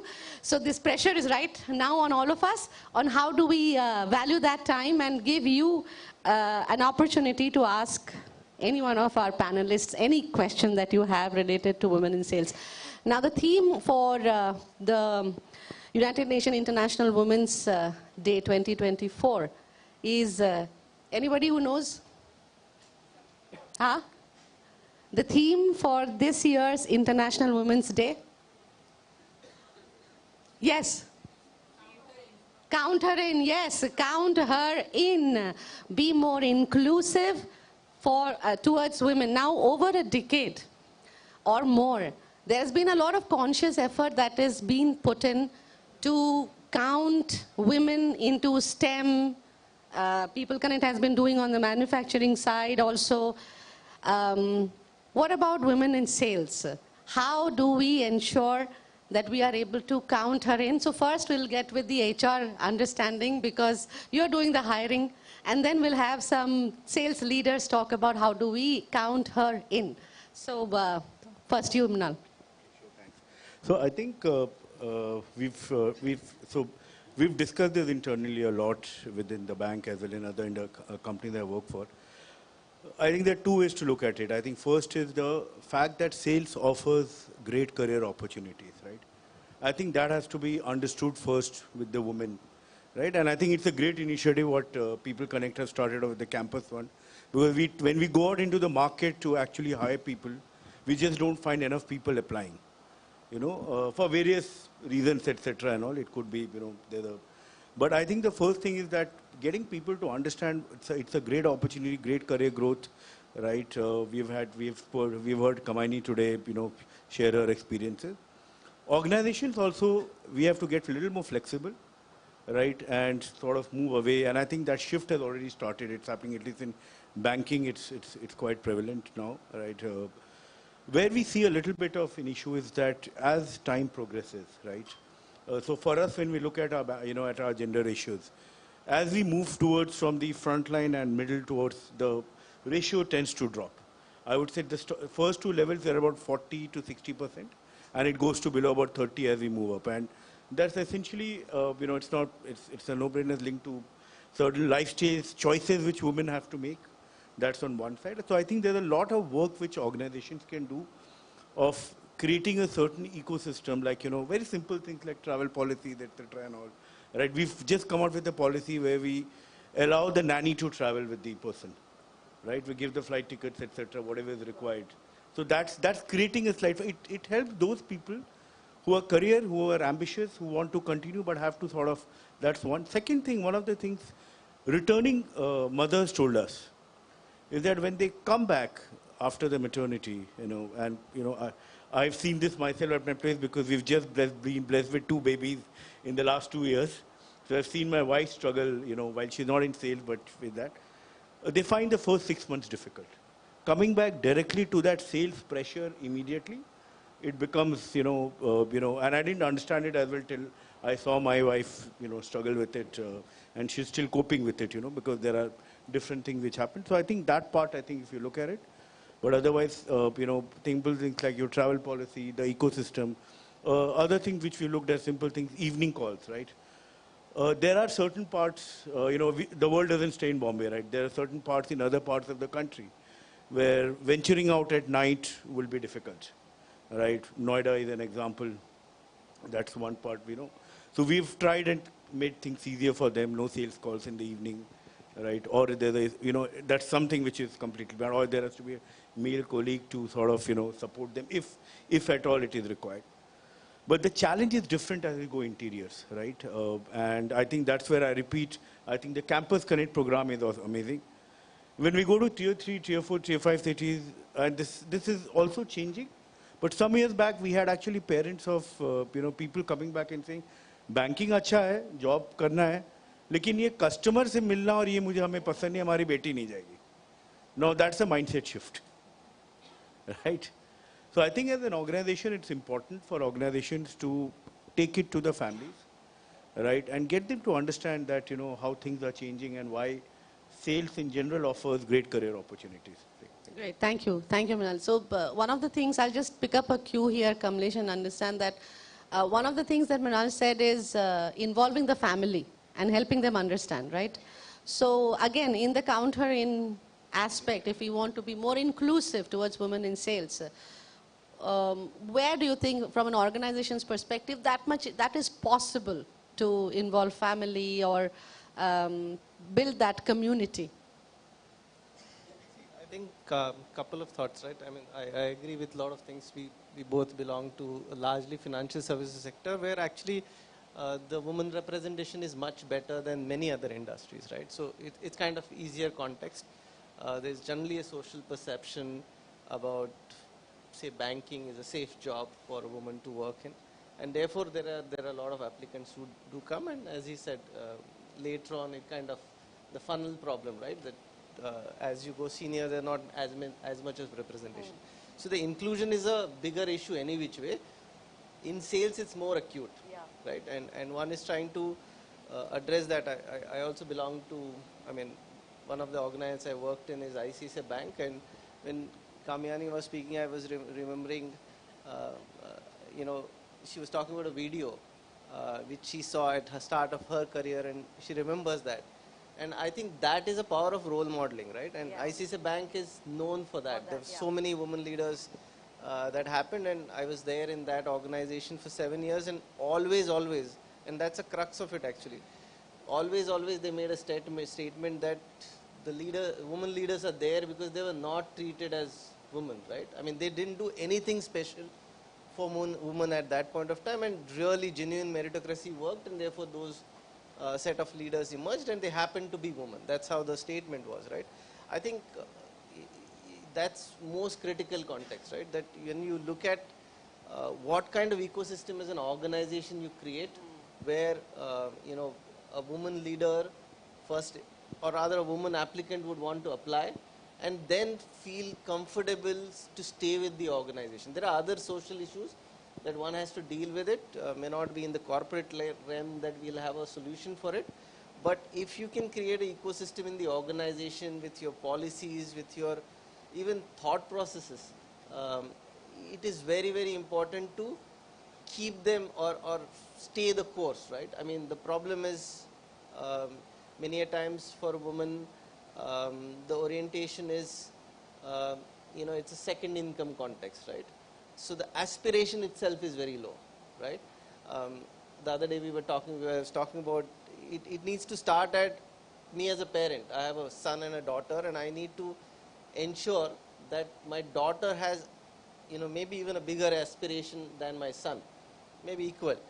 The context is, if I don't help her build that, it is very important that, as a mother, my wife continues to show that role model to her, that she is a successful career woman, and, a small girl would want to follow or would see what mother is doing. It starts from there. Then, obviously, with those high aspirations, somebody comes in the organization and stays the course. So you have to provide. Otherwise, it's very easier to, as of course there are some important life decisions you take, but still you can come back, join the workforce, grow in the organization, and become senior. So role modeling very, very critical, and that is a very conscious organizing process. You have to start to say that if you have 5 women leaders, how do you highlight their successes more often? Even if it is a similar success as another man, but it's important to highlight women's successes because it has implication. I mean, there are 10 others who are watching that, right? Yeah. And feeling inspired, saying, "Can I be that person?" And that's how it gets built in. Sure. And somewhere start, as an organization, we are trying to do that. How do I role model, create more role models? Yeah. We have, a couple of recently hired sales leaders in personal loans, not a very easy market to manage, but it's important for me to ensure that their success is kind of highlighted across. So there are 20 others who are a level below who starts to aspire, saying, I can go one more layer in the ladder, right? And then maybe take a call. And that's how it keeps, you have to kind of keep encouraging them to go further. Otherwise, we still have a huge problem at a middle and senior management where very little representation, and you don't really want to actually get somebody who is a leader over there because that person is a woman. I mean, that obviously is actually more insulting, right? It's very important you don't lose that talent in first place itself, where people will grow up there because of their capability. Ideally, I mean, as I said, in ICICI, one of the things to their credit is because women grew because of their leadership capabilities and not because they were women. I think, thank you, Kamlesh. This, of course, ideally there are many things that can be done, should be done, would be done. So there's a lot of ideal situation scenarios. Unfortunately, with larger organizations, we are talking about ICICI. I'm a product of ICICI, so I know how that organization treated. Larger organizations, we can still probably talk about it, but there are many other organizations where the challenges continue to be. While I'll take Barsha's opinion a little later, and it'll be straight from the horse's mouth about woman in sales talking about how that community building can happen. But Amit, from a business leader standpoint, how can we counter in, and especially when we're talking that the funnel is really low at the middle and the senior level. So what's your perspective? How are you looking at it, and how are you ensuring that we are being inclusive? No, and you touch upon a very pertinent point that in the larger organizations or in the established organizations, you have the policies in place. So even when you are talking about the funnel, if organizations like ICICI, Aditya Birla Group, they find a problem in terms of funnel, then the smaller organizations or the mid-market segment, they would have, dearth of talent which will be coming to them because of uncertainty at a different level, right? So when we talk about inclusiveness in the mid-market or in the segment below the top notch, I think it's very important to treat women equal, right? I disagree. The last act that we had, and we said, sorry Arvind, you said the manager chickened out. I think manager did the right thing, because it will develop the camaraderie between the sales. Right? They will work like a sales team only when they sort out the issues themselves. So, what we try to do is in terms of, building that camaraderie, and we have observed that there are certain facets or certain aspects which are very well understood by women. One thing is, nothing to take away the credit, but women bring emotional quotient or emotional intelligence to the organizations. They help in building a better culture within the organizations. And, when you give them a particular job, they are more meticulous. They would follow more instructions. They would be, little more organized in doing their job. So, when you talk about customer relationship or customer retainership, or, when you talk about large key account management or revenue enhancement team. So we have, within our organization, we have a team called as revenue enhancement team. And, we have a woman leading that, who is, more compassionate when you talk to the customer. So she has more empathy when you're talking to the customer. She understands the problem better. So, that is one particular aspect. The second thing is, you need to divide in between the career path. You need to give women their choice, right? I always take example of Unilever, because, Unilever had, this challenge quite some time back, and then they did a survey. They found out why women are not coming to sales or any other function. So they found out that while talking about work-life balance, there are two jobs which are causing a lack of work-life balance. One is sales and second is supply chain management, because both of them are related to the third party or outside the organization. You deal with people outside the organization. So that's the reason why in both of them there is a less participation of women.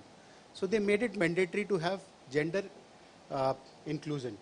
So they made it mandatory that you should have a certain workforce which will be coming from different genders. So that's the reason why they were able to get the talent.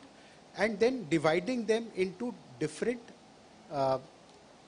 cadres based on their amount of time in the organization. So when you hire women or men, put them into sales. So, initially when Unilever hires, they put them into sales. So they do, at that particular point in time, they require that kind of experience. They need to go out and they need to have the field visits. Then it's given they are given the choice to choose their career path. So this is the way when you have, you let them count in. So it's not about, anybody letting women count. It's again, they making themselves count in is something that you should enable your organization like. That's an interesting one. Letting the, telling the women that you have to ensure that you are being counted. Okay, I think we'll have some very interesting discussions on that. Barsha, up to you now. Please share with us, as a woman who've risen the ranks, and we are talking that the funnel is very low, but you have been a role model that way, and so many of other women here who have been role model in that place. What are some things that, from your personal experiences, that you feel would encourage more, because we are a very rare few percentage of women who are at that level, like you yourself. How can more and more women therefore be counted into that? Of course, one of the things Amit said, that there's a lot of responsibility on the women's side. So let's hear it from you, women's side, organization side. How did you manage to reach? So if I have to structurally put it, first, and Purva's presentation kind of validated that, it starts with the parents and the women who are finishing colleges. Because parents, although they want to get their daughters educated, when it comes to selecting a career, I don't think sales is the career which is preferred. The encouragement is given more towards back office functions, operations, ITs. The perception is it's a very demanding job which will come in the way of your work-life balance. Would my child be able to take the client rejections? Does it mean that she has to step out of her natural comfort zone and become very aggressive like a man? All these perceptions kind of are deterrent to the selection of career. So that mindset has to be broken first at that beginning. Second is the organization has to offer an environment, a safe environment for women to operate. Safe does not mean personal safety alone. It means to create an environment where women, especially in context of sales, if we are talking about, are comfortable and confident to put forth their view strongly. Often we see in sales meetings, women take a back step. You know, they're not so confident to kind of argue or debate a lot of targets or questions there. So the organization also plays a very important role into offering an environment which is comfortable, which has low prejudices, very loose gender-based comments. So that's something is a responsibility of an organization. And the third and the most important thing that I feel is required, which almost all of us kind of touched upon, is the guidance to navigate through various challenges. Now, very famously, Ms. Indra Nui had put it that for a woman, our biological clock and our career clock run in opposite directions. And it's very true. A woman joins the workforce, and I'm actually putting it only in the context of sales now. She's very enthusiastic to make her mark in the system. As she manages to get, up the ladder and make her visibility felt, she reaches a marriageable age.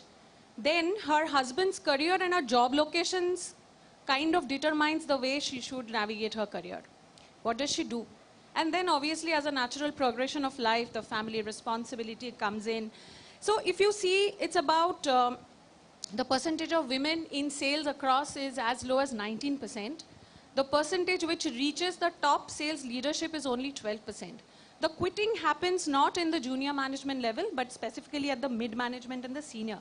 So we need to have that support, mentorship, a close network of women professionals who hold each other's hand and navigate women through these, help them through this, the challenges.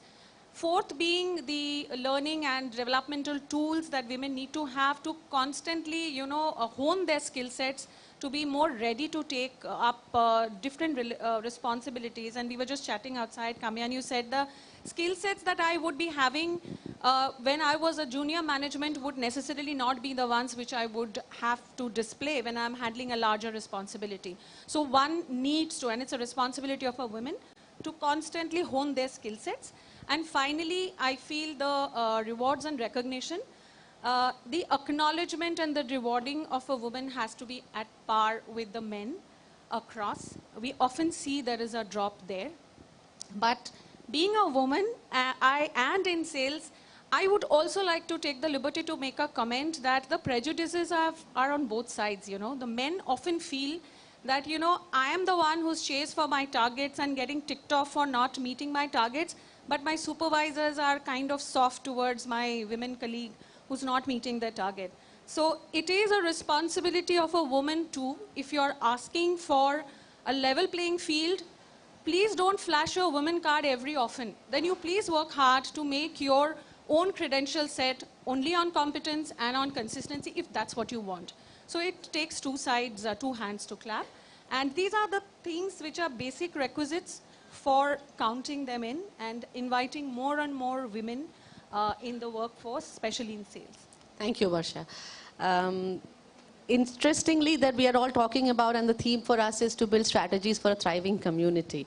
And we are all talking about including more women. Now, my question to the HR folks and the business leaders is, if we are going to put in anything special, I know basically if we try to even work on building communities, in the form of buddyships or creating some such environment where a woman is able to thrive. How can an organization do that and achieve a success without coming across as biased? there are certain, policies which are essential. Like for example, safety. Like safety is something which is, very important when you are putting across, the women in sales. Like he said, they don't allow women to travel in the evening for the sales call, right? Or allow the nannies to travel along with them. So, the policy is like that in terms of travel, because one of the major hurdle I've come across in terms of hiring any salesperson, women salesperson is, sir, travel kitna hoga? How much I have to travel, because, travel takes a toll both in terms of their family life and also in terms of the safety, because, the unknown locations that you have to travel. So if you are ensuring that there is a proper policy around safety of women, and, when you have to work late night in terms of, somebody accompanying them to drop, or, arranging a vehicle from the office to drop them. So such smaller policies play a very important role. Second, as he rightly mentioned, in terms of compensation, there should be no disparity. Both of them have to be treated on the same way. So these are the two organization level things that you have to ensure. There has to be a policy. So, when you say the uncertainty of sales, or, sales being regarded as an individual performer, it's not a team game. That kind of mindset has to be changed from an organization level. So once it is changed from the organization level, it is seen as a level playing field, and there is basic level of security is ensured. I think we'll see a lot of participation. Great. Thank you. Yogesh's team did something on allyship. There was a word that was used, allyship. Kamlesh, let me ask you one thing. Where do you think that allyship, if we try to create a buzz around that theme, that let's create an environment of allyship, where do you think there is a chance or the risk that the male leaders, or the male sales managers, they can start being patronizing in the garb of allyship? I don't know when they would start patronizing. They can start anytime. But I think the context for collaboration, and especially in sales context, I'm sorry, I'm generalizing, but that's how sales is viewed as, right? I have not been a salesperson myself, but I've seen a lot of sales guys and how they would operate together. I'm using word guys in a male context. So in a sales context, language is a very, very crude context, right? A BCMC is a very, very common thing. May not be as much in banking, but so as an organization, if I have to do something, I have to, and to get to a neutrality context, not necessarily that I'm favoring or doing a policy for a woman especially, is I have to ensure or create a diktat saying that's not the language we will use in sales, right? No matter whether there's a woman or no, that's not acceptable. I think some of these things, or for that matter, a lot of people believe this collaboration can come up when you go out for a drink in the night, right? I mean, these are the things that you have to break. That, you have to create interventions for people to bond together, which are not necessarily sham ko jaake peene baithte. That's because obviously that's not going to be conducive, right? It's again going to create those barriers. So you have to break that practice itself. If you don't break the practice of bad language, or informal gatherings in the evenings, you create formal interventions for people to bond together. Yeah. You don't necessarily need to create certain things. Also, I think, just to add one more piece, I think there are some low-hanging fruits. If I insist as an organization that I need to have a woman in commercial vehicle sales, it's going to be very, very tough. What's the point of going after that, right? I mean, there are a lot of social aspects, as he said, would come in between, right? But there would be things like, we have a wealth management unit, there's so many successful women there, or a tele-sales, branch management. There's so many areas in financial services which are low-hanging fruits. We can focus on that, where women sales leader can come, rather than, banging your head on something which has a lot of social issues. And as I said, in corporate context, you may not be able to solve all of them. All right. All right. Barsha, you've been smiling. Please tell me you have a counterpoint to that. Yeah. No, I don't. Men as allies is a very important and very powerful concept which I'm glad a lot of organizations are focusing on. In Aditya Birla Group also we have seen these are very regular sessions happening. And as Kamlesh put it, it's very true. There is what does this workshop do? It just raises the awareness of the gender diversity that one has in the team, and one acknowledges, because yes, physiologically men and women are different. There are certain things that we can do, maybe in terms of physical strength we can't do, but these are given. There are certain protocols that need to be maintained. We have trainings of first-time managers, men, women alike, who are handling teams for the first time. There is a basic way of conduct for the team leaders. And there is a zero tolerance towards misbehavior towards any man also. I mean, the infamous HDFC Bank video that was viral. Yeah. Why women? There are loose talks and comments, as Kamlesh put it, being made towards team members also, which should not be tolerated. So men as allies, and which is a very powerful thing to make one aware that there is a gender diversity, there is a sense of inclusiveness, there are people who are different coming from cultural background. And I'm so glad that organizations like us also are pushing this and running this. So it is true. I think the myths are getting broken, but we do have a long way to go, because we have cultural diversity, people coming from various backgrounds who are used to. In insurance, sales, it's okay to use, and the statement becomes very powerful if you use those abusive words, you know, coming from the leaders. And it's true. In retail insurance, you're supposed to be a leader is supposed to be somebody who's walking around with an invisible whipcord to get the job done. That's the culture which is being there for centuries probably. And that's getting broken is what I'm also seeing, which is a big thing.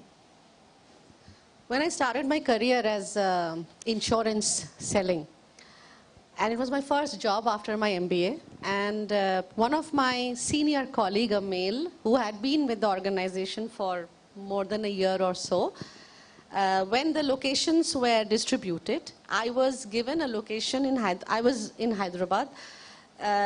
It was 20 kilometers away from the center, and my senior colleague, out of allyship, recommended, don't send Pritha to that location. It's an industrial area. It's not good for a woman to travel there.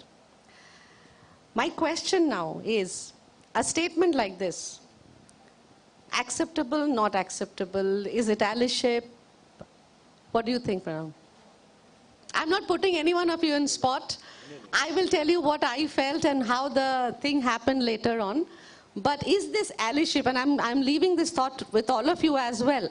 A statement like that, as so many women sitting here from sales background, would you welcome it or would you not welcome it? Think about it. We'll come to you a little later. What was the statement actually? Don't send her to that location. It's an industrial area. So she should not be given that location to manage. Keep her in the center of the city where it's more educated customers. So keep her there to manage those kind of customers. We don't send her to industrial areas where it's mostly the factories and yeah. I think the spirit of the message is fine, but I don't think the way it's been put across, because the way it's been put across, right, is like, you know, ability to sell is not there for the women in those markets. If the frame had been different, that look, it's an area where chances of, you know, there are some, you know, it's a bad neighborhood, etc. Sham ke baad 5 baje workers are out and they have drinks in the, you know, not a safe area for. I think that context would have been different. But the way this point has been put across, it's questioning your ability, right? So I won't put it across like that, but I think the essence of what the gentleman wanted to communicate was different. Yeah. More concern for the female colleague. But that's the lens. Yeah. All right. Okay. Kamlesh, what do you think? It certainly sounds patronizing. If Yeah. I were a leader, I would say, I would highlight the risk, say go there, work there for a few days, and if you find it comfortable, continue to give the choice to the woman.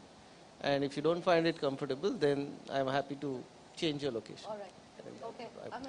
So on a lighter note, if I would have been, you know, one of your team members, I would assess that whether it is a more potential area. And if yes, I would choose for that. That's how it should be, ideally. Correct. Absolutely, yes. Yes. Barsha, would you have done? So right of refusal should be the woman's, of course, but the organization should give the tools. If you are being sent to an industrial area, is the company giving you the car of booked by the office which takes care of that safety of yours? Then I think it's something that can be taken care of. And that's what the organizations are doing. But let the woman decide. And what does the audience think? The woman's choice. Provided.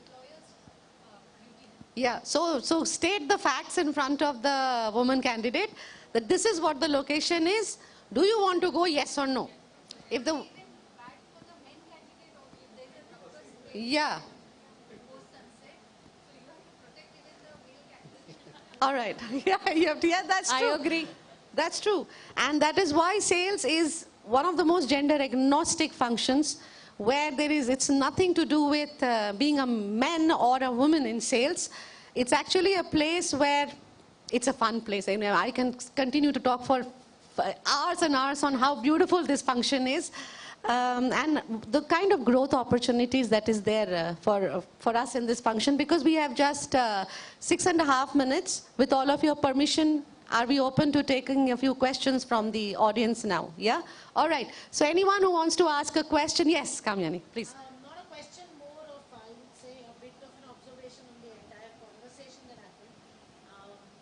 I think the largest difference is the level playing field, or the consideration that there is no difference between the two. Okay, while I agree with Barsha and I agree with Kamlesh also that maybe physiologically they are different.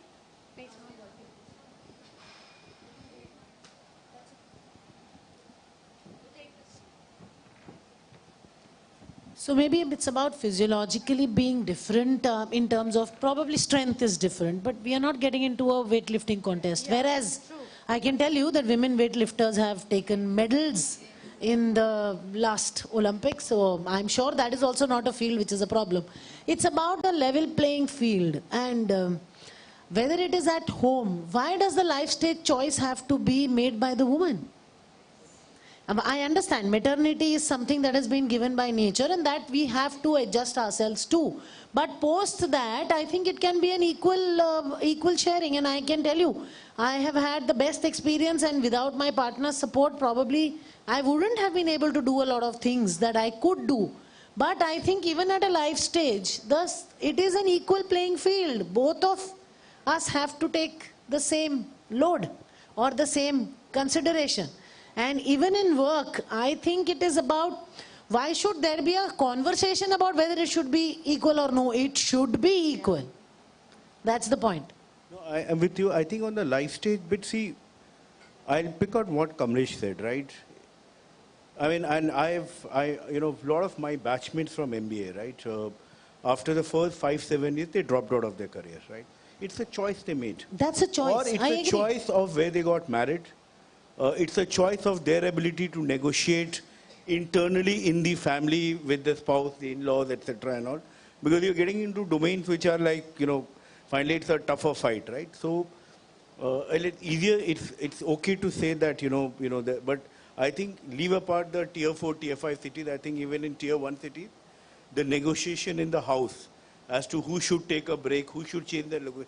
And this is with highly educated, MBAs from top campuses. Women are making those choices, or they are not negotiating hard at the home, etc. I think that's a very different discussion altogether. I think it's a mindset issue.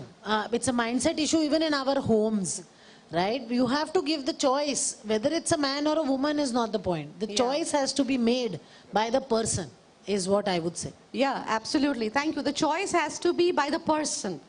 Irrespective of the gender, the choice has to be with the person, and probably it's about time we let go of the questions like what are your plans for family and when are you going to get married. I have had that in all my interviews that I have gone. That question has always been there as a constant. How many of you have had that kind of a question been asked to you? Look at that. Look. You never had. You're lucky. And then, you were really lucky because these kind of questions, they put you off. Because I am 100% sure how many men here have been asked that question. Now this is where we need to understand that all the strategies for building a community, allyship, having women in sales, these could only be talks then that we will have on the panel till the time the mindset doesn't change of the hiring manager. That, I need to be absolutely neutral when I'm hiring, irrespective of whether it's a man coming in for this role or a woman coming in for this role, and probably as an HR and as business leaders, there has to be such masked hiring system maybe where these things are not polluting their mind, or it's not influencing the kind of questions that they are asking. It starts from there that hiring has to be neutral, and then the atmosphere and the environment that we are setting in forms of allyship, budding systems, or creating those safe policies which allow our women, and it encourages more and more women to participate. So with that, I'm going to thank all of you. Anybody questions? We still have 1 minute. Yes? Yes, the mic.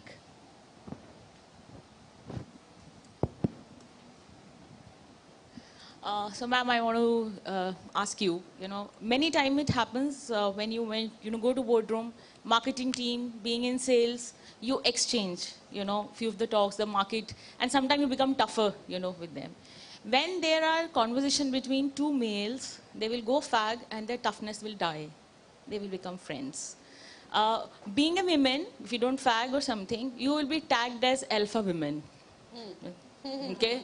And you need to then make it mellow down, with your supervisor you need to. So how you break through such ceiling if faced, to come out that the new word in the world which have started, that's alpha, for women now. No, I think I spoke about it.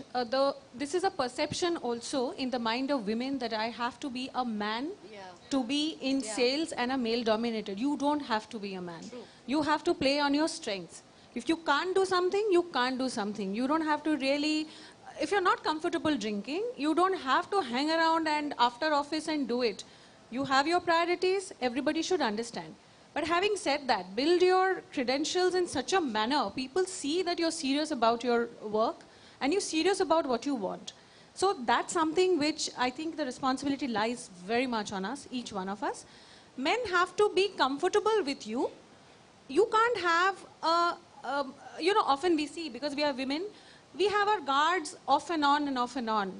You can't be that way. And that's something which I'm talking from our experience. Men have to see the real you. They should know what you're comfortable with, what you're not. I should not have a FOMO if my two colleagues go out and have a cigarette and I wonder what are they talking about. Yeah. That's something which is, which will only reside rent-free in my head. Nothing will come out of that. So I feel it the responsibility.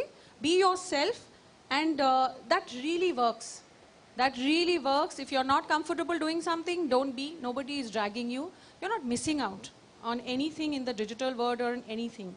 You're just missing out from some gossip of who's having affair with whom. Actually, that's what happens. That's what happens over evening sessions. Who's getting better promotions by doing what not. You're really not missing out much. To this particular point, so the bitching is different. So when man bitch, this is different thing. And they bitch more. On a bit to what you said, two things very clearly. Smoking and drinking is not equal to competency. I agree with her. You need to build your competency in a way that you are counted in. Yeah. So your competency is what? See, you can't expect, like she said, you can't play the women card saying, oh, I can't do my numbers. Yeah. That's not going to work. Okay, so you have to be competent and be seen as competent to be able to do that. And on a lighter note, the second myth is women can't wear saris and do sales. Believe me, I can do it everywhere. Oh, it's very simple. Again, it's just a matter of habit. No, but one thing more, my experience, I've worked all through with men. As team members, as peer set, as colleagues, as bosses. Women judge women more. Men really don't judge you. I agree completely. They don't judge you. I agree completely. Awesome. I think women are better allies of men. They are. They are, yeah. Good. So thank you so much, Varsha, Amit, Kamlesh, Mrinal. Thank you very much for this interesting discussion. I hope all of you had some nice moments here and nice things to pick up. Yeah, thank you very much. Thank you so much. Well, I must say the last sentence which was made by Barsha, I think there were wide smiles in the audience, especially right here with the men. Yes. So thank you so much. A big round of applause again for this panel. And I do not agree that men in this panel, were they really under pressure? I don't think so. No, not really, right? Because very well, yes, because we've got such wide range of perspectives on our topic of building strategies for thriving community for women in sales. So again, a louder round of applause for them. And on that note, I'd like to invite Hema back on stage for felicitating all our speakers for their gracious presence at this conclave.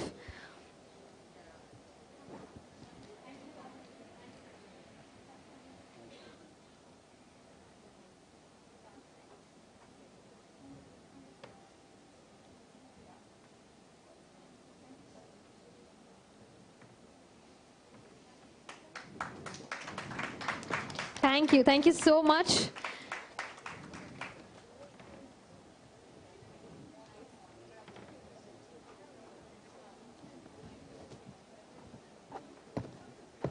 Indeed, an illustrious discussion. Thank you again to all our panel members for sharing your insights with us.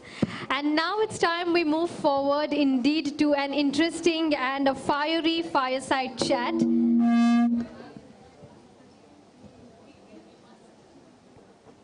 All right, it's time for a fiery fireside chat now. Well, it's my job, I think, to invite our speakers on stage and take the chat forward. But right now, for this segment, it is indeed a privilege for me to invite on stage our campus mavericks who will be moderating this fireside chat. So first up, I would like to invite on stage Karina Janiani. She is pursuing her master's in industrial organizational psychology from Mitabai College, and currently she's also interning with People Connect in their DEI consulting vertical. Can we please welcome Karina with a big round of applause? And she will be moderating this fireside chat. Along with Karina, I would also like to invite on stage Priyanka Bhattacharjee, who's also pursuing her master's in industrial organizational psychology from Mitabai College. Currently, she's also interning with People Connect in their DEI consulting vertical. Let's encourage them with a big round of applause. Our students, Karina and Priyanka, currently they are interning at People Connect, and with able hands, of course, I hold it over to you all now to please invite our speakers for a fireside chat. Thank you.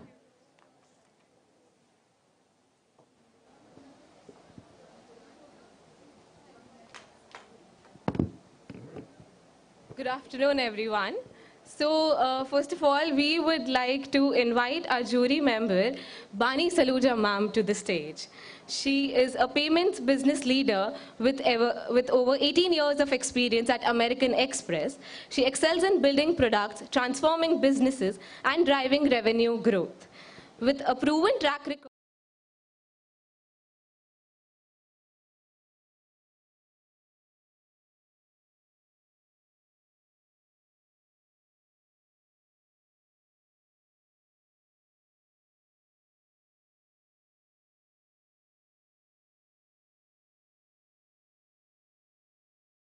passionate about promoting women in sales, she founded the Women in Sales Club at American Express, advocating for diversity in APAC markets. We welcome you, ma'am.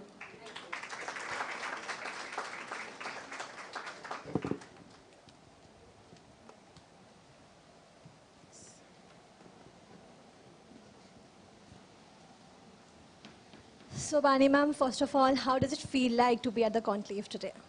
It feels fabulous to have a conclave first on women in sales. I think when I started more than 2 decades back, you really felt like the odd one out. And I'm sure today, everybody in the room, nobody is feeling like the odd woman out. So a big round of applause for planning this. So my first question to you is that in the early stages of your career, What all factors or say events led you to choose the field of sales? So this might be sort of an anticlimax, but I did not choose sales. I'd rather say that sales chose me. When I was starting out from B school, my first job was selling life insurance in Rajasthan. And I think you can imagine being a rookie in sales, that to a woman, trying to sell life insurance, that to private life insurance, 2 decades back to Marwaris. You can imagine how successful that would have been, right? But honestly, I don't think I could have had or asked for a more humbling experience or a better foundation for a career. And it's unfortunate that when so many of us, men or women, when we are thinking of leaving our B schools and looking for that right job, everybody thinks of sales as a stepping stone. Very few people actually think of spending their entire career in sales. And now, having had that kind of experience, I've spent maybe about 15 to 16 years of experience in sales itself. My learning really has been that at the end of the day, to be a great leader, there are probably 4 or 5 key characteristics and behaviors. Leadership mantras and styles will come and go, but some of these behaviors are absolutely must to be a fabulous leader. One is understanding business dynamics, how businesses work. Second is being able to influence and lead people. Third, very important, is customer centricity. And last, but probably the most important, is bouncing back from setbacks. And I really feel there is no function today that teaches you these on an everyday basis as sales does. And I wish really many more men and women pick up a career in sales, because if you're successful in sales, you will absolutely be a fabulous leader. That's quite inspirational. My next question to you, ma'am, is when you joined the sales force, how was the ecosystem back then? I mean, were there more how is it different from now? Are there more opportunities now, more awareness? It was fully and totally a man's world. Not at all like what you see today. I think the strange part was that a lot of well-wishers, whether it was my family, whether it was my friends, whether it was often even my leaders, who often said okay, so now when are you moving to product or marketing? I remember my mom every couple of years would say, okay, when is it getting over? When is your traveling getting over? When are you going to stop, shuttling from here to there? But I feel, we didn't have, the infrastructure back then was very different. There was no Ola, Uber. You had to pretty much make sure you had your own transport. Maternity leave was 3 months, so no matter what, you had to be back on the job in 3 months, get back in a quarter. And again, I think there was just a lot less awareness. And also, the few women who were there in sales were scared of speaking up. You didn't have the courage to be like the different voice in the room. And I think today, if there's one regret that I have, is probably why didn't I speak up and speak out more? Because as a woman, as an experience that you've had, what you've seen, it is your responsibility to speak up for what you have gone through and bring out that diverse view. And that's important not just for you, that's equally important for the business, that's equally important for people who are going to come into the role after you. And you are really going to be changing things for the future. So it was completely different. And I'm glad it's changing, but we have a very long way to go. Right, thank you, ma'am. Moving on, while evaluating the award nominations, what was that one thing that struck you the most? So I would say there were some things that were very inspiring for me, both in terms of the nominations, and also in terms of organizations. So I feel, number one, especially when I saw some of the rising star and people who are just starting out their career in sales, it was fabulous to see that people are moving across industries. People have studied various other disciplines, but then choosing that career in sales. And I know after the first couple of years, once you've, achieved that big target, you have achieved X 100% of your sales target, there is no better thrill than being in sales. So it's really fabulous to see, especially the young talent, how they are challenging the status quo, how they are thinking of new customer segments, how they are, making their voice heard. I saw a lot of examples about speaking up for some of the things that you need as women, since you may be some of the first in the industry, and making that change for a lot of people who are coming. And I think equally it was very inspirational to see a lot of organizations, I think especially in FMCG, making that difference, also thinking about, again, the infrastructure, not just for the X% women they may have in sales today, but how do they want to enable ongoing success of every woman who come in sales. So it was fabulous to see some of those, some of the forward thinking, thinking for the future, and also making changes in that infrastructure. That's quite insightful. Thank you so much. Thank you so much, ma'am, for engaging with us in this fireside chat. Thank you. My pleasure. A huge round of applause, please.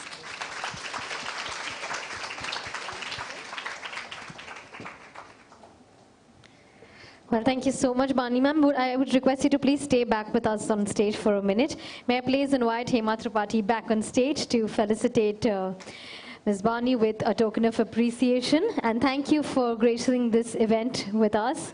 A big round of applause again for that fireside chat. I'd like to thank Karina and Priyanka as well for doing such a good job. And now, ladies and gentlemen, it's indeed time for the most awaiting moment I'm sure a lot of people have been waiting for.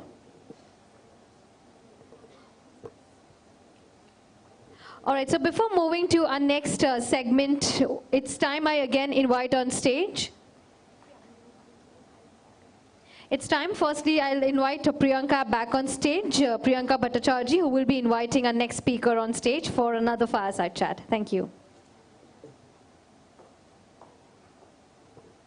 Hello all. Now I would request Mr. Arvind Usrati sir to come to the stage. He's a seasoned leader at Mercer, overseeing sales, business development, and key account management in India and South Asia. With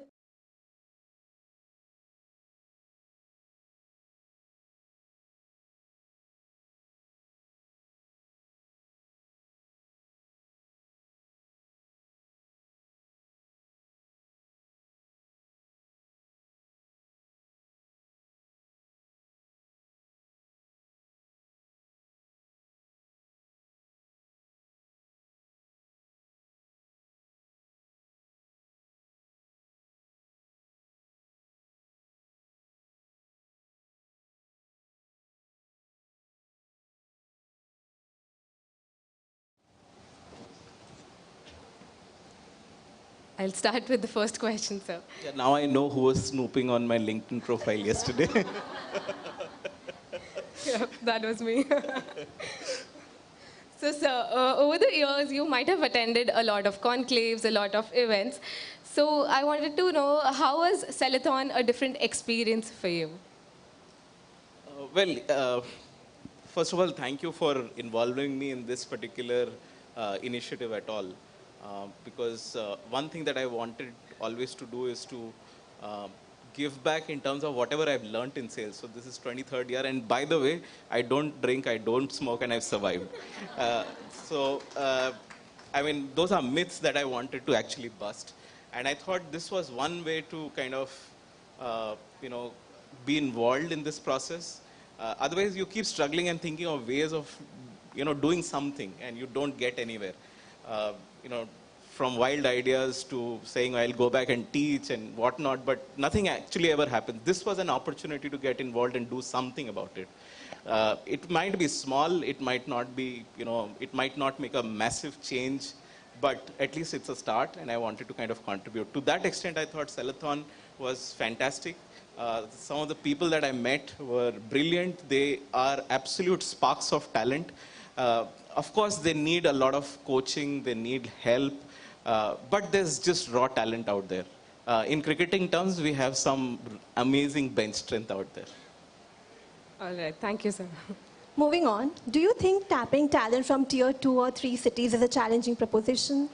And like adding to that, where do you think girls from those cities require a little more assistance in transitioning to a corporate role? Sure, and I'm going to answer that question. And I actually thought about this, example deliberately because I wanted to. And this goes back in time. I used to have a colleague, and I'm taking the liberty. I won't give away the second name. Her name was Shubha, and she came from a small town. One of the days, and we were all in sales in the organization called Satyam years ago, and she happened to be speaking with me on the phone and used certain language. Okay, and later she came to office the next day and said, "Yaar, ghar mein bahut problem hua." I hope everyone understands Hindi because this has to be told in Hindi. Okay, घर में बहुत problem हो गई. मैं बोला, "What happened? क्या हुआ?" यार मैंने फोन पे बोला ना कि धंधा नहीं हो रहा और कमीशन भी नहीं आ रहे. My mom-in-law just burst out. What am I doing these days?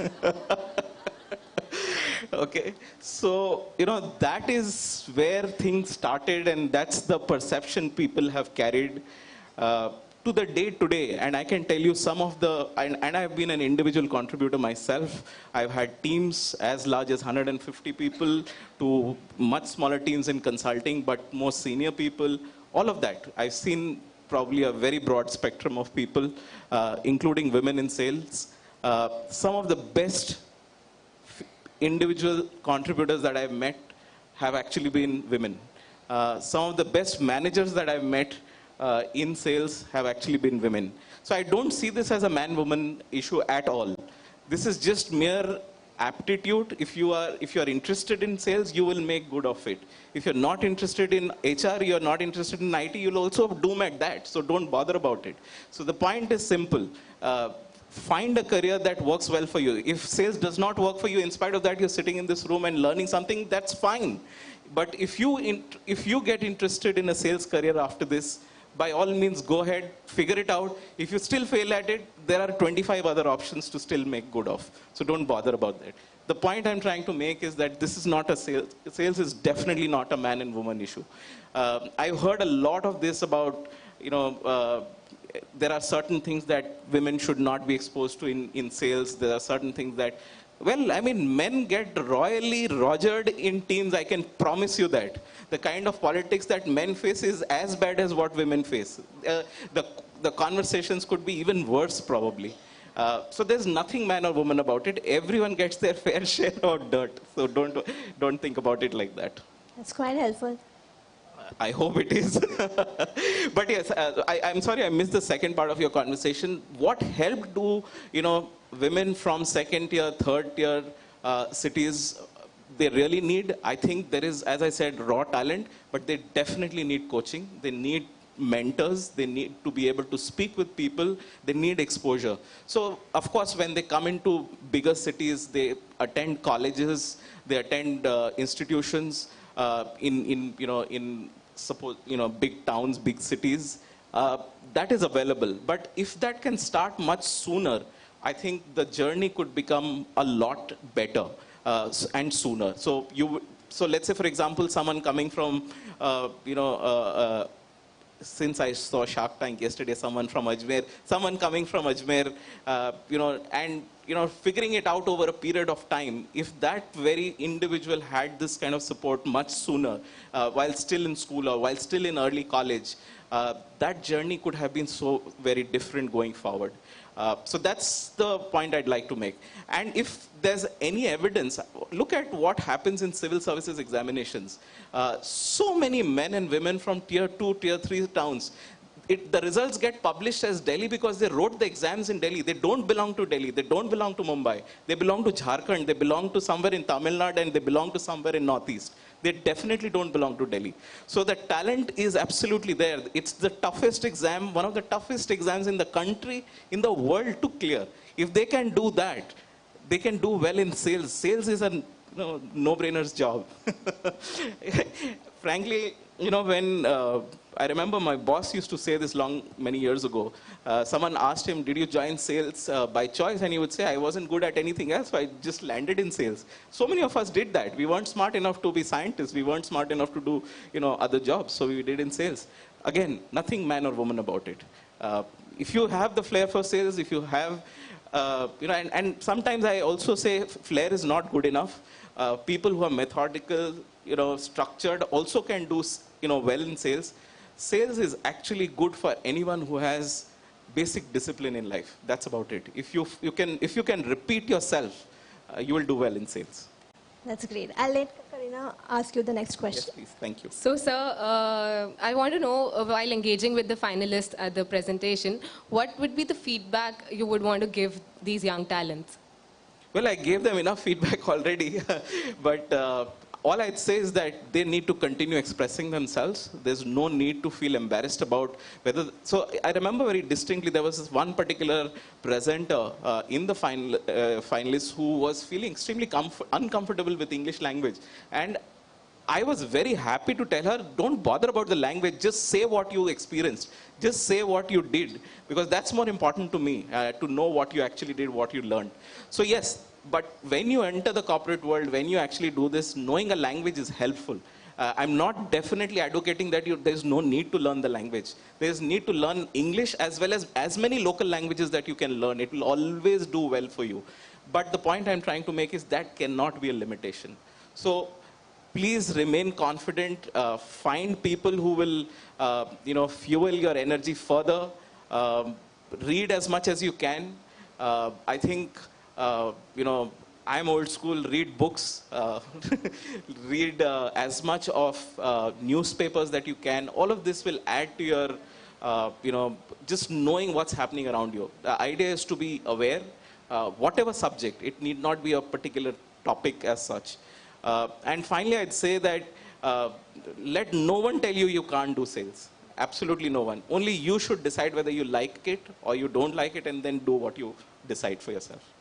Thank you so much, sir, for your insights. It was wonderful to have you with us today. Thank you. Thank you for having me. A huge round of applause for Arvind, sir, please.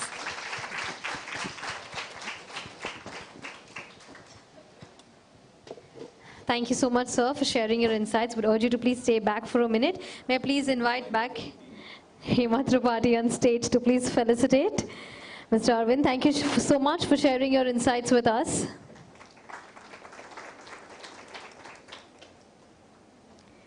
And now, ladies and gentlemen, before we move forward, it's time again for yet another interesting and an imperative segment that we had already 2 segments during the day. But it's now time I invite them back on stage. We have with us again Mr. Yogesh Barot joining us on stage along with his team members, Niti Puranik, Akshay Patil and Harsh Gupta, who would be sharing their stories with us on stage through their narrative. So may I please invite them back on stage from Theatre for Tomorrow. Let's welcome them with a round of applause.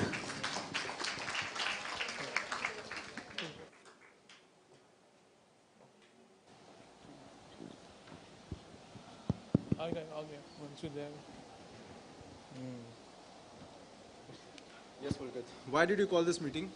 Sir, there's a problem in Vishrampur, sir. Sir, the doctors from Vishrampur are not paying the bills of the equipments and medicines that they have taken on credit.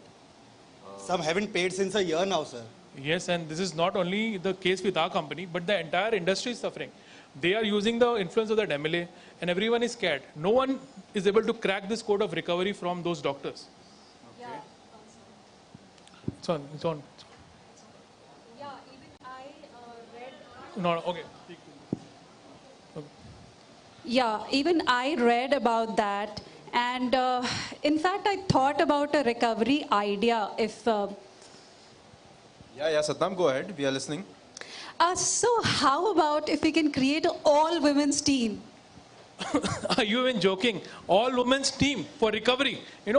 Not even a single doctor in that entire territory is a woman. How will that even help, yaar? Say something logical, man. Satnam, don't forget, we are into sales and not into recovery. हमने सब try करके देख लिया यार. And why take unnecessary headache? Guys, wait. There's no harm in trying something new. Let's hear her out at least. Satnam, you finish. Thank you so much, sir. in your mind? So, the Kerala team replicated the same plan. They formed an all-women's team and met the doctors' wives and spoke about the elite doctors club and its advantages. Elite Doctors Club. How would that help? Everybody is bothered about their reputation, right? So they spoke that if they pay on time, they'll get a 1-year membership free of that elite club. And if they don't pay, they'll be blacklisted. So obviously everybody bothers about their reputation. No one wants to lose their face. Well done, Satnam. Huh? Looks like Pulkit, she's listening to our tips and started thinking like a man in sales. Huh? Nice. Guys, wait. Satnam, your idea is good. Indeed, I saw the results of the Kerala team. They recovered 80% of their money in just 2 weeks. Yes. Yeah, so this all-women's team, that really worked there. But this is the north zone. The geography is different. Don't you think that the male members of the family will object? Yes, sir, but the wives have access to their wallets, right? So they can convince their partners on our behalf. We could give this a shot. Right. What do you guys think? Yeah, I think that's a good idea. Yeah. Looks like Satnam is learning the tricks from us. And I'm so sorry, I don't want to be rude, but this time I use the tips given by my brother that don't try to be who you are not. So, I just used my superpower of being a woman. Well done, Satnam. You're slowly becoming a sales guru. Satnam, sales guru.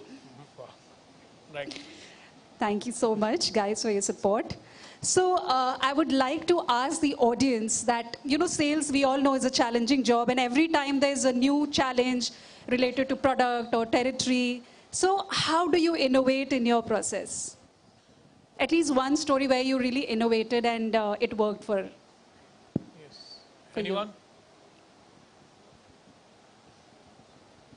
Innovation in routine, innovation in sales, innovation in tackling your counterparts. You can. Yeah. Hi. Sales bar, but gender no bar.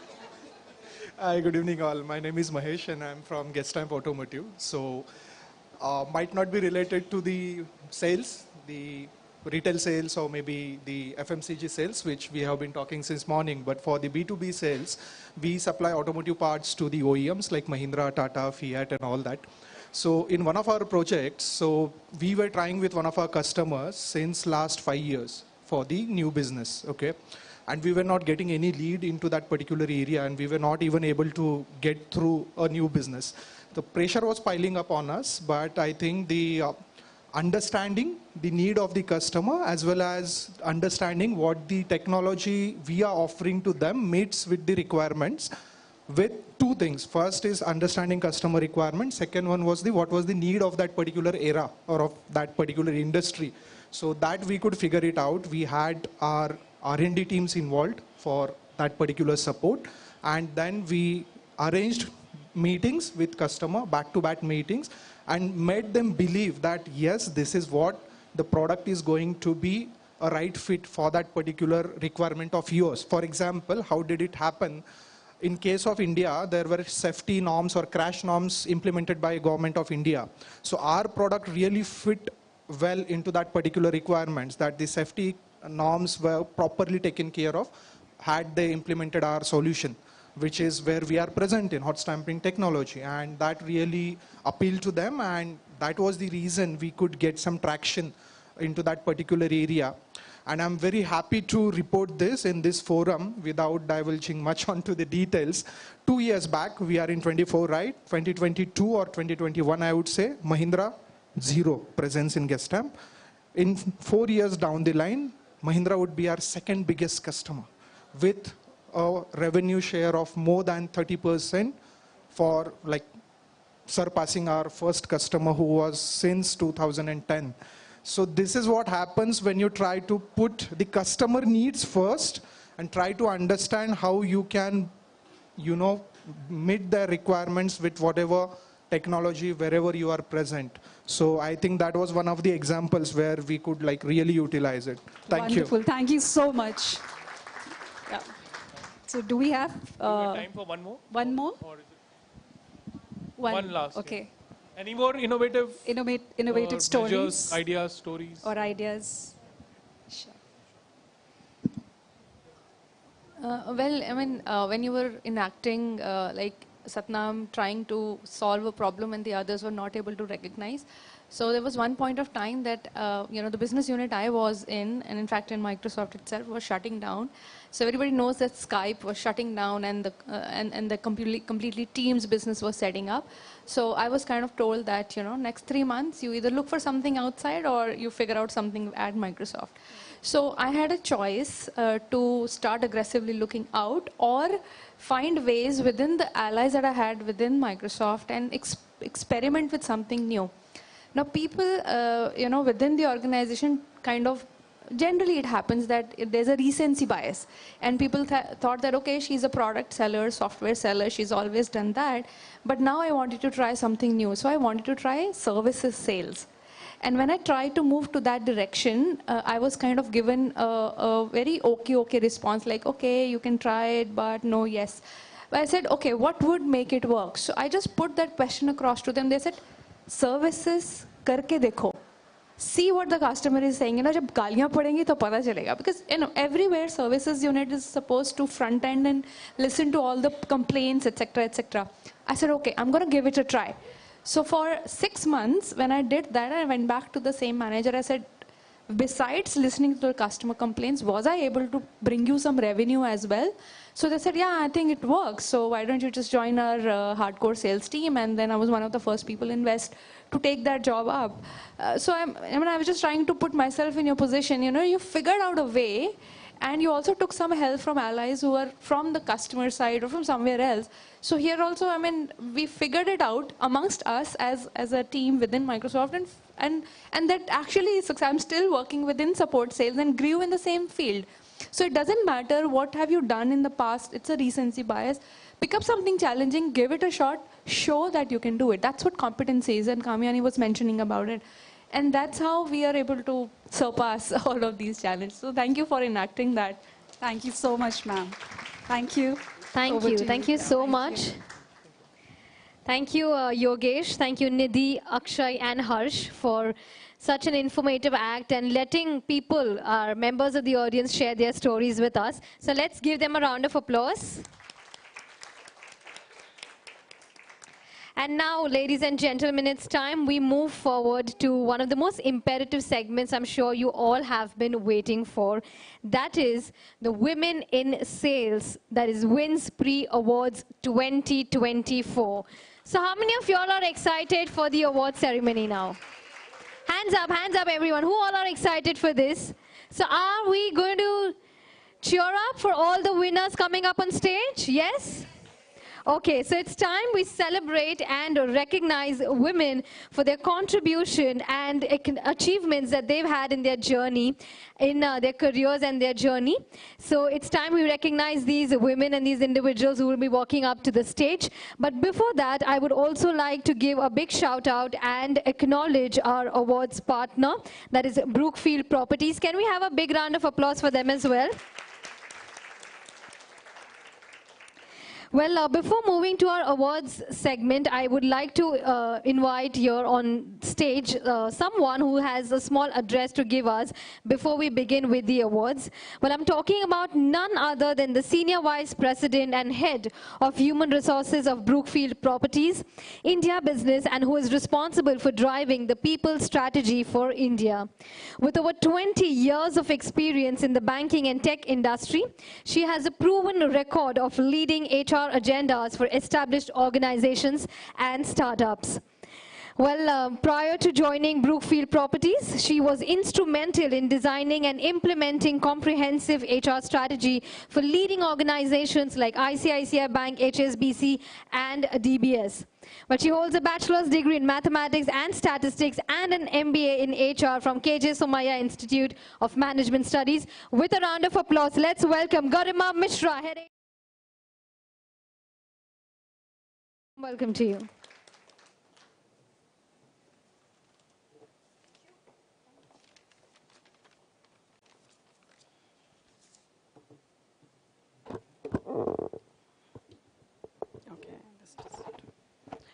A very good evening to all of you.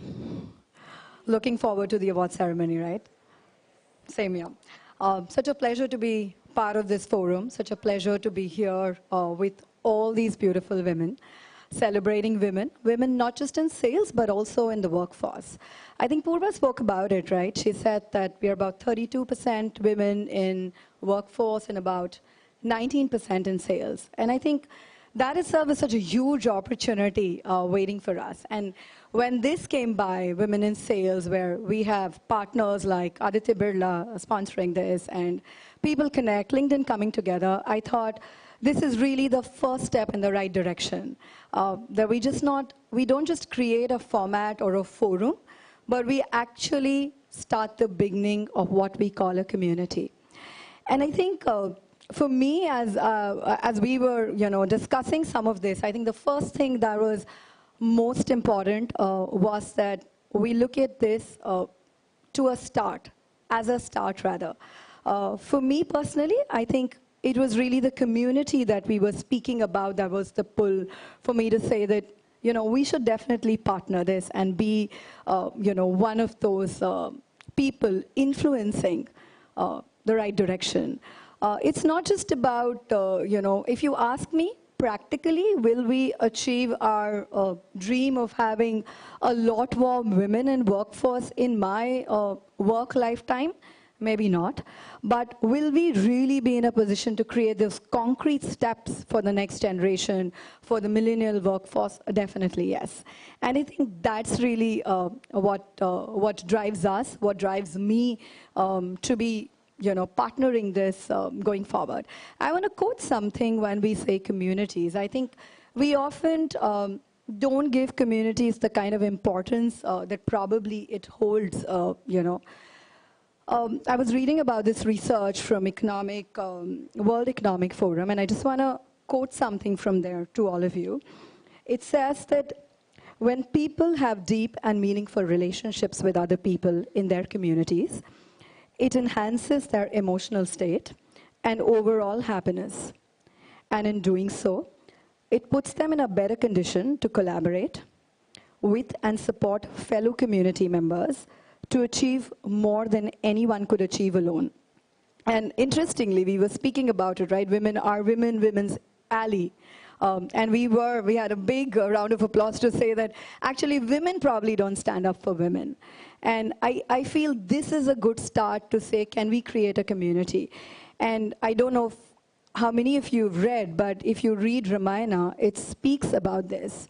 It says something which is Bhayana Nari Nari Ke Rupa, which essentially is a line in Ramayana which says that women actually sometimes are the ones who do not appreciate women.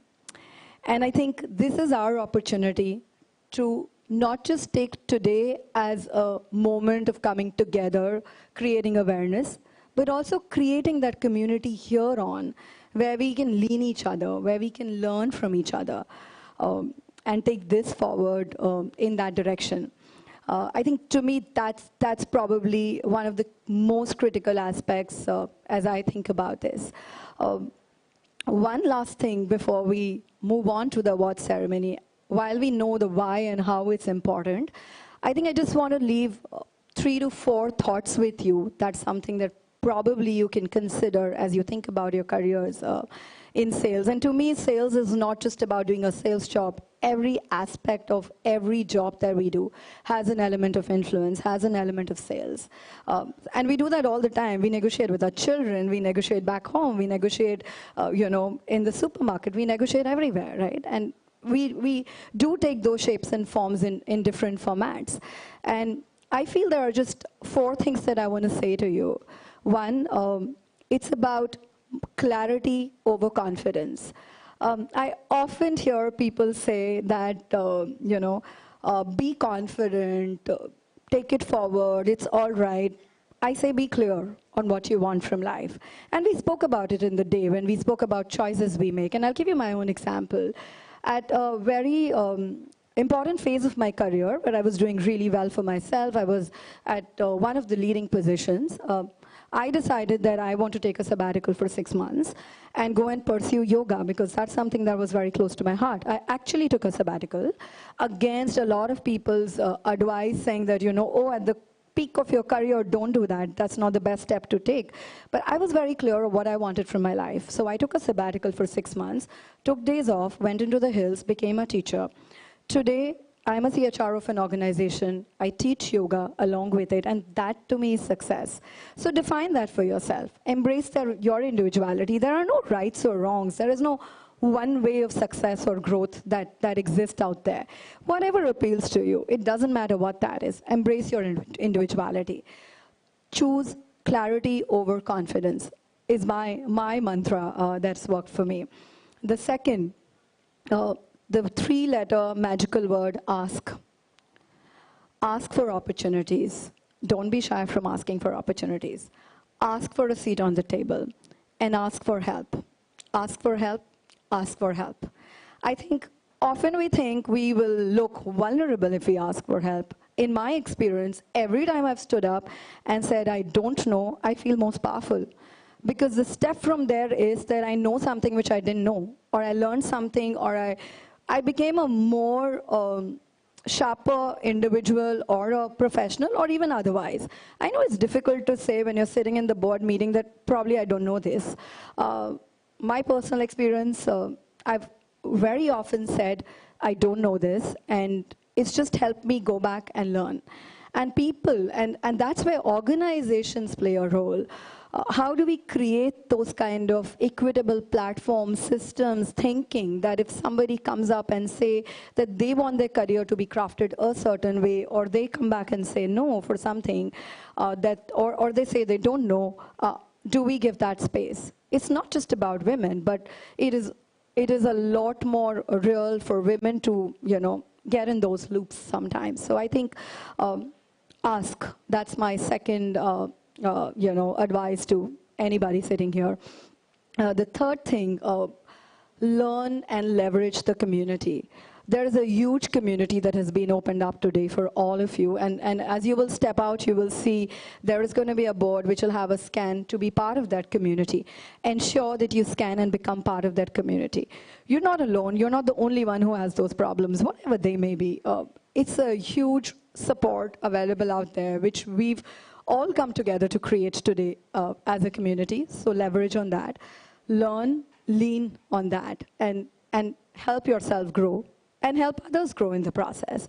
And last but not the least, like we spoke, it's important that you define your own rules and continue to upskill so that you remain important in terms of whatever work you do.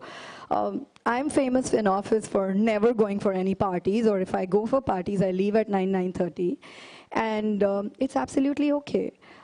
Because people value the work that I do. So actually it's a myth. I'm telling you, I'm a living example of that. People laugh, oh, she has to do her yoga. She has to get up at 4:30 or 5 in the morning. I am most of the times out of the party before 9:45 because 10 o'clock is my sleep time, generally. Everybody knows that. The ecosystem comes together to support you, but first you have to be damn good at what you do. And one way to be damn good is upskill yourself. So continue to upskill yourself. Don't settle for anything less. The world is evolving. It's fast moving. So just upskill yourself so that you're right there, on the top of it. And you don't have to worry then about things like, oh, I did not go for a smoke break, or I did not meet anybody else. Networking, so to say. There are 50 ways to network, and we figure out our own strengths. I think playing to strengths is something that always helps. So I think those are the 4 advices. Ask always for help, for opportunities, for help, and for a seat on the table. Confidence, clarity over confidence, leverage on the community, and upskill yourself. I think those are my 4 bits to you for moving forward in this. And of course, I'm hopeful and I'm very confident that we will be able to take some solid steps to be able to create this community and keep this alive. Thanks on that note. Thanks a lot.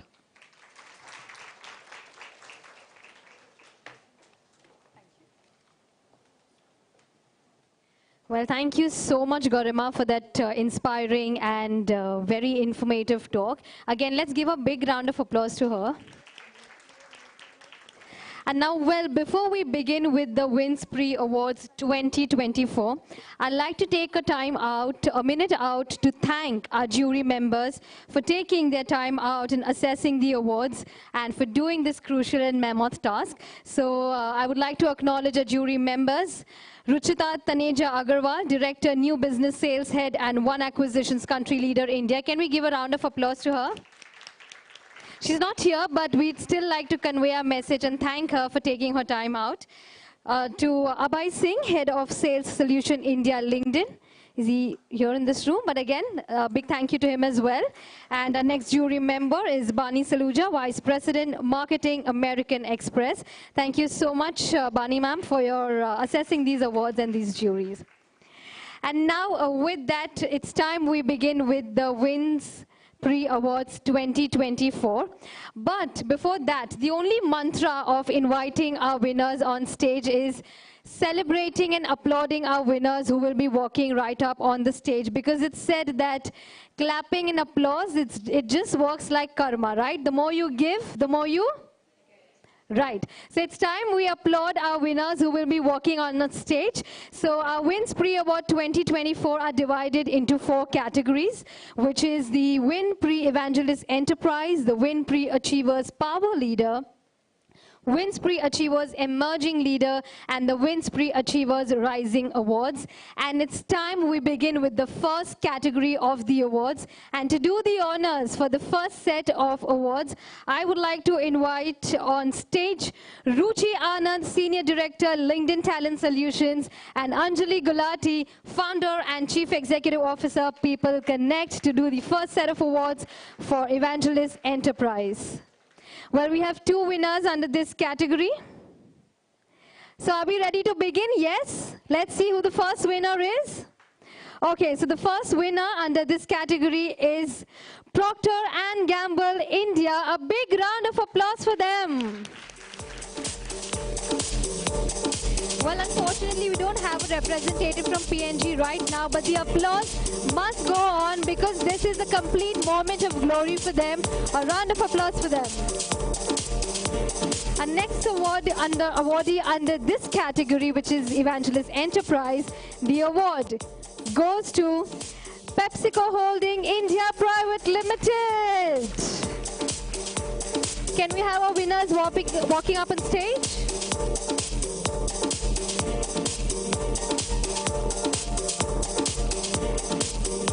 May I please everyone from PepsiCo to join us on stage?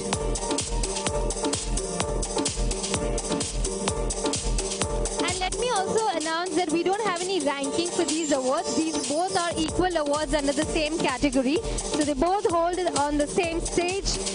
We have our awardees, our winners from PepsiCo Holding India Private Limited. A round of applause for them.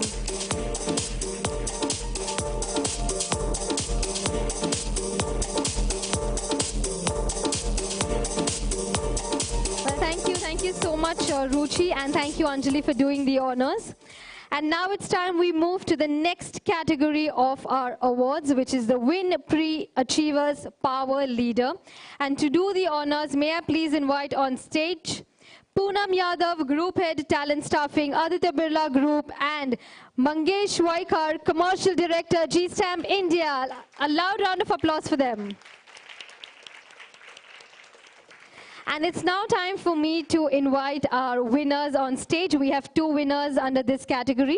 We don't have any particular order like first and second. They both stand equally under this category.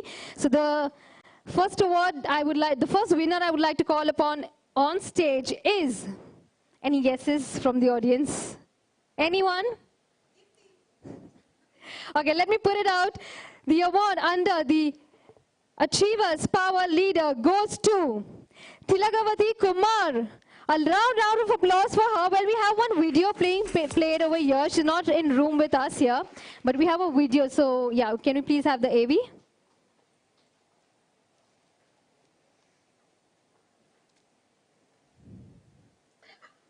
Hello all beautiful ladies. I'm sorry I couldn't make it to be there. I know it's a great event, great opportunity to be part of, but unfortunately my boss is here who came from France, so I have a lot of visits with him.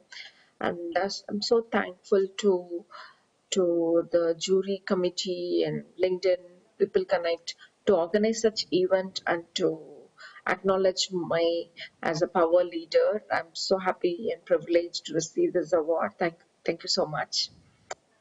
Well, many congratulations to Tilagavati, the sales director at Crozet India. And now it's time for me to invite our next winner on stage. Under this category, we have with us Dipti Gupta. Big round of applause for her, the sales director at PepsiCo Holding India Private Limited. Many congratulations.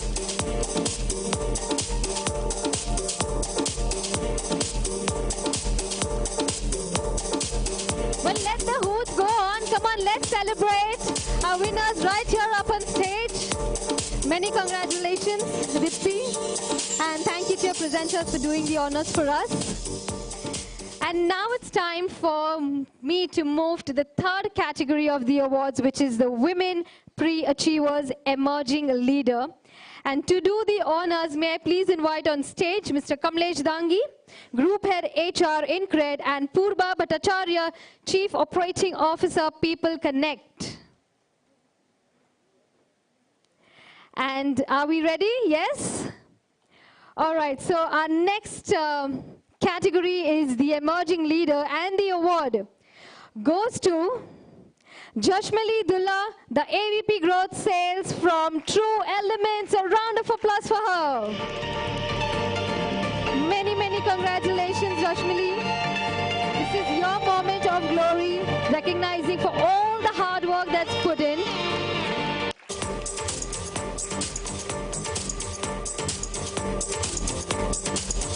Okay, we have her daughter also come up, so you can please join us on stage for a photograph.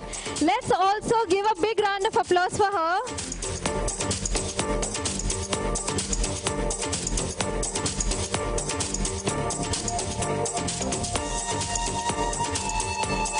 Many congratulations. Thank you so much. Time for me to call our next winner on stage. The Emerging Leader Award goes to Ashwini Paude, the Area Sales Manager for Cargill India Private Limited. Many congratulations, Ashwini.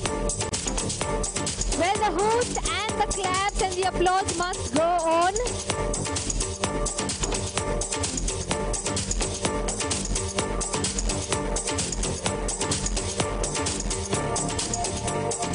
Congratulations, Ashwini. And the next winner under this category, the award goes to Gurbani Sohi, Sales Manager, West India from Kenview. A round of applause and many congratulations to you, Gurbani. Complete moment of glory, the golden moment. A round of applause.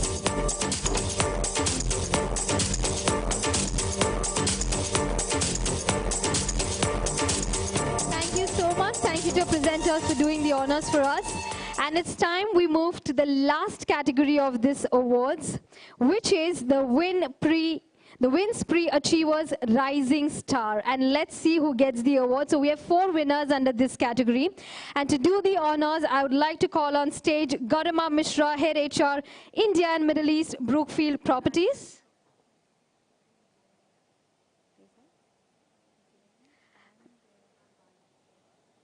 And Bani Saluja, Vice President, Marketing, American Express, back on stage again, along with Glenn Jones, Country Manager and CEO, G-Stam. Let's welcome them with a round of applause again.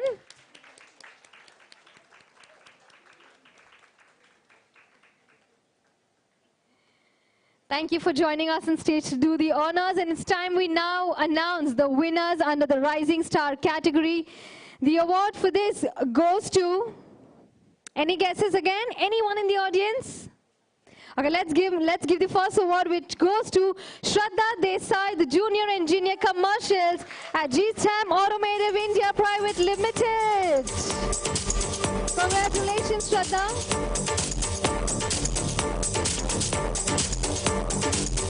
Very, very well deserved. Your golden moment. Congratulations.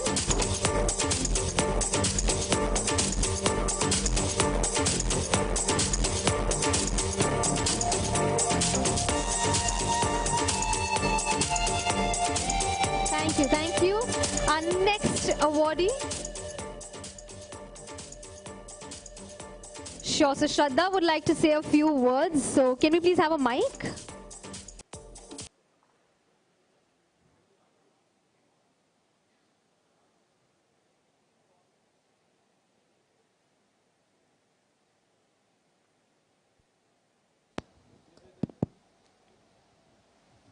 Yeah, thank you very much.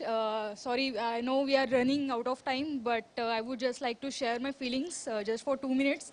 So I have been a national level rifle shooter since 10 years and state gold medal. Ooh, that's amazing.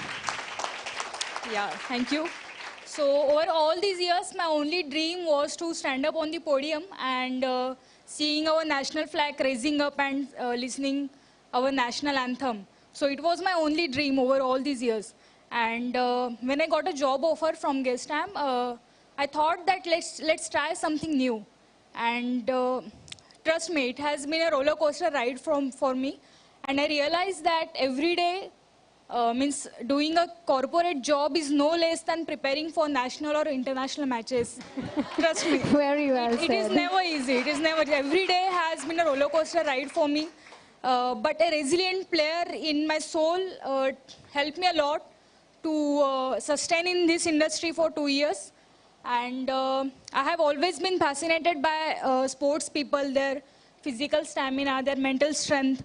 But when I look at the corporate people, I realize that I get mesmerized by their intelligence. And intelligence does not mean only knowledge, but also their management skills, their people handling skills, and leadership skills. I always get mesmerized by these skills, and I feel that यार ये मेरे को भी सीखना है, ये भी आना चाहिए मुझे.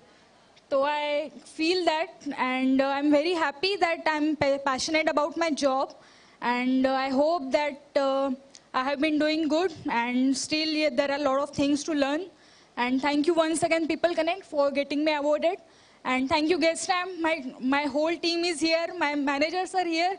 Thank you once again, Gleen sir. Thank you very much. Thank you. Thank you so much, Shraddha, and many, many congratulations. Truly a multitasker.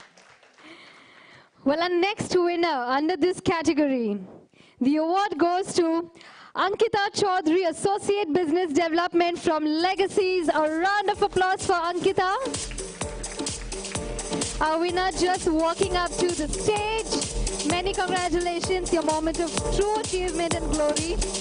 Where are the claps, audience? Come on, let's encourage them for all the hard work that they've put in, and let's celebrate them.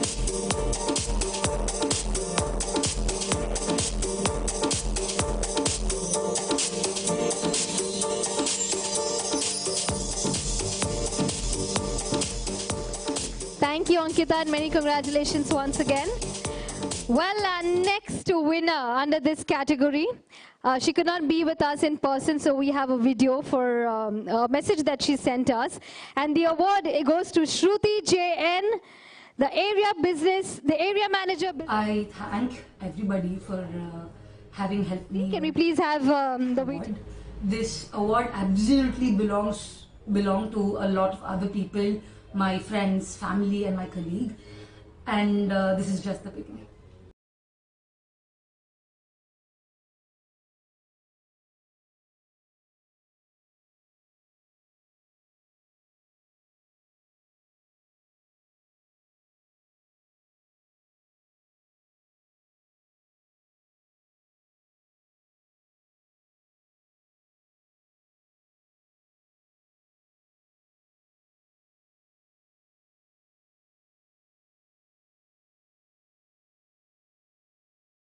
Good evening everyone, this is Jonella from PepsiCo India Holdings Private Limited.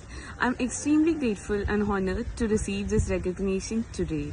I would like to express my gratitude to the PepsiCo team and my family who has been a constant source of support and guidance.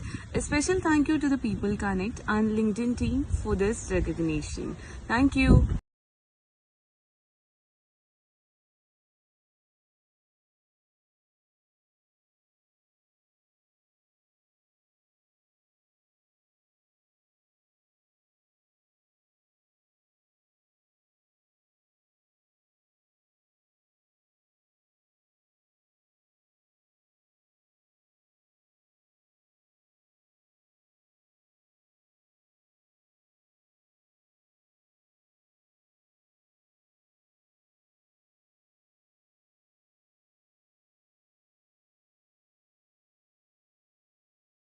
Their pockets, I'm sure.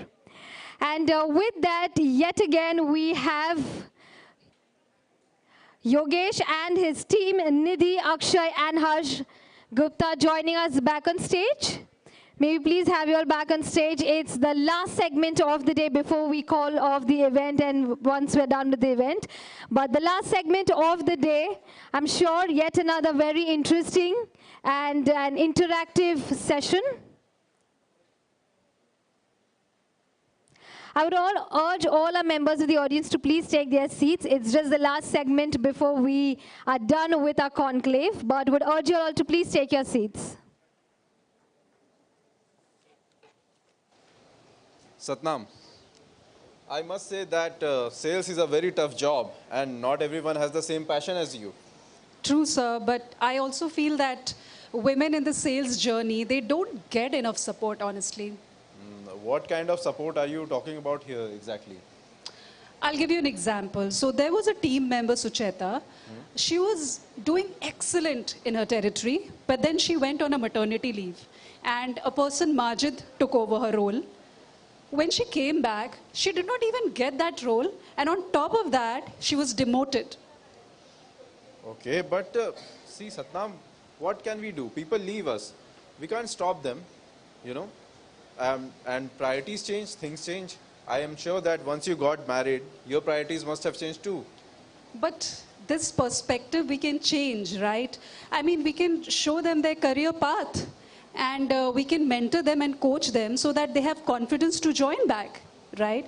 In fact, reports say that women have to work 1.5 times harder than their male counterparts for the same role. But again, I'd like to say the same thing, that we can't stop people from leaving organizations. Neha, as you know, Neha left because of stress at work. Salma left because of lack of recognition. And my friend Juhi, who joined with me, she also left because I got promoted over her. So what can we do about that? Yeah, you're right. Actually, the competitive system makes us compete against each other and also with our own self. True. And even harassment and gossip at work also leads many women to leave the workforce prematurely. That's a sad truth. Right. But today, we are not alone. Let's ask the women in the forum that how can we bridge this gap? Any suggestions, any insights from any one of you? Yes. Anyone who has some thoughts, some solutions about how do we bridge this gap, or you might have tried some solutions which might have worked for you, so that all of us can benefit from it. Yeah. Anyone? If, yeah, ma'am, you want to say something? Okay. Just, we'll take one voice and then, I think the greatest power of theatre is to not end or close the conversation, but to start the conversation. And I'm sure today there are many triggering points, there are many discussion points where you guys might have come across certain thoughts, and the solution, you might not find it instantly. We might not find it today, but maybe once the conversation starts, we'll be able to resolve many problems. And once the mindset or perspective change, I think we can. Today is the beginning, and I think it will continue. Yes, ma'am. Please, if you can share some solution. Yeah. So my name is Prajakta. I'm from Godrej Capital. I would like to share my experience before, I went on a maternity leave, when I wanted to break the news to my manager and tell him that I am pregnant or something like that. But I was very hesitant whether to say, not to say. I don't know what will happen next, whether somebody will replace my position, whether I'll be welcomed with open arms, with the same zeal or belief, trust that my manager had in me. But I finally decided one day to make that call, just to have that conversation, because if I don't have, I'll still be restless. So I thought I'll just do that conversation. So I called him and I told him that I have a good news, which is a personal one, and that I'm pregnant and my date is so and so. So he was like, very good. He was genuinely very happy, and he disconnected the call after saying 2-3 things, and then he called me back. I was wondering what just happened on that call. And before I could think any further, he called me back and said, Prajakta, don't worry. Your position is not going to anybody. Okay? You will be back with the same passion and bang, and we will welcome you with the same zeal, because I have 2 daughters. I understand why you had that tone when you were talking to me. So he understood it so well, and I was like relieved. This is what is expected when women are at work, irrespective whether it's sales, non-sales, that trust, that, the passion that which you work, the same belief system is there before and after they come back from the maternity leave. Thank you very much. That makes a lot of sense. Yes. So somewhere down the line, I'll leave you guys with this thought that this bridge could be built with bricks of empathy, and we have to build those bridges with taking steps every day. On that note, I leave you with those thoughts, and thank you very much for being such a wonderful audience. That's Nidhi, who played Satnam, and that's Mohit. Thank you. Sorry, Harsh, who played Mohit. Yeah, and I'm Yogesh. Thank you very much. We are Theatre for Tomorrow. Thank you very much. Thank you, guys. Thank you so much. A round of applause for the entire team of Theatre for Tomorrow for giving us such engaging and interesting acts throughout the day. So thank you once again, and adding that value to this conclave. And now, as we come to an end of this conclave, I would like to invite Anjali Gulati, the founder and chief executive of People Connect, to share her closing words with us.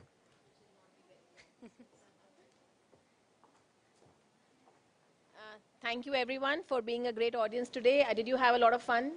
A lot of inspiration? Lot of energy to say next year when we come back, we'll see more numbers in the audience outside to make sure that the numbers move from 19 to maybe 23, 25. I think that'll be a big win for us if we go and do it step by step.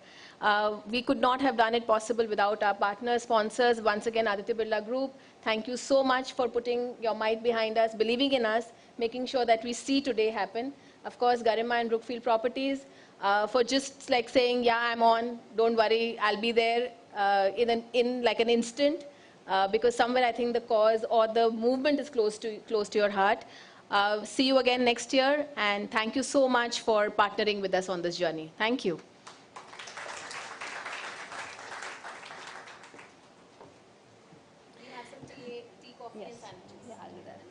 All right, thank you so much, Anjali. With that, we come to an end of our Women in Sales Conclave Season 2. A big round of applause for all our speakers, for everyone who made to this conclave, and for pulling off such a wonderful event. A big thank you to all of you for being such a lovely and a warm audience, and for participating and taking away all that important information, the key takeaways from our sessions that we had. I would like to thank the entire team of People Connect, Zinkal, Anjali, Hema, Purba, and the entire team of People Connect for giving me this opportunity to host such a wonderful conclave and being among these wonderful and amazing, powerful women.